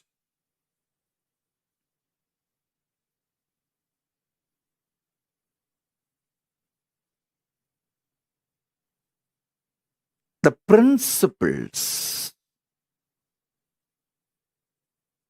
of how electromagnetic waves function, how your fears function.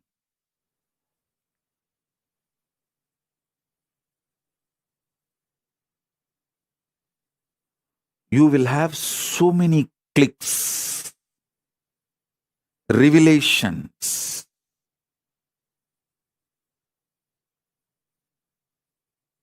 Same way,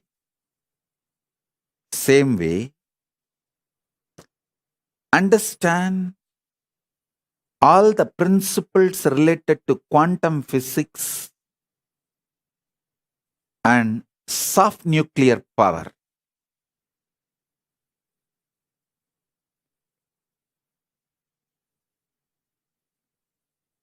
This theory about parallel universe, soft nuclear power, or weak nuclear force, quantum universe, theories about atomic powers, energy, everything human mind has decoded is only to the level of weak nuclear force. Study that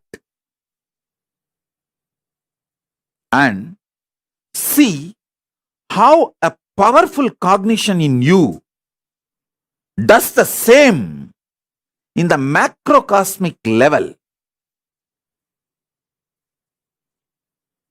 If you study these three, by then you would have developed a beautiful Sankhya, the conscious conclusion method, how a knowledge can be arrived from Shastra Pramana, Apta Pramana, Pratyaksha Pramana, with our own Atma Pramana, and made into Sakshi Pramana. You will start developing that conscious methodology. See, either you should have a deep feeling connection where I can just initiate you and give you this as a gift, or you have to develop this conscious way of coming to conclusion, cognitions, right powerful cognitions on your own. In these two, someone has to happen. Some one thing has to happen.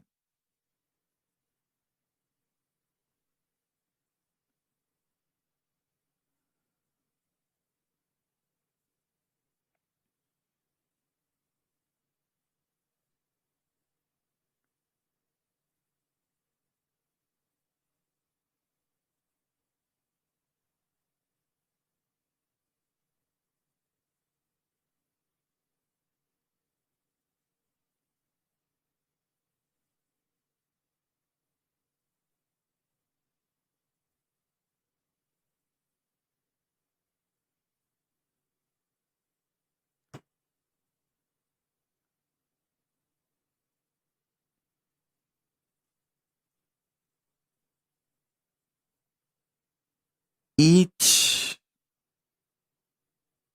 powerful cognition which becomes part of you stays in you forever. It never leaves you.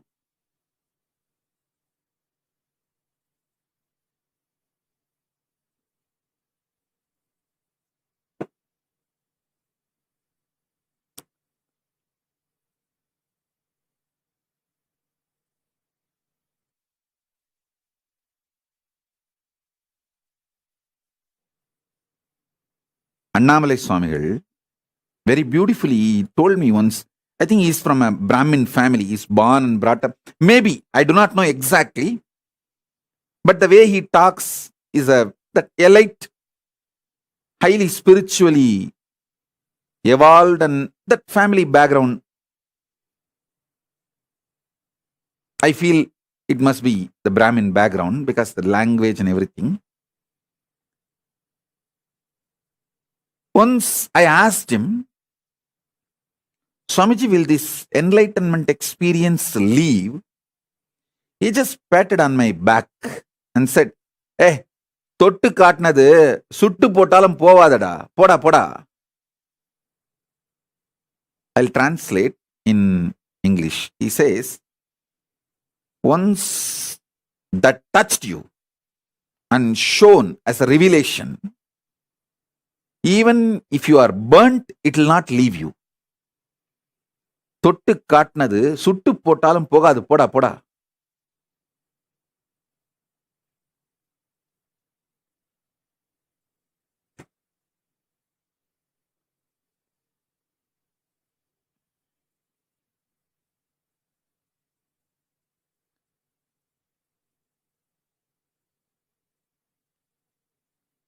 Now, whatever principles I am revealing,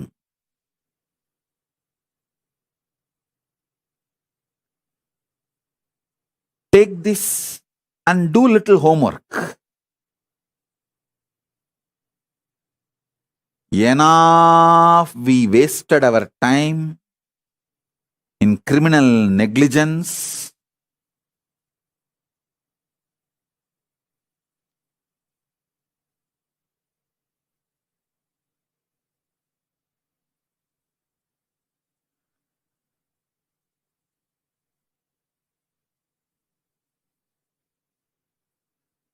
The way Hindus lost Hinduism last 100 years is unprecedented.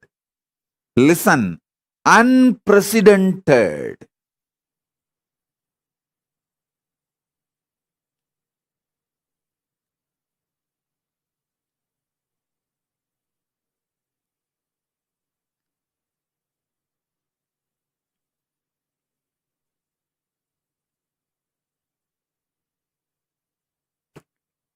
I sincerely feel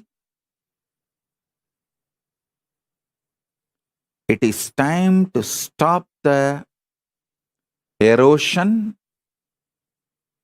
and revive the original Hindu principles as per Vedas and Agamas.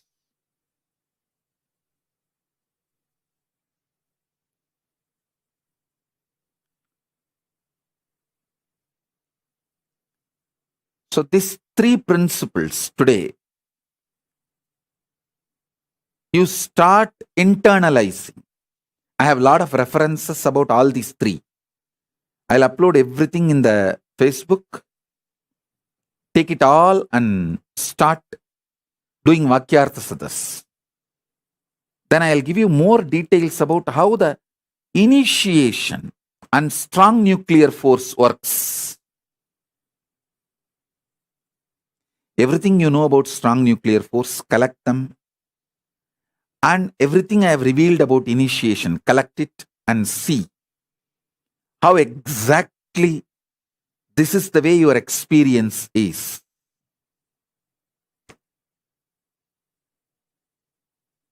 Then you will understand what I mean by the word conscious reality. How the conscious reality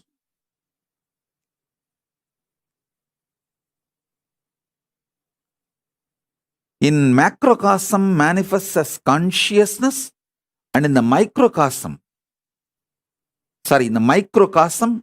manifests as consciousness, and in the macrocosm as Paramashiva.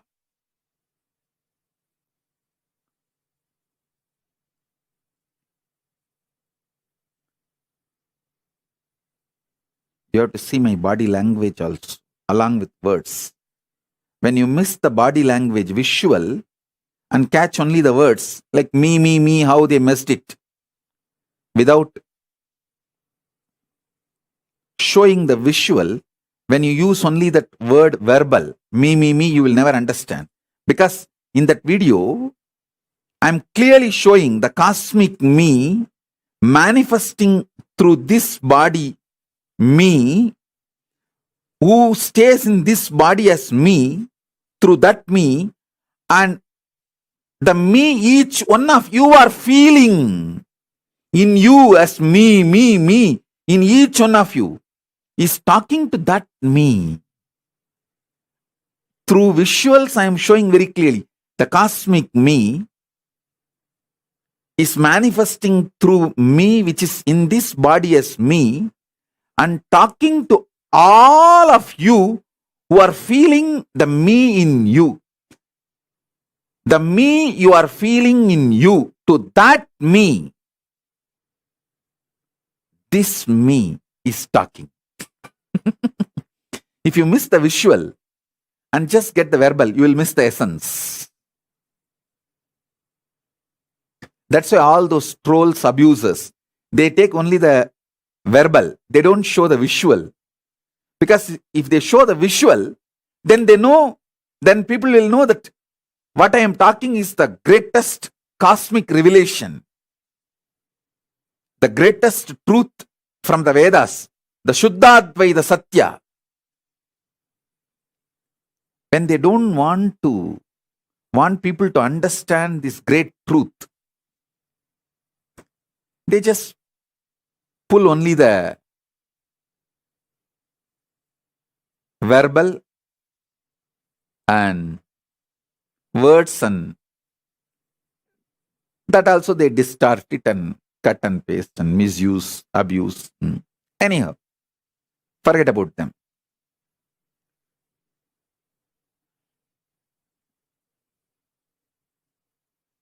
Let me talk to people who want to use me properly,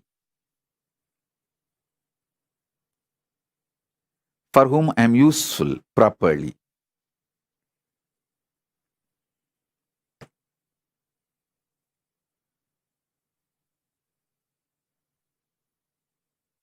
Fifth force, reality. It's actually like a awakening, sudden awakening. Yes, hey, the reality is Paramashiva. Anyone awakens to this truth, understands the larger life. Life is not this just 100 years you carry in your body. Life is not longevity. Longevity is not life. Be very clear. I saw the news article that Corona has reduced the average lifespan of the whole humanity by 2 years. Can you imagine? The average lifespan of the whole humanity is reduced by 2 years. It is not just only the people who suffered with Corona.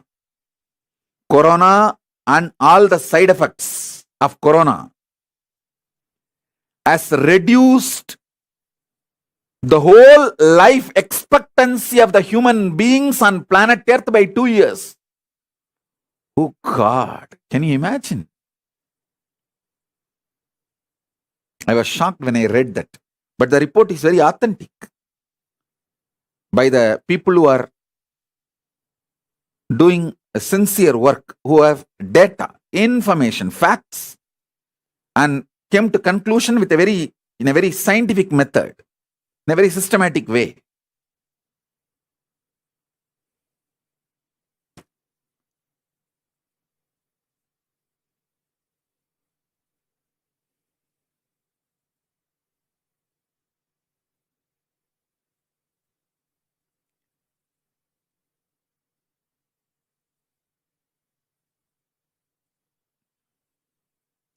Reality.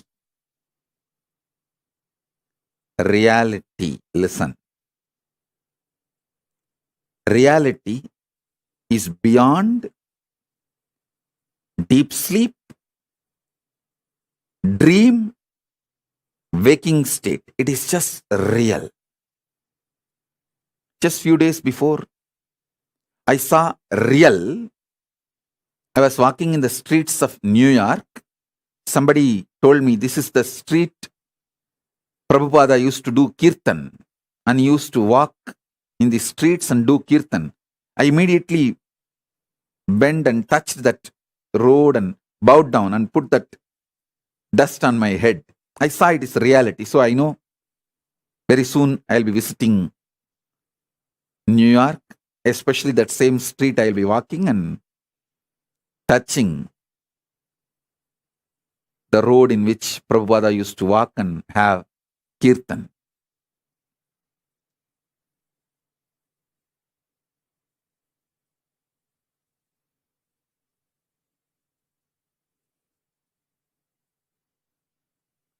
Listen,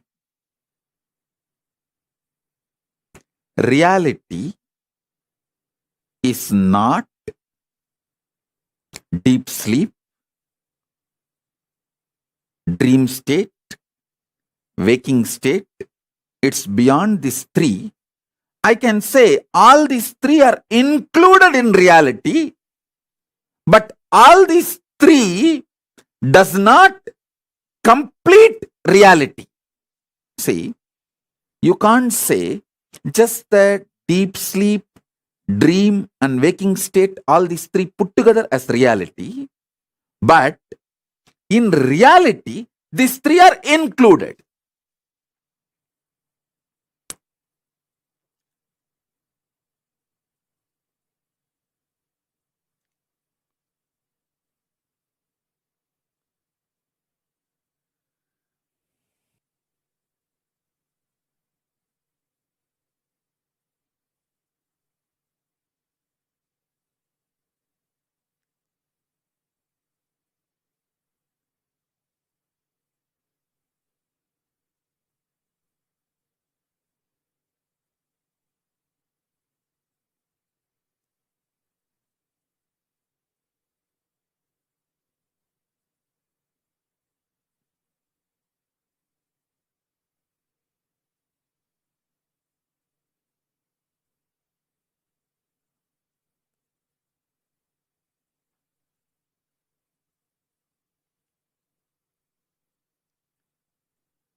understand this elaborately?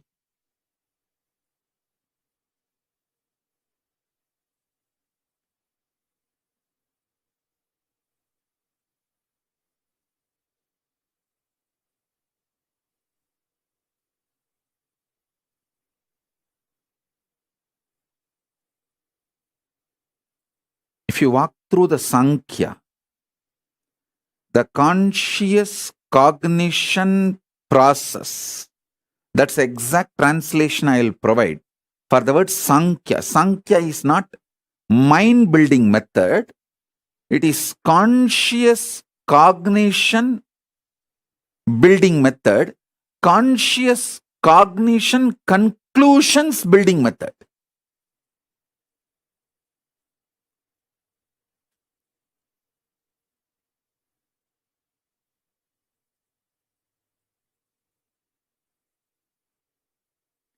I'm trying to use more words to point the space. Actually, it's like a silver lining of the cloud. The silver lining defines the cloud because the cloud cannot be described or defined. I'm actually putting the silver lining, defining the silver lining, so through which you can understand what I am trying to demonstrate, what I am trying to highlight. Only the silver lining can be explained, not the cloud itself. Same way, I am explaining the borders. So you will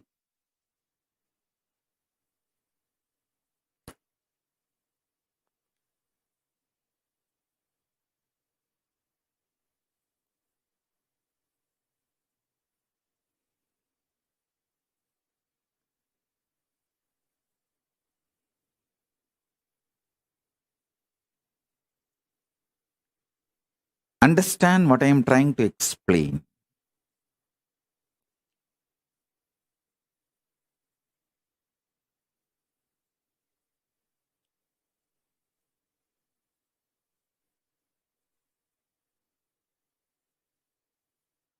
I'll actually continue to answer your questions live.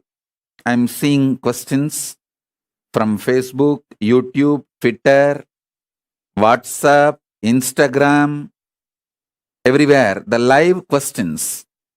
Ma Nitya Priya Premananda is asking, I sometimes have dreams about you. How to know if this is a dream or reality? Listen. This answer is for all of you. Listen. When you remember the dream back, do two things. Try to remember whether it was color dream or black and white. If you feel you are able to remember the colors of the dream, it's a vision. Second, try to remember what is the smell you felt at the time in the dream. If you are able to remember the smell, relive, re-experience the smell of me which you saw in the dream, which you experienced in the dream. Be very clear, it's my darshan. I have come to you. It's straight darshan. It's not dream. It's darshan. Because only through breath, you, me, Paramashiva, all of us are connected. Listen, the breathing, the prana which is going inside your body and coming out, and the prana which is going inside my body and coming out, is directly connected to the prana which is going into the Paramashiva's Divya Sarira and coming out. So prana of you, prana of me, prana of Paramashiva, all is connected. Like Sutre Manigana Iva, Krishna says in Gita, How in the pearl mala, necklace, the thread, center thread connects all the pearls, like this mala. Paramashiva, this Rudraksha, pearl, everything is connected by one center thread. Same way, the prana in you, the prana movement, the breathing happening in you, and the prana movement in me, breathing happening, inhaling and exhaling, and prana movement in Paramashiva, all three are directly connected. All three are one and the same. So, if you can remember, re-smell the smell you felt in the dream when I visited you, then be very clear, it's a darshan, not just dream. So this too is the scale. Try to see whether the dream you are able to recollect in multicolor, was that in color or black and white? Are you able to remember that smell or not? That's all.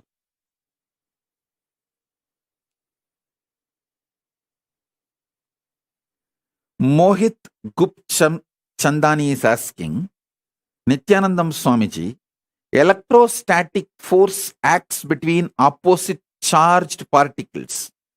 Does this mean positive thoughts will attract negative thoughts? Listen very carefully. The so-called positive thoughts cannot exist without the so-called negative thoughts. Like that is why this positive thinking and all doesn't work. Life positivity only works.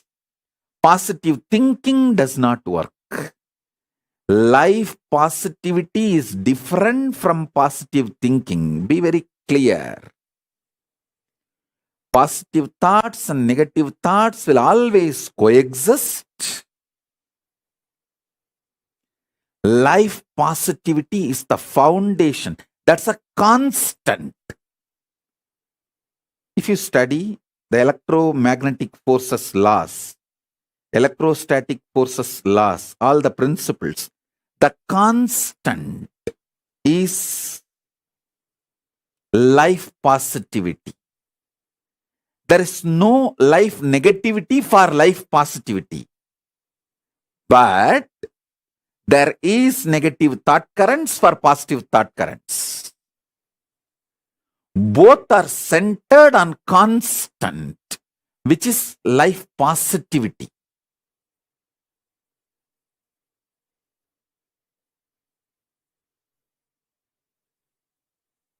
So please understand.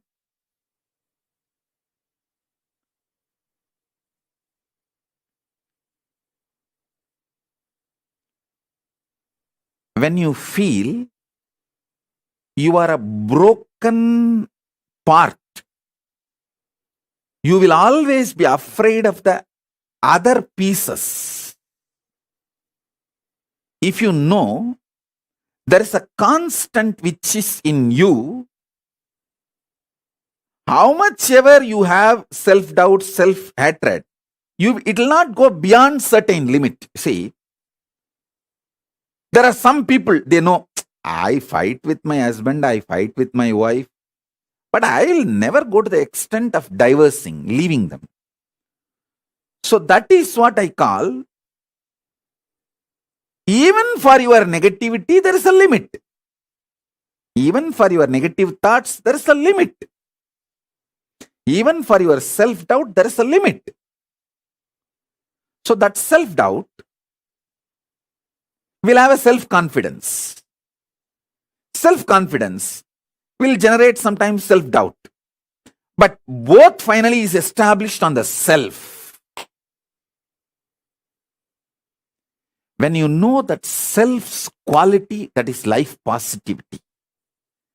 Self-doubt or self-confidence is like a self-doubt is negative thoughts, self-confidence is positive thoughts, but self is constant.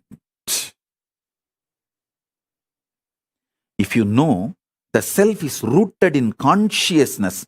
It is like a constant rooted on infinity. The constant, the principle of constant, rooted on the principle of infinity. Understand? Any one of you do little research, spend 3 months on this one principle.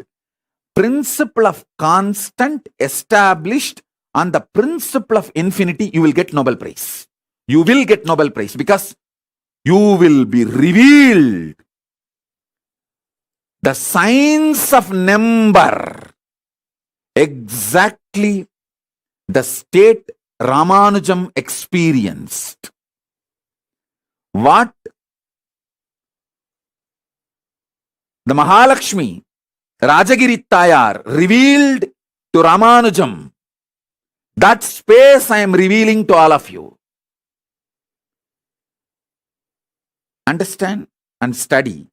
Spend a little time on what is the principle of constant and what is the principle of infinity as per the modern day maths and as per the Western science.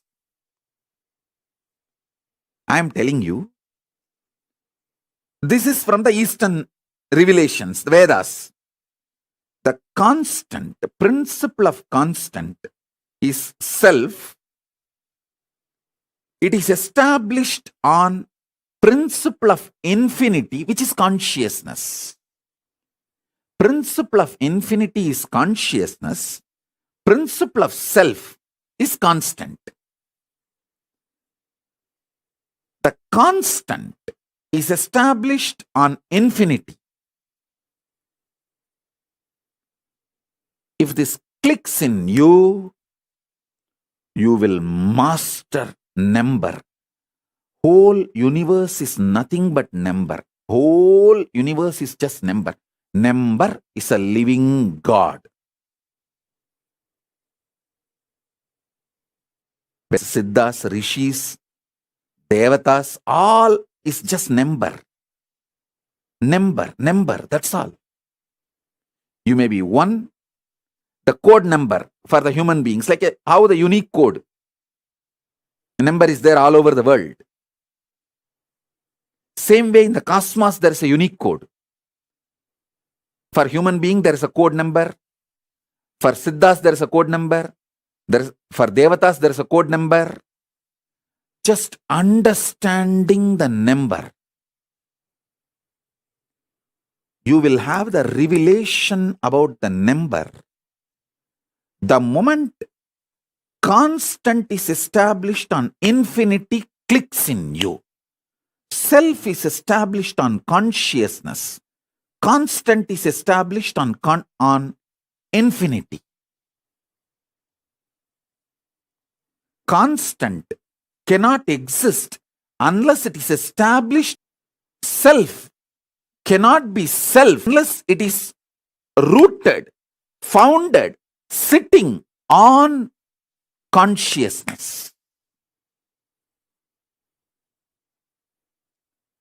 What Namagiri Tayar, Mahalakshmi Devi revealed to Ramanujam, I am sharing with you all.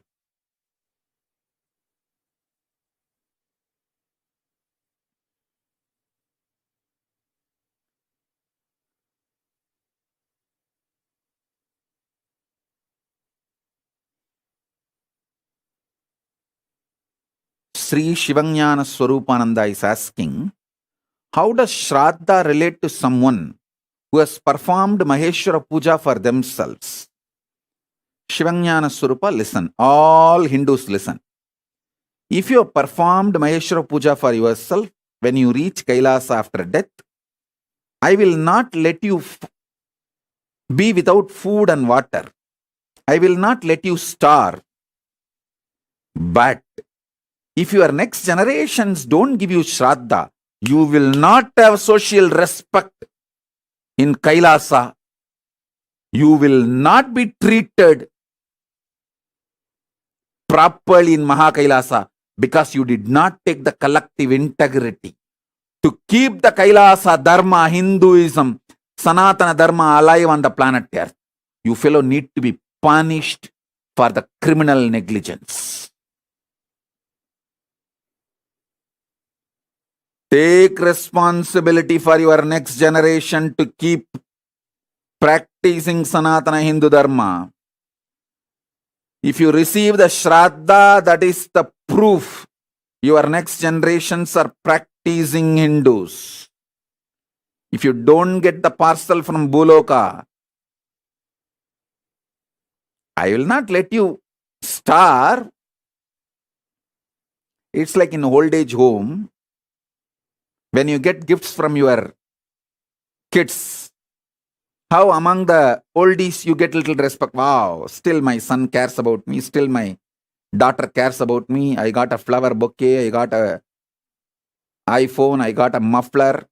My granddaughter stitched some clothes for me and sent. How you feel the pride. Same way you will be respected in Kailasa if your 7th generation sends you Shraddha properly. I will not let you starve because you have done Maheshwara Puja to yourself, but you will not have the social respect if your next generations are not giving you the Shraddha. You have not taken the collective responsibility, then why should you enjoy the respect in Kailasa? Rat. I'll make the Chandala colony and you be in the Chandala colony in Kailasa. Irresponsible, criminally negligent. You will not be starved, but criminally negligent Chandalas did not bother to inspire, bring up the kids to live the Sanatana Hindu Dharma. Just gave birth like a pig.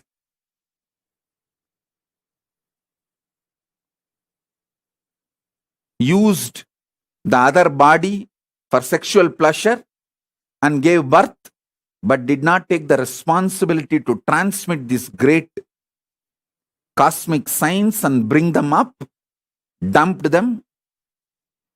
Then why should you have a respect in Kailasa? Be in Chandala colony. Separately, criminally negligent Hindus will have a separate colony, separate place.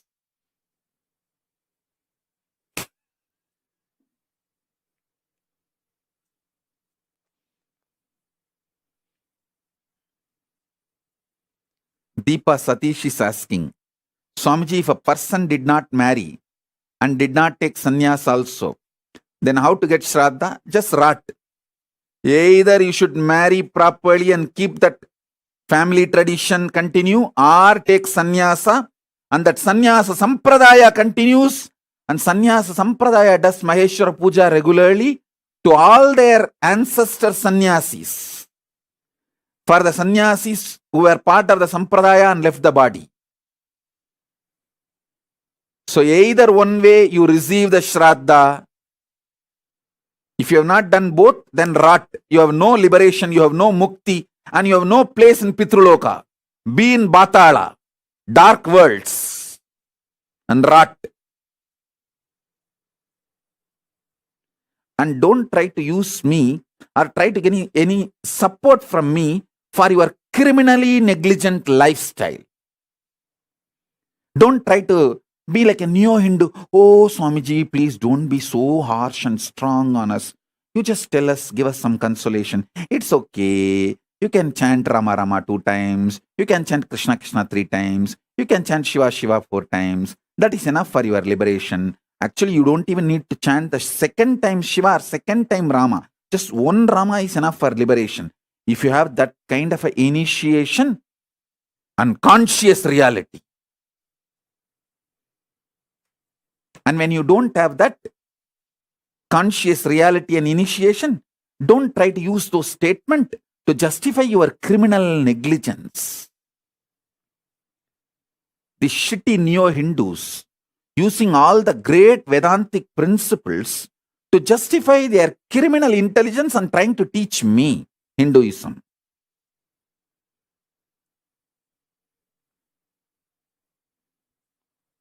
ஓரமா போய் விளையாடுங்கடா ஓக்கத்தை.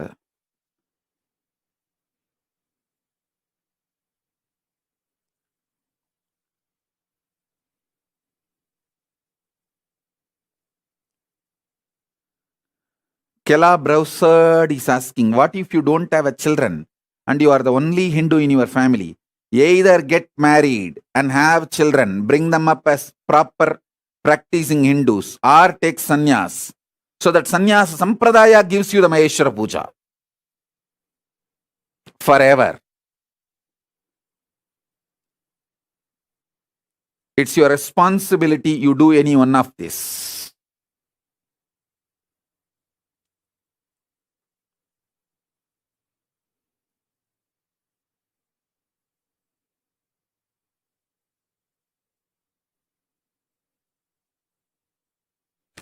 Sona Kamath is asking, is it important to know about our past lives? I tell you, unclutch deeply, you will know about your present life. Present life is nothing but the extension of the past life.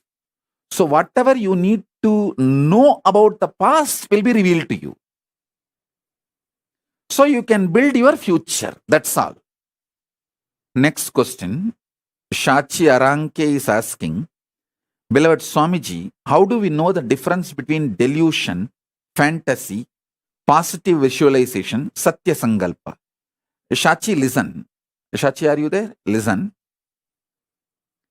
Delusion means just intensely packed negativity. Not even a ray of positive hope. Fantasy means pendulum between this reality and greed. The extension of the reality you experience into the zone of greed. Like a pendulum is oscillating between reality and greed.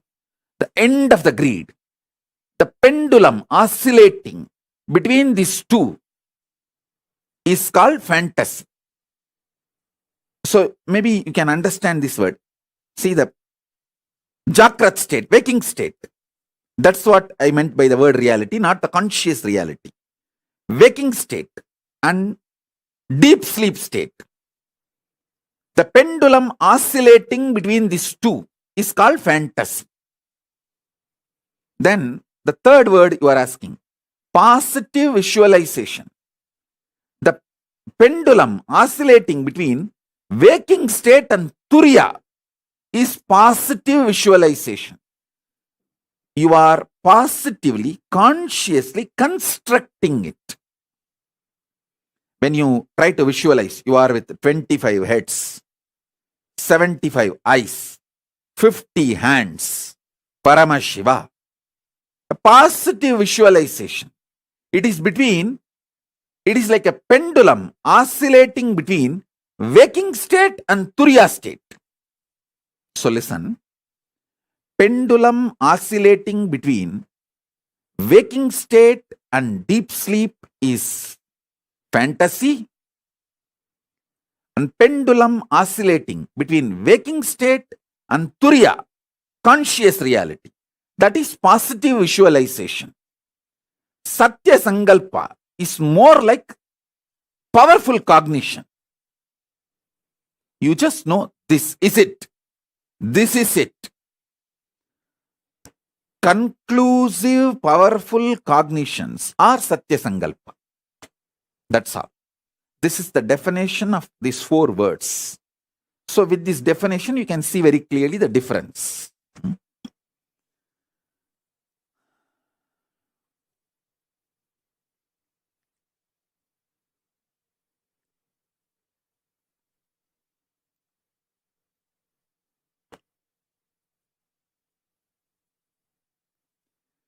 Mohit Gupchandani is asking, Swamiji, weak nuclear force is able to change the charges of particles via beta decay. Same way, when we meditate on powerful cognition, our thought current also changes immediately. Mohit Chandani, listen. When you actually unclutch not just your thought currents, your liver, your kidney, your intestine, the very elasticity and plasticity of your brain changes. Listen,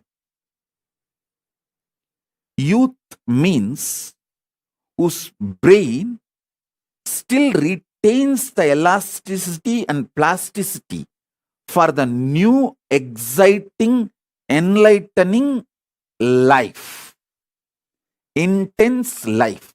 Youth has nothing to do with based on your date of birth, year of birth. Youth means whose brain is plastic enough, elastic enough to manifest the grooves, to radiate enlightenment, excitement, intensity, joy, life positivity is youth. So when you unclutch, sit in unclutching, your liver changes, your intestine balances, the elasticity and plasticity of the brain, the ability of your brain to develop the new grooves changes. It's no more a dead, frozen stone. It's a living clay in which the new grooves can be formed.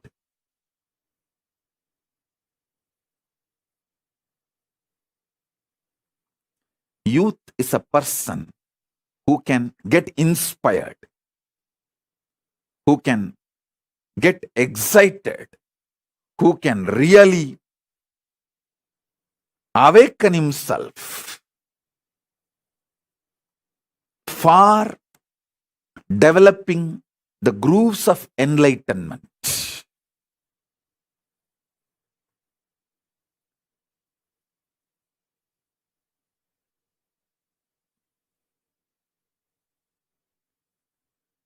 Saranya is asking, Swamiji, as a mother, what can I give the best for my kid? Give e-Gurukul.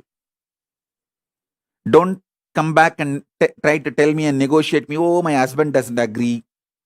My dad doesn't agree. My father's granddaughters, cousins, machan is angry with you and he doesn't accept you. Don't come back to me with all these shitty stories. This is the best you can give for your kid. If you can give, give. Otherwise, do what you want.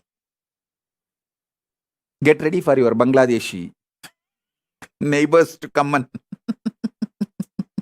enjoy your daughters.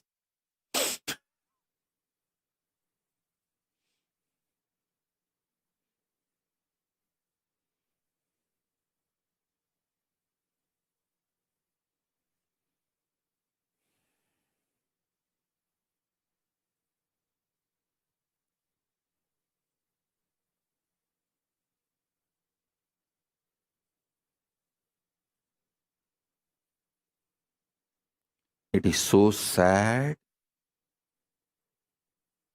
Even though Hindus lost the whole Akhanda Bharat, shrinking in such terrorizing speed in last 100 years. And still these fellows are, oh, Sanatana Hindu Dharma cannot be destroyed. It is Sanatana means eternal, jing jing, jung jung.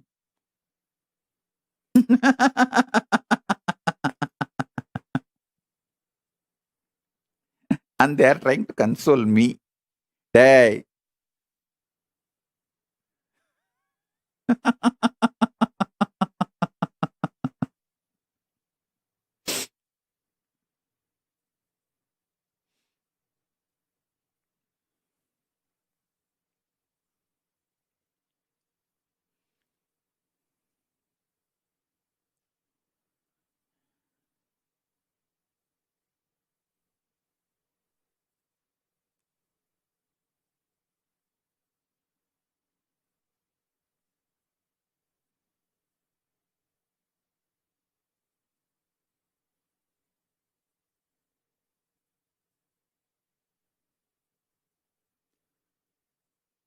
Shalini Viswanathan is asking, can girls give Pindadarpana for parents and ancestors?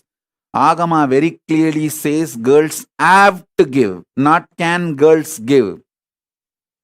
I do not know about how this idea girls cannot do Shraddha or last rites got into the so-called Neo-Hinduism. There is enough agamic reference. Even the other day, Ma Achala and Pranapriya pulled out. I have a clear Shastra Pramana. Daughters, wife, sisters, girls, women can do last rites as per Agama. I'll upload that Shastra Pramana. I'll tell Ma Pranapriya and Achala to upload that Shastra Pramana. It is available. So be very clear. Women can do even the last rites like a cremation or keeping samadhi, all these last rites, and can give Pindadarpana, Shraddha, should give. And how these Neo-Hindus have started believing this shit, women should not do last rites or women should not do Shraddha and Pinda. I don't know how this has happened. But original Agama says very clearly. We have Agama Pramana, Shastra Pramana. Women can do last rites and should do Pindadarpana and Shraddha for ancestors and parents. These Neo-Hindu intellectuals destroy the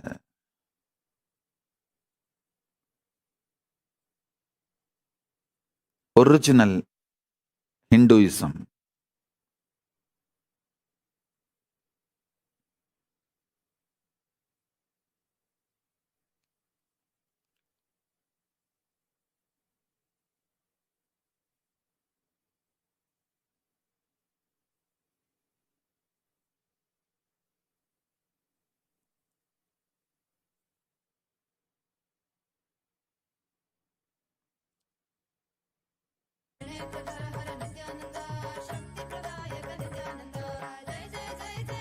Kim Ki Lee is asking, Swamiji, what exactly do you mean when you say to someone that you will remove their karmas?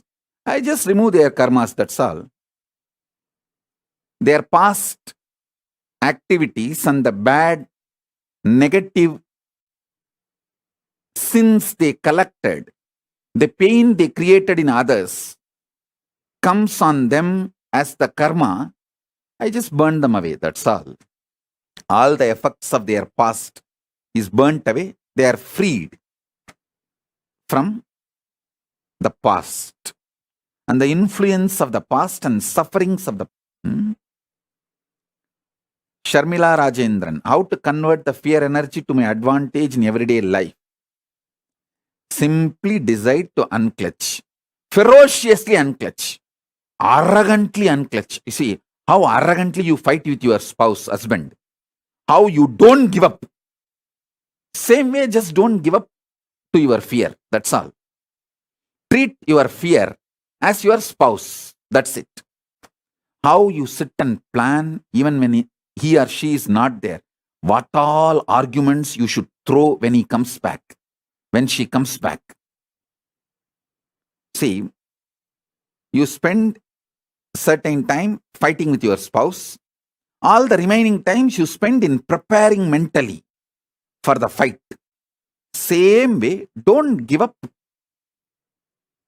Don't bend in front of your fear.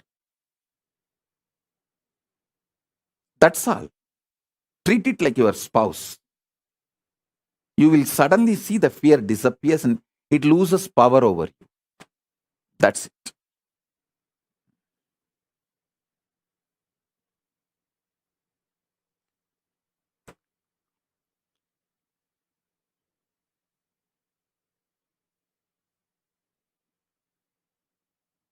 Mayadas. What is the vrata which should be observed for Skanda Sashti to create collective integrity. For that 6 days, all of you who want to do Kandasashti Vrata, gather in one place, cook together, have only one meal during the sunset. Whole day don't eat anything. Do Kandasashti Parayanam 36 times. Sit as a group from morning till evening. That 6 days take off.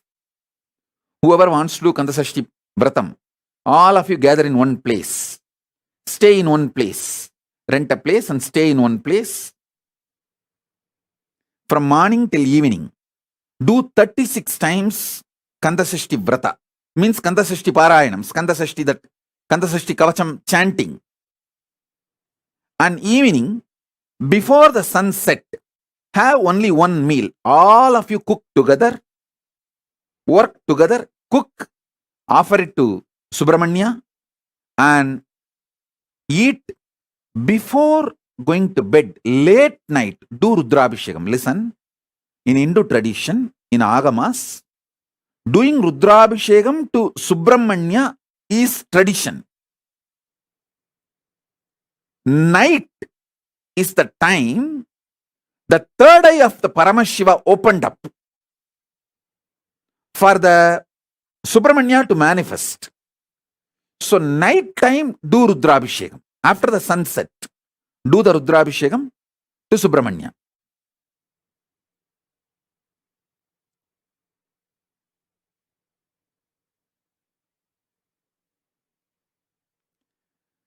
Ma Shuka Yoga is asking, girls can go to temples during menstrual time. No. Any temple gives as a rule in their Pattadi. See the Prana Pratishta, whoever has done the Prana Pratishta of the deity, they make the Pattadi.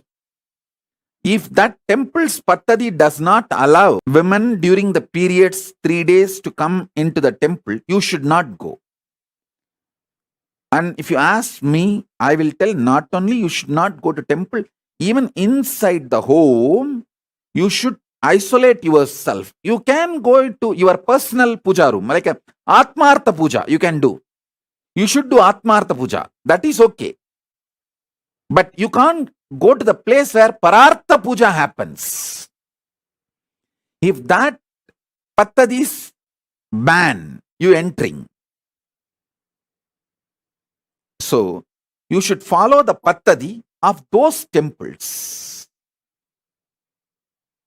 In the house also, you should take rest for the 3 days, should not do anything other than just isolating yourself, and people should serve you for the 3 days.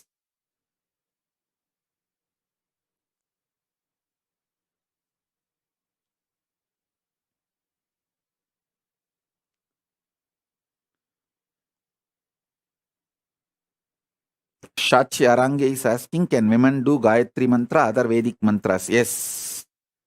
You can do Gayatri and other Vedic mantras. And it will not lead to any hormonal imbalance or any problems. You can do. You can do, and we have enough references of Rishikas. Tons of reference. I have a long list, at least 100 Rishikas were there during the Vedic times, and in the Vedas itself, we have a reference of 100 Rishikas. Not just Maitri and Gargi. There's a big list. So enjoy Vedas.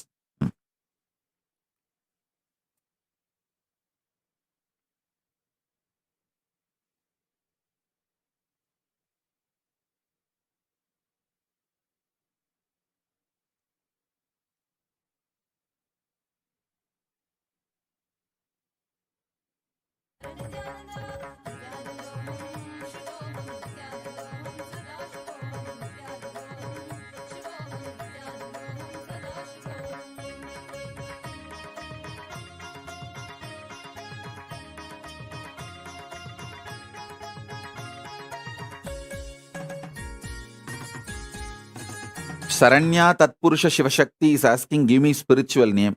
Tatpurusha Shivashakti is a spiritual name for you. You took the Samaya Diksha, you got that spiritual name. If you want the spiritual name with Nithyananda, take sannyasa, I will give you. Without taking the responsibility, why are you trying to have the spiritual name? If you say, oh, I can't take a sannyasa, then just be happy with the spiritual name you got with the Samaya Diksha. That's all. Samaya Diksha spiritual name. If you want a spiritual name with Nithyananda, come and become Adinavasi, take sannyasa, then I'll give you the spiritual name. See, I do not expect anything from you. But if you commit, stand with that commitment. If not, it is Gurudroha.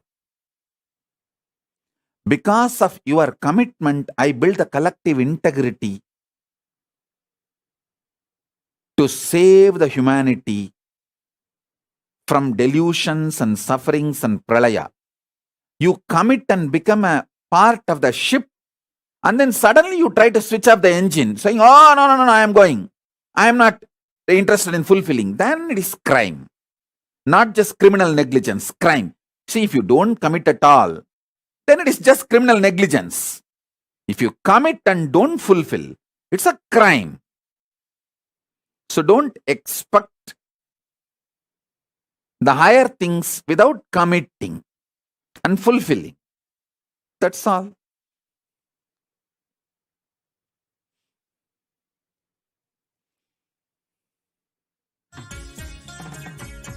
अब देखो ये कैसे देखे पट्टी बंद कर आंखों पे हर बाधा हटा कर सब दूर दूर जो है कह जाएंगे कि सब देखते रह जाएंगे त्रिनेत्र जागरण जो इसे कहते हैं कथाओं में जो सुनने को मिलते हैं कहने में जो लगे नहीं इतना आसान just chill इतना भी नहीं मुश्किल बात बनेगी संपूर्ति जब साथ है तो आओ एक दीक्षा की तो बात है सारी दुनिया में मगर एक ही इंसान उप्स नॉट इंसान ये है भगवान ओम Ma Durgananda Nitya Durgananda is saying, I am part of your ship.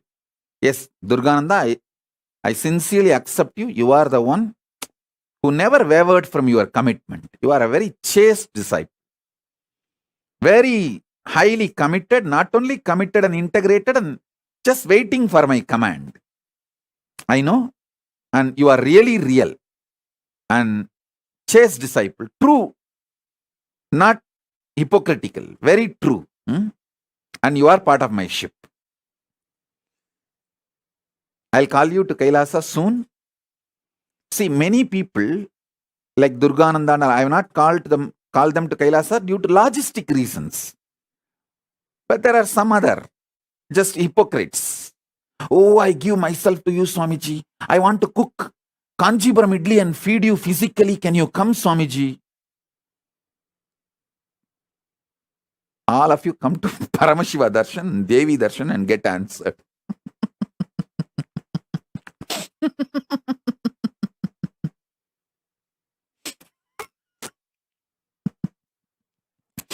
They will answer you. देखो ये कैसे देखे पट्टी बंद कर आंखों पे हर बाधा हटा कर सब दूर दूर जो है कह जाएंगे कि सब देख जाएंगे त्रिनेत्र जागरण जो इसे कहते हैं कथाओं में जो सुनने को मिलते हैं कहने में जो लगे नहीं इतना आसान just chill इतना भी नहीं मुश्किल बात बनेगी संपूर्ति जब साथ है तो आओ एक दीक्षा की तो बात है सारी दुनिया में मगर एक ही इंसान उप्स नॉट इंसान ये है भगवान जय जय जय जय नित्यानंदा जय Shiv Shankar Nityananda Ma Durgananda, surely Kai will be with me. You and Kai both will be with me because he is connected to me. He is connected to me. Even in the parallel universe, he is connected to me. Don't worry. He may have a little mood swing here and there like a teenage kid, but he will come back and he will come with you to me and both of you will be with me. Don't have any fear or doubt about it. Just support him and inspire him and that's all.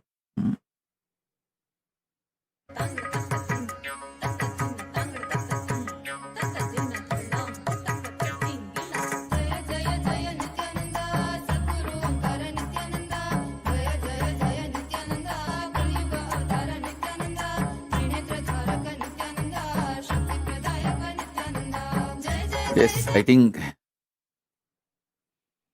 Okay. So, my blessings. I'm planning for every day.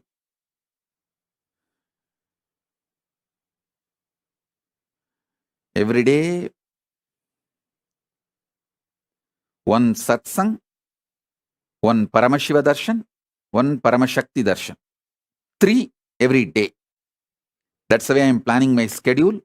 Soon we'll start it. We'll start soon. And Kailasa has got now broadband internet permanently at multi-level. So we'll be able to do it. So with this, I bless you all.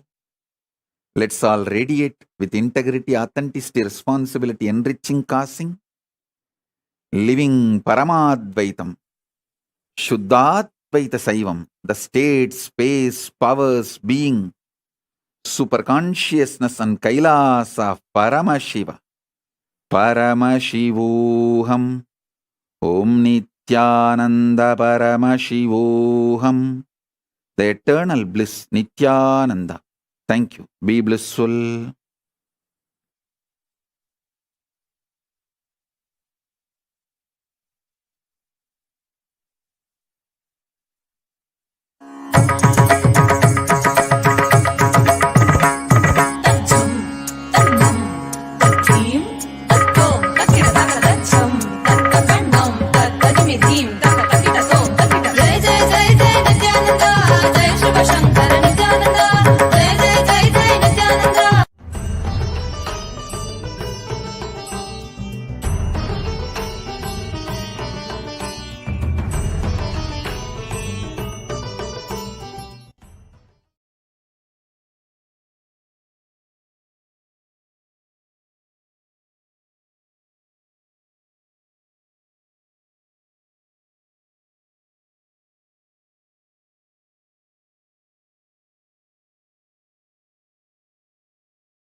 We get you health.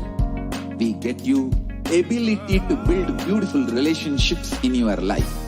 We get you direct spiritual support, and we make sure you become wealthy.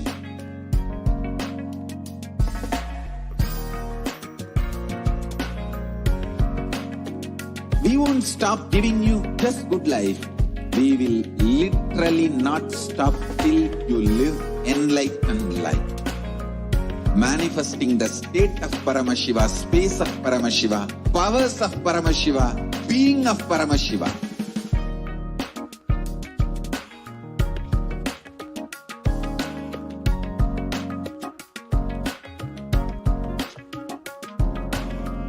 Whole world should become e-Kailashians. I want the whole world to know Hindus have something great to contribute to the world.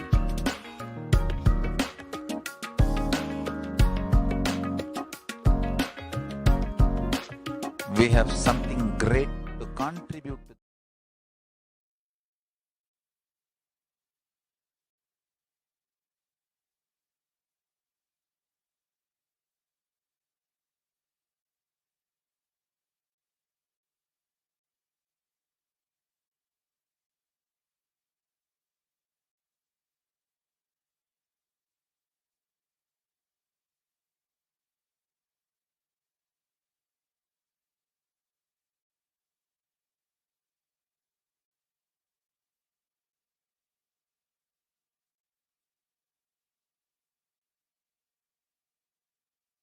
Supreme Pontiff of Hinduism, Jagadguru Mahasannidhanam, His Divine Holiness, Bhagavan Nithyananda Paramashivam. Let's start with the Sadguru Vandanam. Nithyanandam Paramasukhanam Kevalam Jnanamurtim Dvandvatitam Gaganasadushnam Tattvamasya Lakshmam Ekam Nityam Vimalamachalam Sarvadi Sakshi Bhutam Bhavatitam Trigunarahitam Gurum Tam Namami. Let's go through the disclaimers. Security measures. No photography, video, audio recording. Important cautions.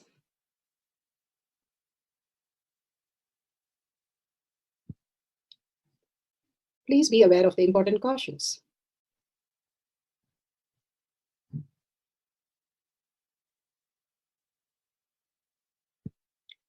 What is power manifestation? Let's hear from Bhagavan himself explaining what is power manifestation. all the 25 states of consciousness, when they happen in you, due to your chemicals and hormones ups and downs, it is powerlessness. When it happens in you out of your free will and consciousness, it is powerfulness. That's all. When you fall into sleep, it is powerlessness. When you enter into sleep, it is powerfulness. When you fall into dream, it is powerlessness. When you decide to dream, it is powerfulness. So I have added the ultimate powerfulness, Turyatita, in your whole being and doing. Manifest all the powers. Understand, power manifestation is nothing but cognitive shift. It is not work. It is cognitive shift. Understand? It is just cognitive shift. It's not work. Work is a 4-letter word. Power manifestation is cognitive shift. Playing with life. Playing with being alive.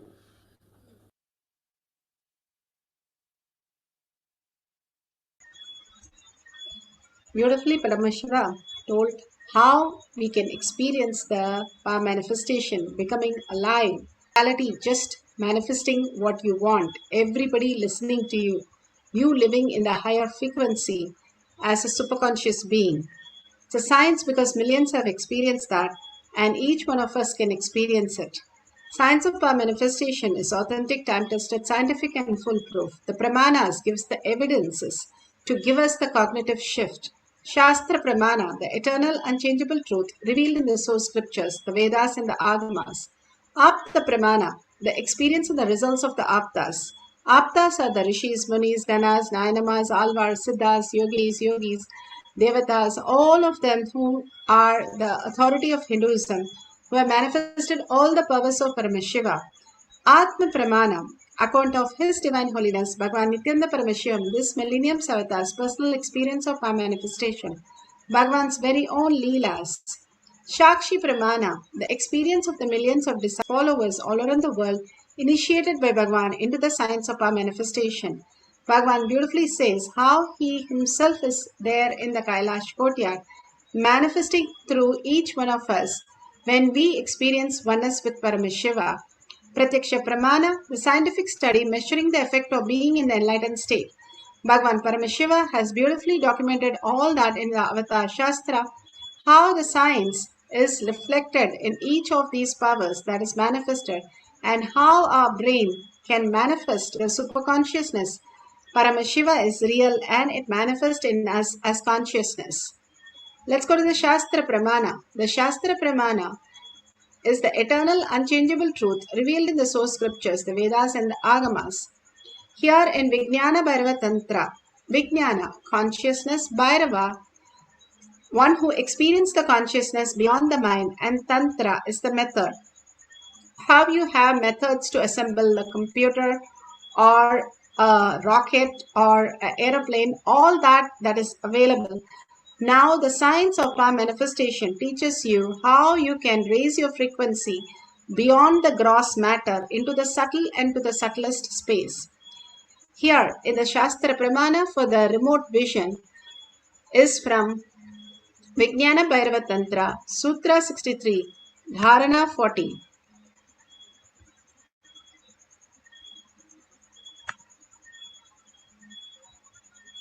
So let's go to the Shastra Pramana. The Shastra Pramana for the power of remote vision is taken from the Vijnana Bhairava Tantra, Sutra 63, Dharana 40. Sarvam deham chinmayam hi jagatva aribhavayet yugapan nirvikalpena manasa paramodayah. Sarvam deham chinmayam hi jagatva aribhavayet yugapan nirvikalpena manasa paramodayah.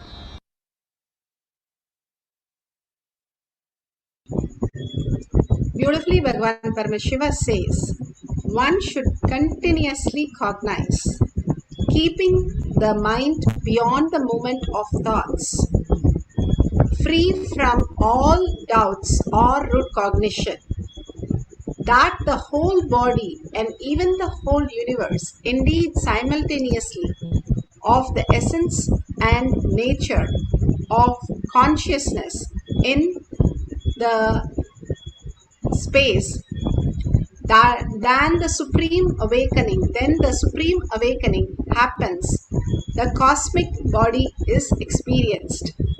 All that Bhagavan beautifully says, how you can experience the higher cognition when you continuously cognize the inner space, the higher reality.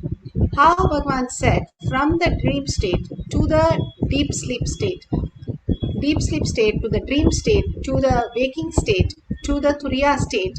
When we get into the Turiya state, the initiation, the blessings becomes reality. As long as we are deluded in the outer world, continuously, we are only in the sleep state, only the dream fantasy. Only when we decide to wake up the higher reality, Paramashiva is real, then we wake up to the higher reality, that consciousness becomes reality. Simply we experience the higher space. How when somebody leaves you, or something you lost, or something is missing, if it is such an important thing part of your life and you lose it, how it creates an empty gap in you. That is because of how you have clutched in everything.